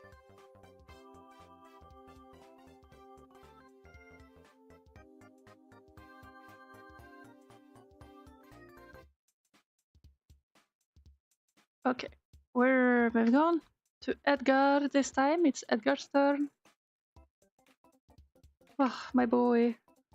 He's such a babe. I love him. Cutie patootie. The Spider-Verse style. Mixed animation existed way before the Spider-Verse, but I am glad that the Spider-Verse films inspired more of it. Honestly though, well, it's not exactly mixed animation, but in oh, Puss in Boots: The Last Wish. That too used animation. That was mostly in the low frame rate way of doing things, but it looked so cool and inspired. Really loved watching that movie. I think I saw it like thrice at the movies because it was way better than it had than any spin-off had any right to be. It's hilarious.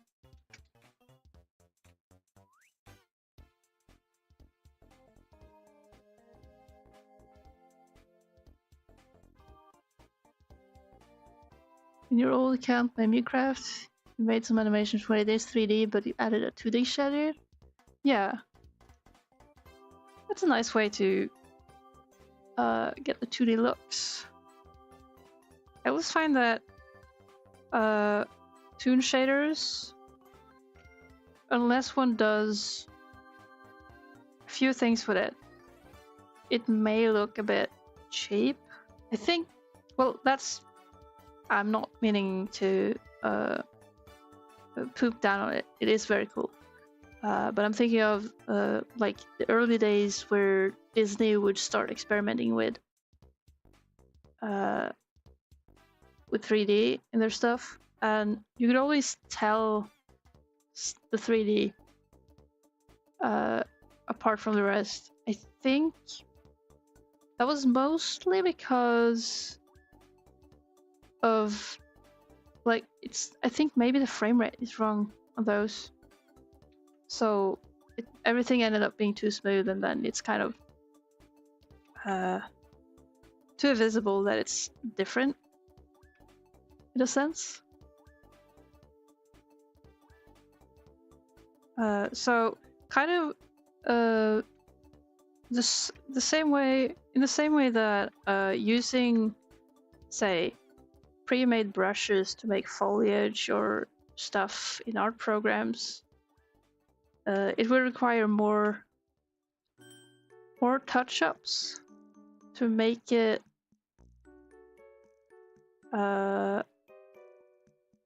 blend in better. I feel that's the main reason one shouldn't be doing pre-made brushes or like using foliage brushes or whatever. It's just that it stands out as static and inorganic.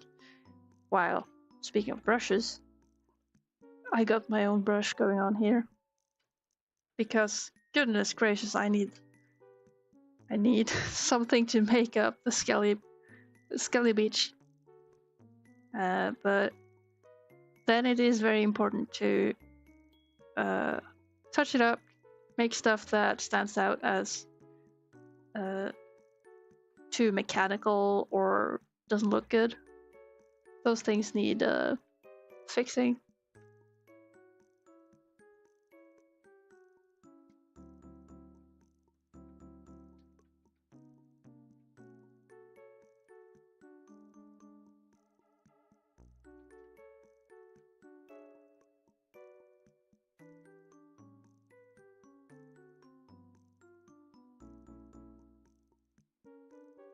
You never would have thought 3 frames in between was going to be of epic use.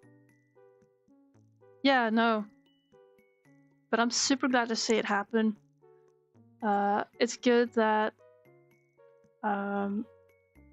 animation films have become more experimental. That's super refreshing. I was feeling that a couple of years ago, where I think it was around the time when the Lego movie came out. I was like, yes, finally, we'll get more movies that play with the medium, that do interesting stuff, and not over-render everything and try to make it look realistic and uninspired. No, we'll get the good stuff. And I could imagine there would be a good Minecraft movie coming sometime in the future. And I'm ever so hopeful that it might happen one day. And I'll stop talking about Minecraft right there.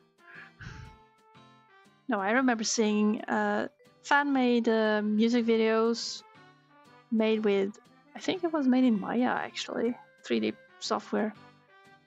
Someone had made, fan-made both a song, like a cover, and animated it by hand, in 3D, with Maya, in like Minecraft style. And I was like, heck yeah, this is cool.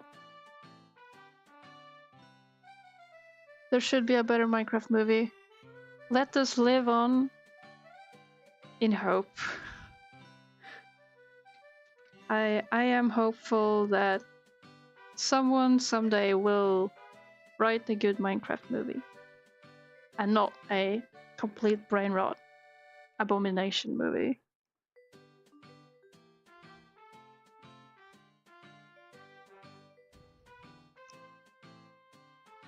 It's like, you don't have to make it a portal fantasy, you know? This could just be Minecraft. And boy, am I haunted by those villagers. Chicken jockey. It was funny. I went, I was on a hiking vacation holiday thingy in England a year ago, possibly, where I was talking about with someone I met there how, honestly, lava chicken, kind of catchy, not too bad. And the person I was talking with, she replied that, yeah, but it is catchy in the same way that Baby Shark is catching, and it's like completely invasive. I have never heard or seen Baby Shark, and I intend to continue with that. Keep it that way. Protect myself. Like, it was a funny bit, but it's one of those things where, like, yeah, did AI write this story? Because surely it was not interesting.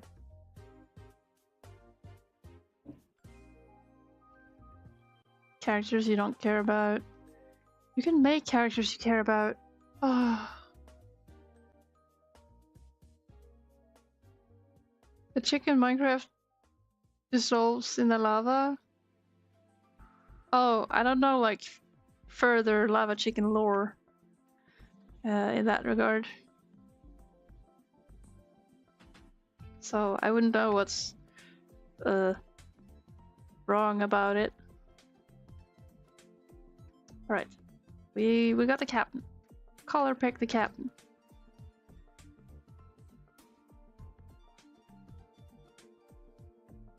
Wait, what? What am I looking at? Hi, Borble. Oh, it's a pretty little orb perching a bit above me, quite in front of me, being the fluffiest, cutest face in this house. I feel blessed. How good would I think my plotline is? You mean for the comic? For this thing I'm working on here?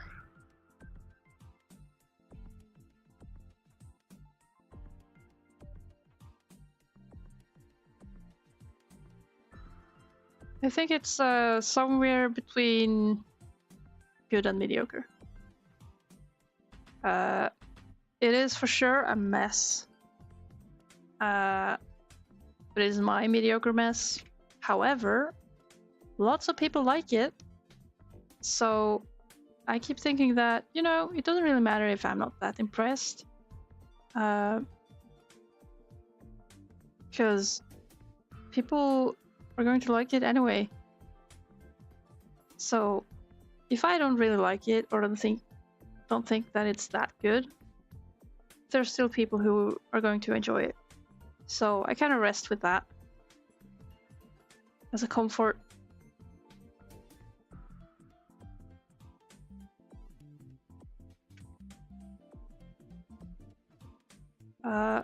What I kind of dream of is that I'll get the chance to have this once the book is done, the story and everything.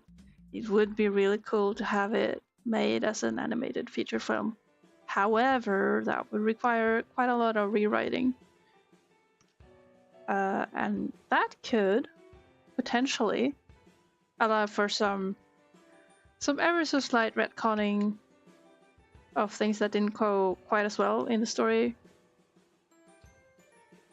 Because as I'm saying, I may have 20 years experience with drawing. I for sure do not have 20 years experience with writing. And so writing was the most challenging part in this, and in part the reason why it took so long for me to get on with it and continue with the story.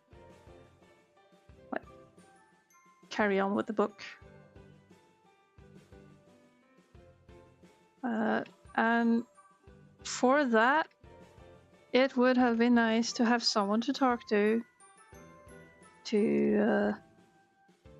kind of helped pointing me in the right direction, that kind of jazz.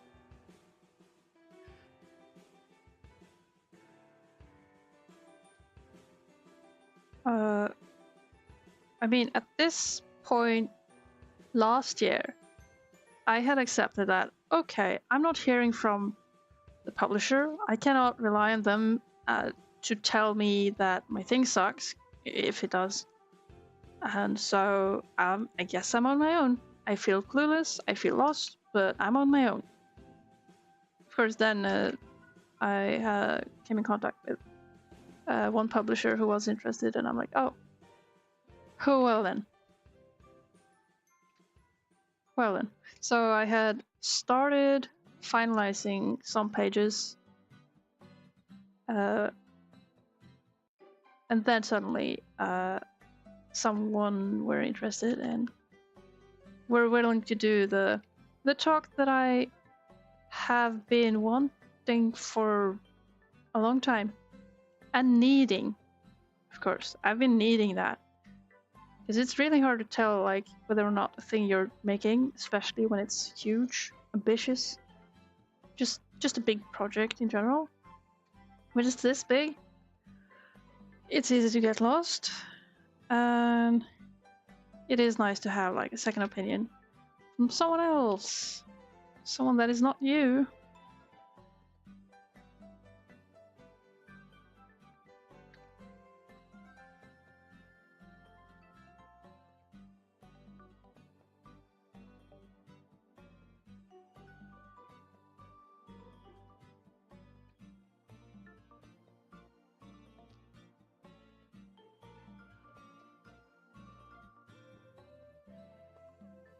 So motivation-wise, it has been kind of a struggle because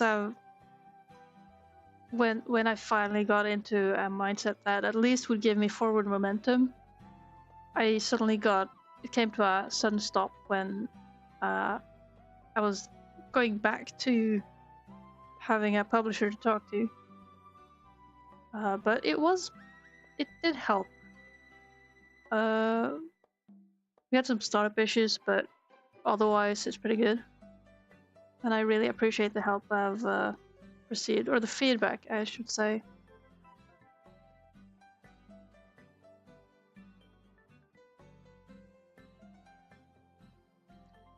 Right, last man, Semel. Is it Semel or Semel? I don't know. Do I look like a name expert? Semel. I love this little guy. He's a grown-up brat. You think it's Semel? Yeah. Yeah, sounds right. It's I also got the guy Fadil. But is it Fadil or Fadil? I don't know, his name is Fadil.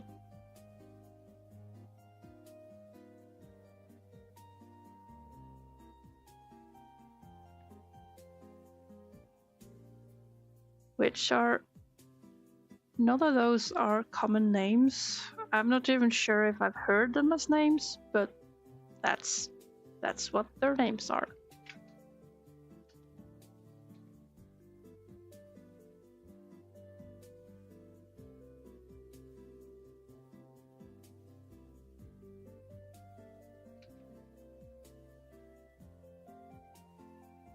Okay, here we go. Semel in the hood, yo. Okay. Then we go through the hoops. We select the ink just to tell what's going on. I delete from my flats, make a selection of the character stuffies. I hit the button. Boom. Lineless. Now I am not merging those. I'm just calling it char F.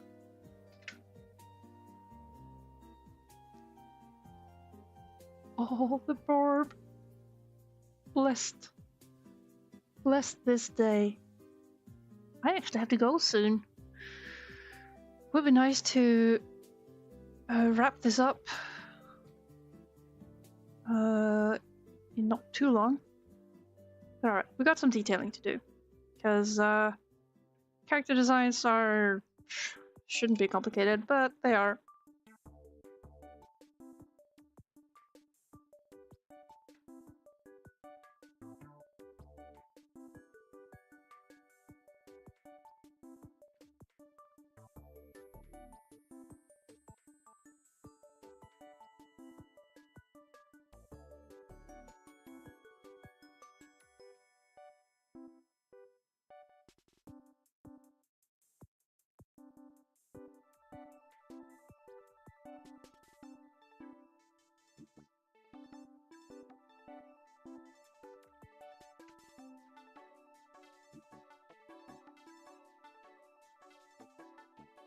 This is one of those. Oh, does he have 4 fingers or 5?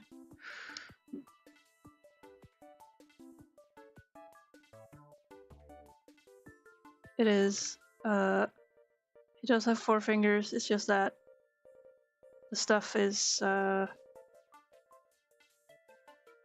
Whoop.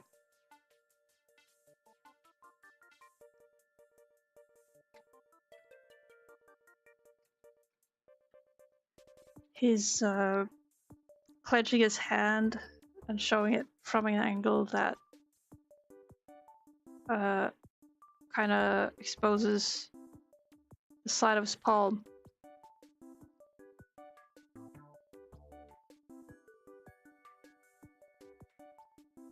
See, that's like the silliest small character details.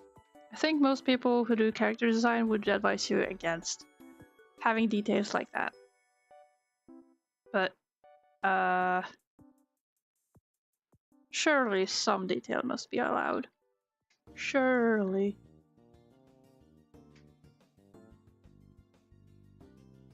So I can't help think about his little chocolate fingers. Chocolate dipped.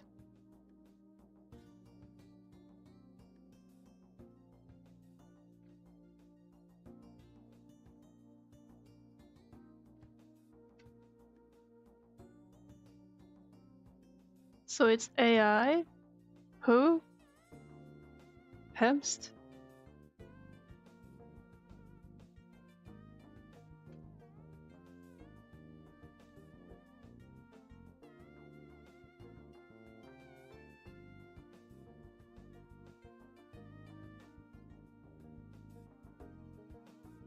The 5-finger drawing? No, it isn't. Your eyes just suck.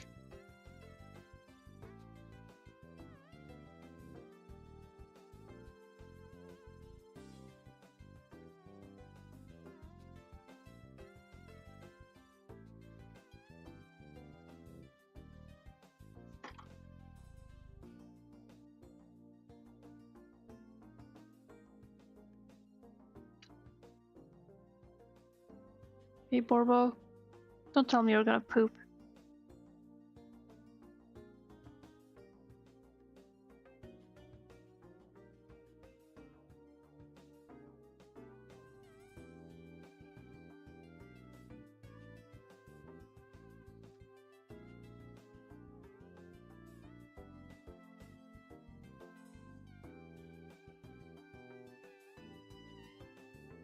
Alright, that's Reno. The other dude with complicated markings is this guy.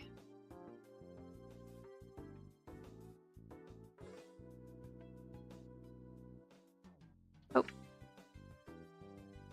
Well.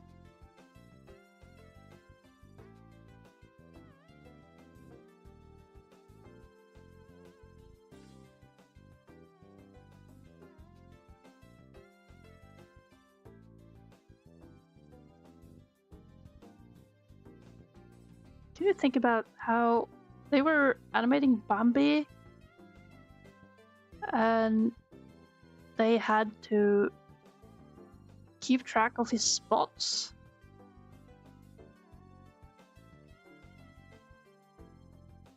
Like, there was tons of this structural stuff you had to pay attention to in order to just animate the spots on the right space. I think that stuff is really cool. It's kind of a, well, an extended how to draw kind of thing.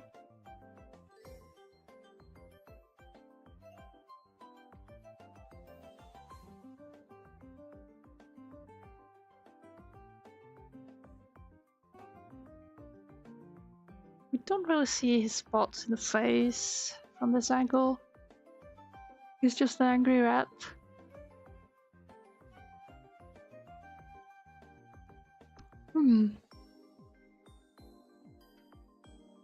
Oh, the animating of Bambi was probably a nightmare. No, I think they did stuff in only good pace and good pace.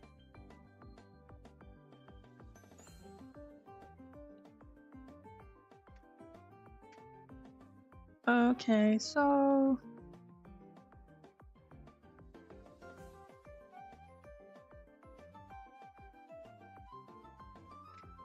I'm deleting these. And with that, I'm deleting that.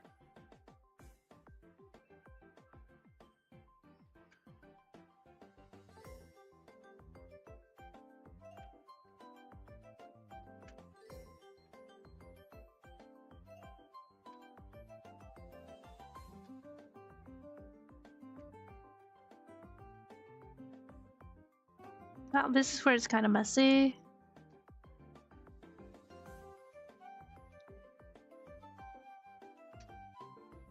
Okay, we got the softs in place. Almost. Reno has this annoying face of his.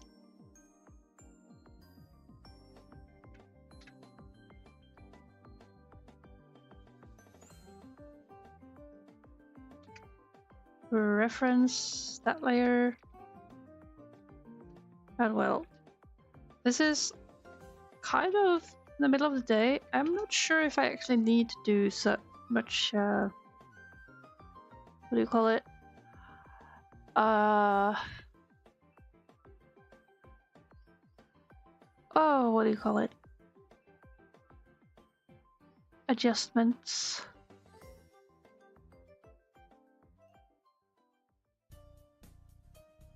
Except for the cigarettes. 10 grown men drawing while chain smoking.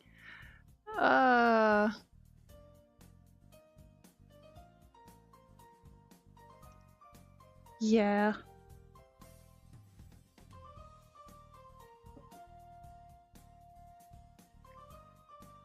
Okay, so now we got these 2 pages up to speed. They're still not quite finished. Still. We're moving over to part of the process where I'm still quite unfamiliar.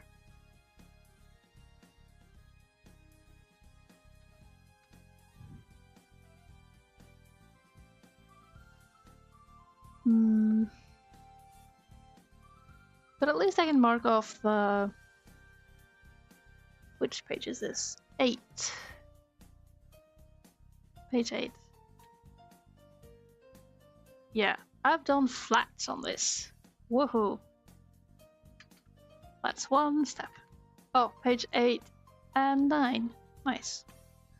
Flats complete. There are certain things...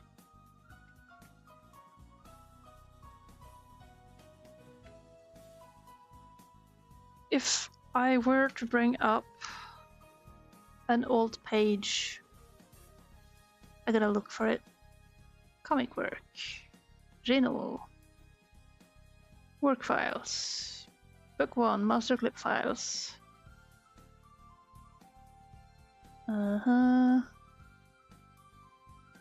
Okay, that's something. That's also a double page spread.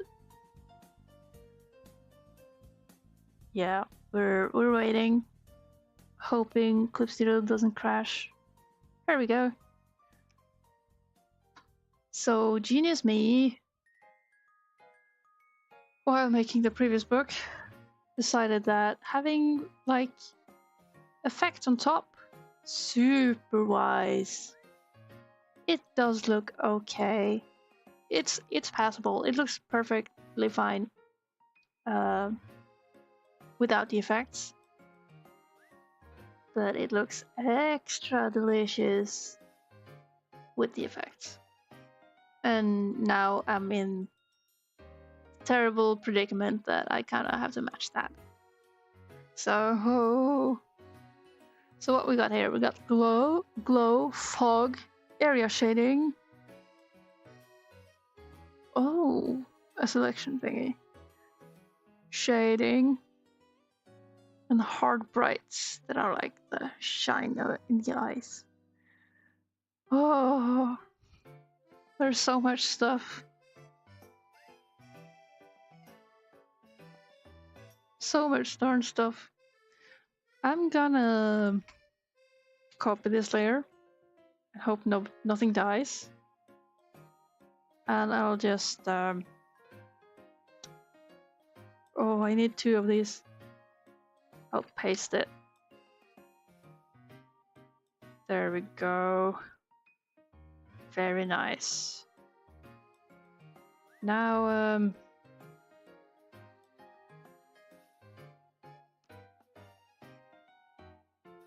whoa. Oh wait. It's not supposed to be in the left layer. Call this left effects. But I would like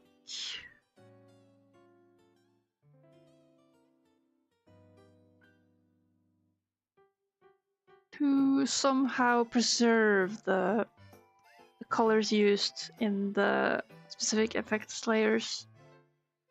Is there anything here? Yes. That is a general glow.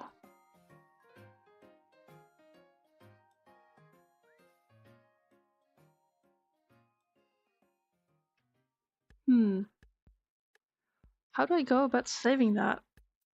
Remember to save. Yes. Thank you, Kayaki. Right now I'm trying to understand what I got here. Area shading has no content. Ocean waves has no content. This here is hard light shading. Hard brights. Yeah. Dots in the eyes.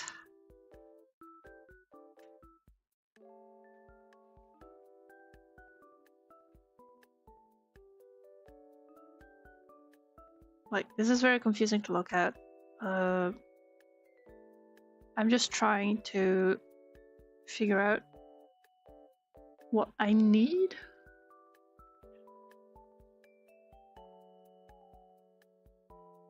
But if I go like color map, maybe, then I can do I have a grid? Yes. Follow grid. I call it not follow grid.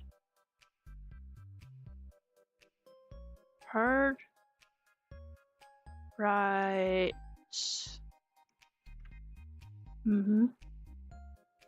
That's accounted for.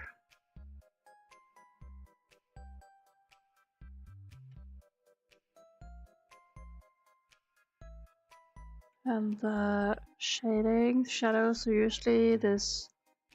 Oh, that's a blue one. But also, yeah, sometimes blue, sometimes other.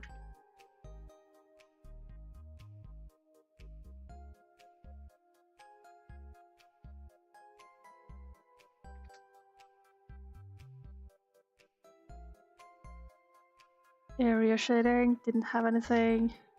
Does the fog? Do I have any fog here?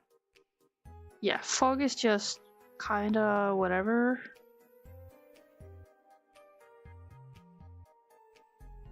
Yes, I could add that.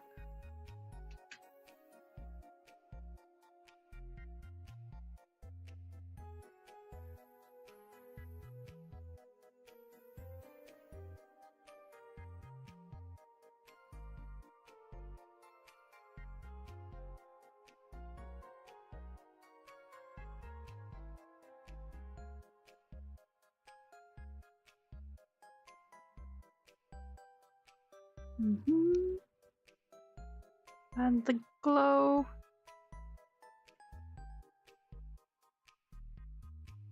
It varies. I'm just color picking around to look around for various ways of glow.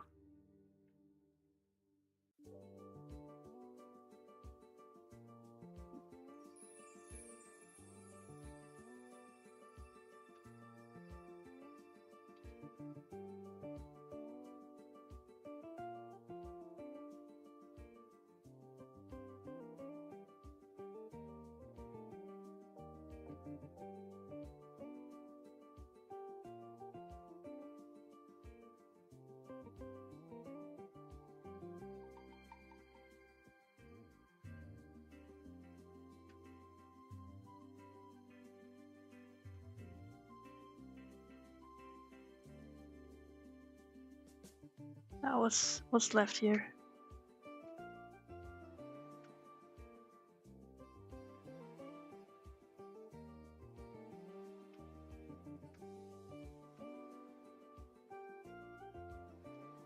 I'll just add this to this one. Okay.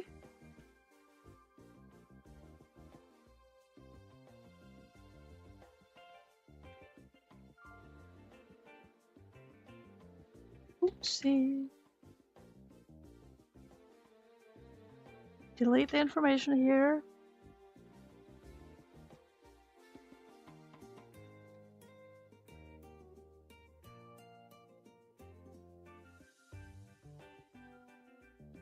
And for the sake of... I'm not sure if I even have this FX layer.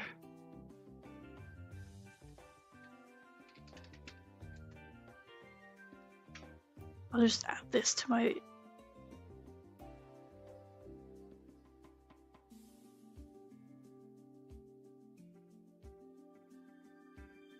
Oh, right. Yeah, I don't know how that is going to play out, but we try it. Oh, I forgot. Delete.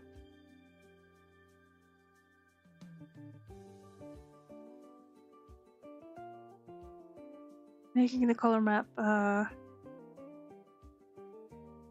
draft layer so that it doesn't show up on exports is the idea here. Now, how I usually do things here, so I got these shading colors, but I'm not sure how this plays out. For sure, this. Oh, does this have? Oh yeah, it has specific. Whoopsie. That's not good. Alright, abort that.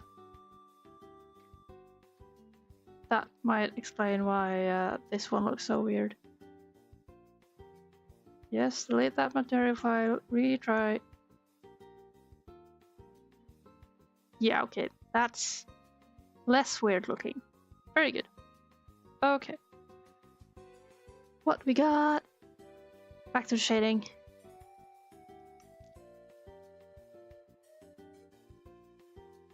Yeah, so we have, for this particular effects layer, I got the paddles.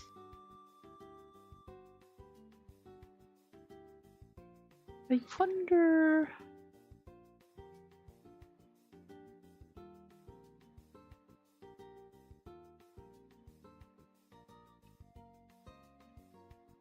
I got the paddles, I got the inks. But I don't want the outside of the paddles. So I just subtract that from the selection. That was the wrong buttons. Like this. Oh! Beautiful bug. Beautiful bug. Oh. Okay. Cool, I guess.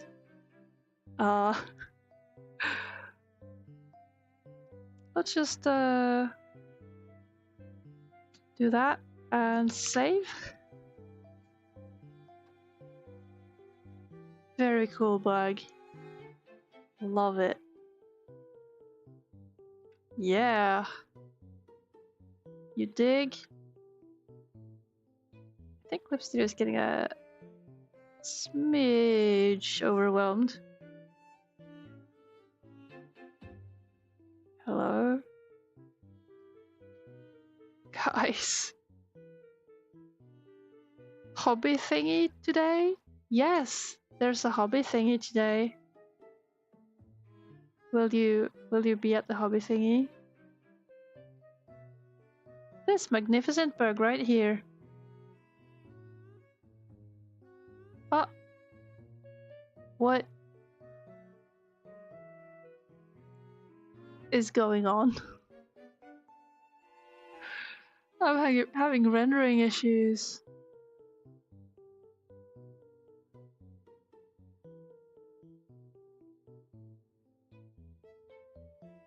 This shouldn't do stuff. Okay. Cool, Clip Studio. Very nice. Very nice. Feeling safe. Save another time just for safety. But yeah, hobby thingy. I'll be leaving the stream soon. I've been on for almost 6 hours. Send prayers hoping that Clip Studio won't crash. Thank you. Yeah, this is supposedly a fairly juicy machine, but I tend to go bananas and sort of kind of overdo stuff. A lot. Color map, hello. Oh, it is hidden. Yes, yes, yes. Just pop it somewhere. There you go. 6 hours? Yeah, I've been working. I'm having a work day. And you guys are being my company. That's super nice.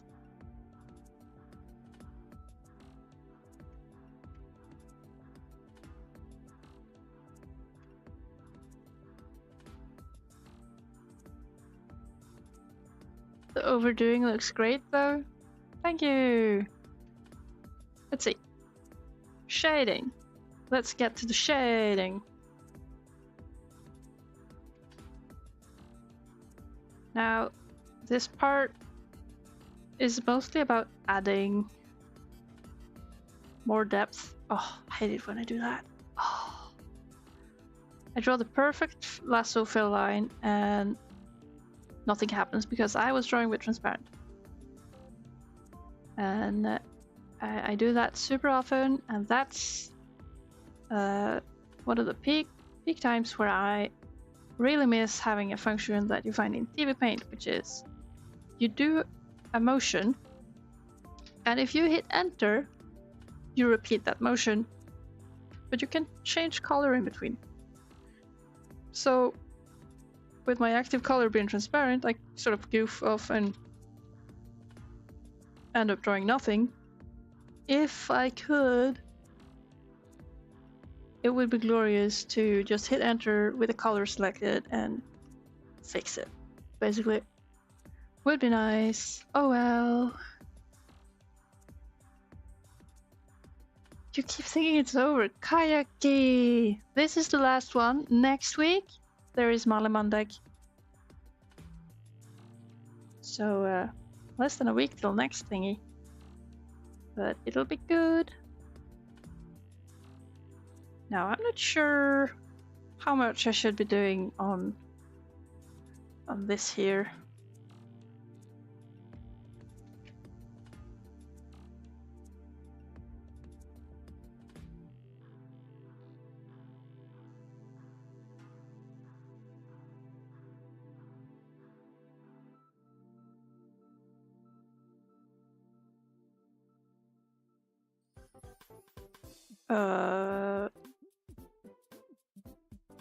I'm getting weird noises happening in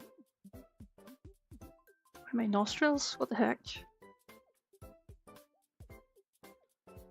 Alright, back to checking my reference. I got the same page, the spread that I showed you from the previous book.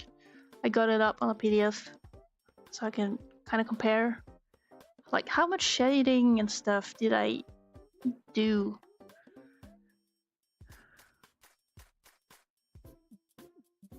Did a fair amount, actually. Oh, all this work. All this work, man.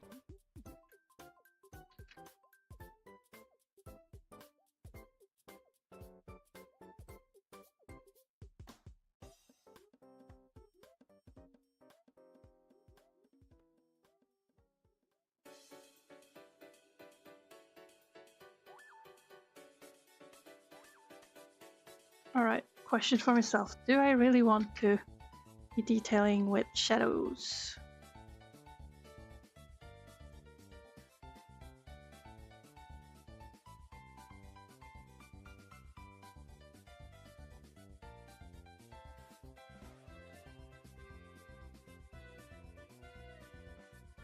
Let's see. Shadows do look nice. Who would win a Super Grus Bros fight? Rina or Ella? Oh, I think Ella would possibly win. Let's see. This is why I kept the character base, so I can just select. Do like this.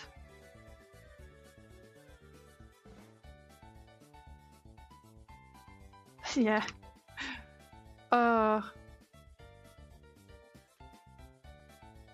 Fighting games with your OCs.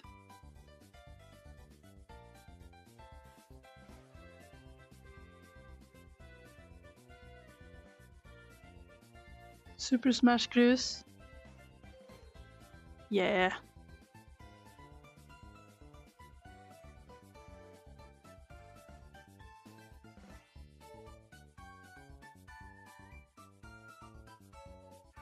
I mean, as much as I would like it to be similar to Super Smash Bros., it would probably be like the Grusart All-Stars something.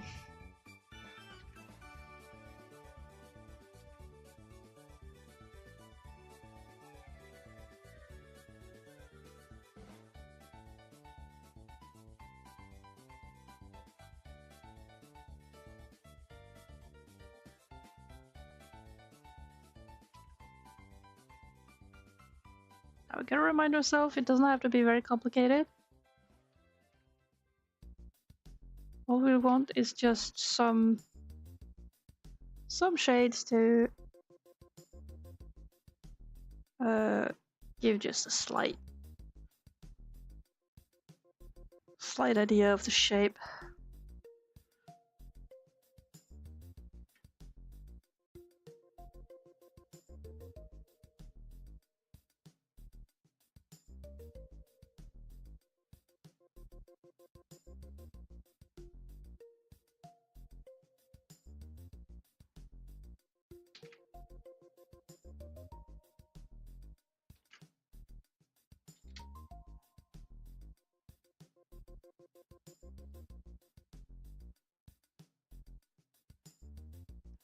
I'm thinking I shouldn't really need so much shading on him here, because I mean he is very small. If I view this is printing size, and granted I am viewing it from quite afar, a bunch further than I would hold a book, but he is very small. There is little to zero reason to super detail shading on him.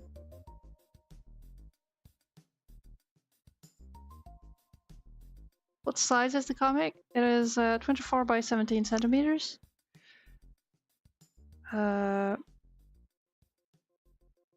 So a bit smaller than A4 paper.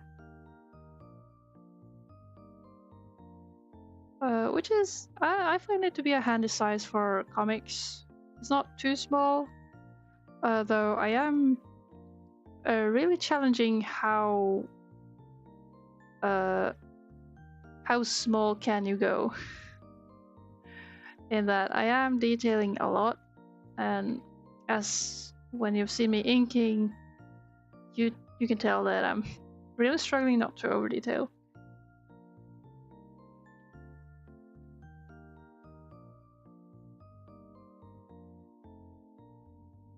But I am sort of dreaming of, whenever this is done, I could do a luxury edition that is printed larger. Because I'm working quite high resolution, like 600 dpi, meaning that I could, in theory, print it much bigger in 300 dpi.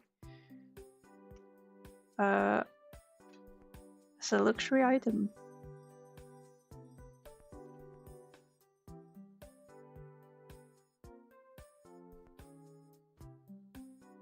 Also, it fits in bookshelves quite easily.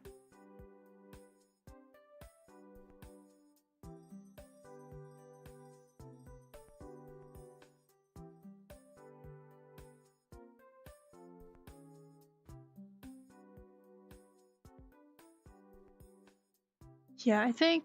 Oh, we got 5 minutes. Then I've been on for 6 hours. I think we've done quite good progress today. So I'll be happy.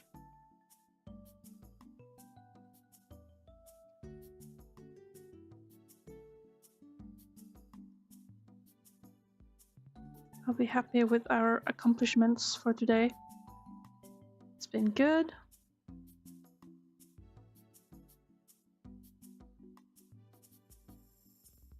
I better be. Yeah, I think I am. In regards to the finding back to the love for drawing and burnout and everything, I've sort of been suffering the burnout for a long time before realizing it was a burnout going on. Meaning I would say yes to things and imagine that, oh, that's gonna be easy to do and perform. It'll be quick and easy.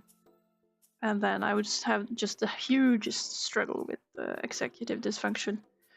Being like, oh, I know this thing is easy to do, but I have no strength to do it at the moment. Help.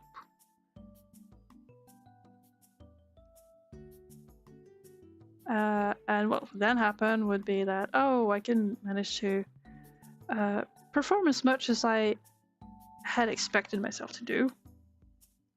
And then I would feel that, oh gosh, I gotta catch up soon. It'll loosen up, and I'll be just zooming through everything. It'll be easy.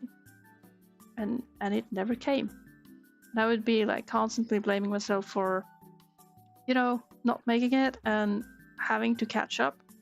Don't do that to yourselves. Be nice to yourselves. I've become much better at being like, oh, I didn't do as much as I kind of wanted or needed today. Well, anyway, relaxing now. It's what can you do? You have good days and bad days. There are strategies to deal with the executive dysfunction. For my part, it was the whole working on projects that didn't inspire, and with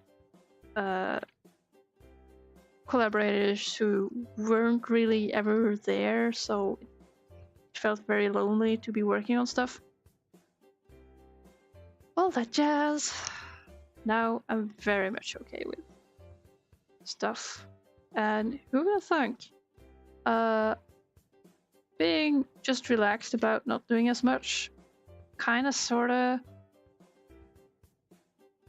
punishes you less, hence gives you just more energy to continue doing stuff. So it gets better gradually.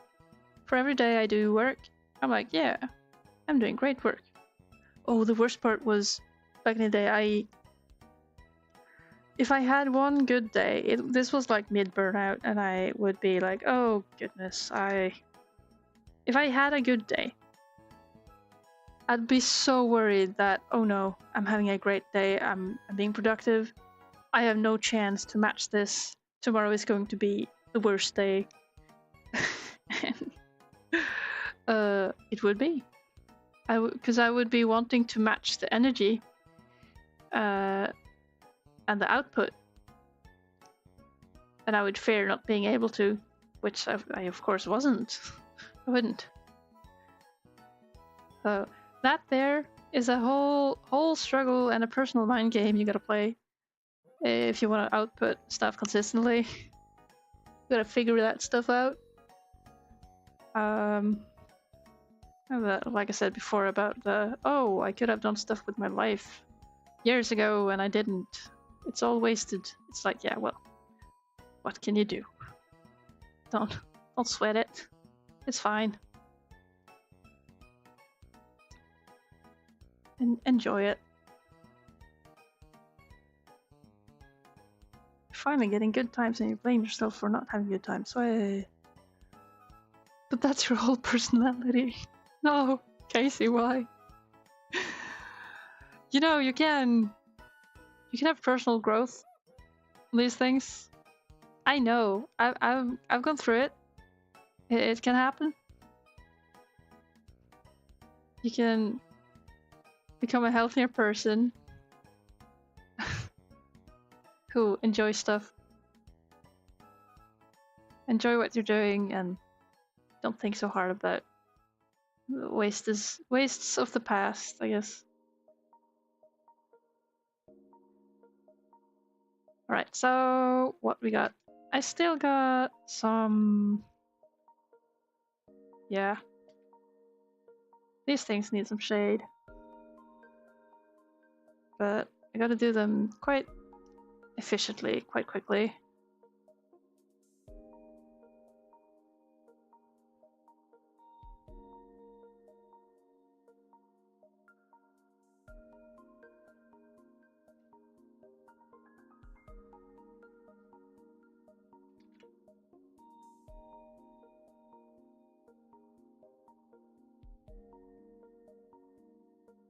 Oh yeah, we hit 6 hours, yo! I'm not finishing this today. I'm very close to, but I also gotta prepare to go.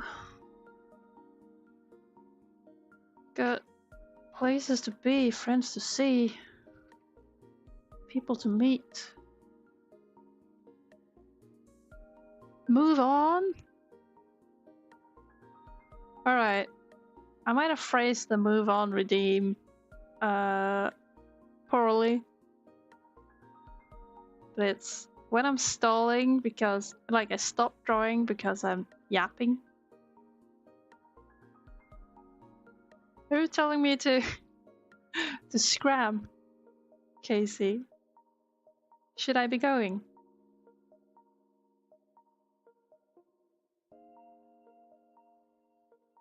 Yes. Oh. Alright, boss. I guess you're the one who's the boss of me when I'm live, huh? As it goes. Oh well. You're right. I should get going. But hey, we're getting colors. That's pretty nice. Saving progress. Everybody save the progress of all your stuff. I thank you all for watching. And hope you had a good day today. Hope you continue having a great day. And I'll see you later. Bye bye everyone.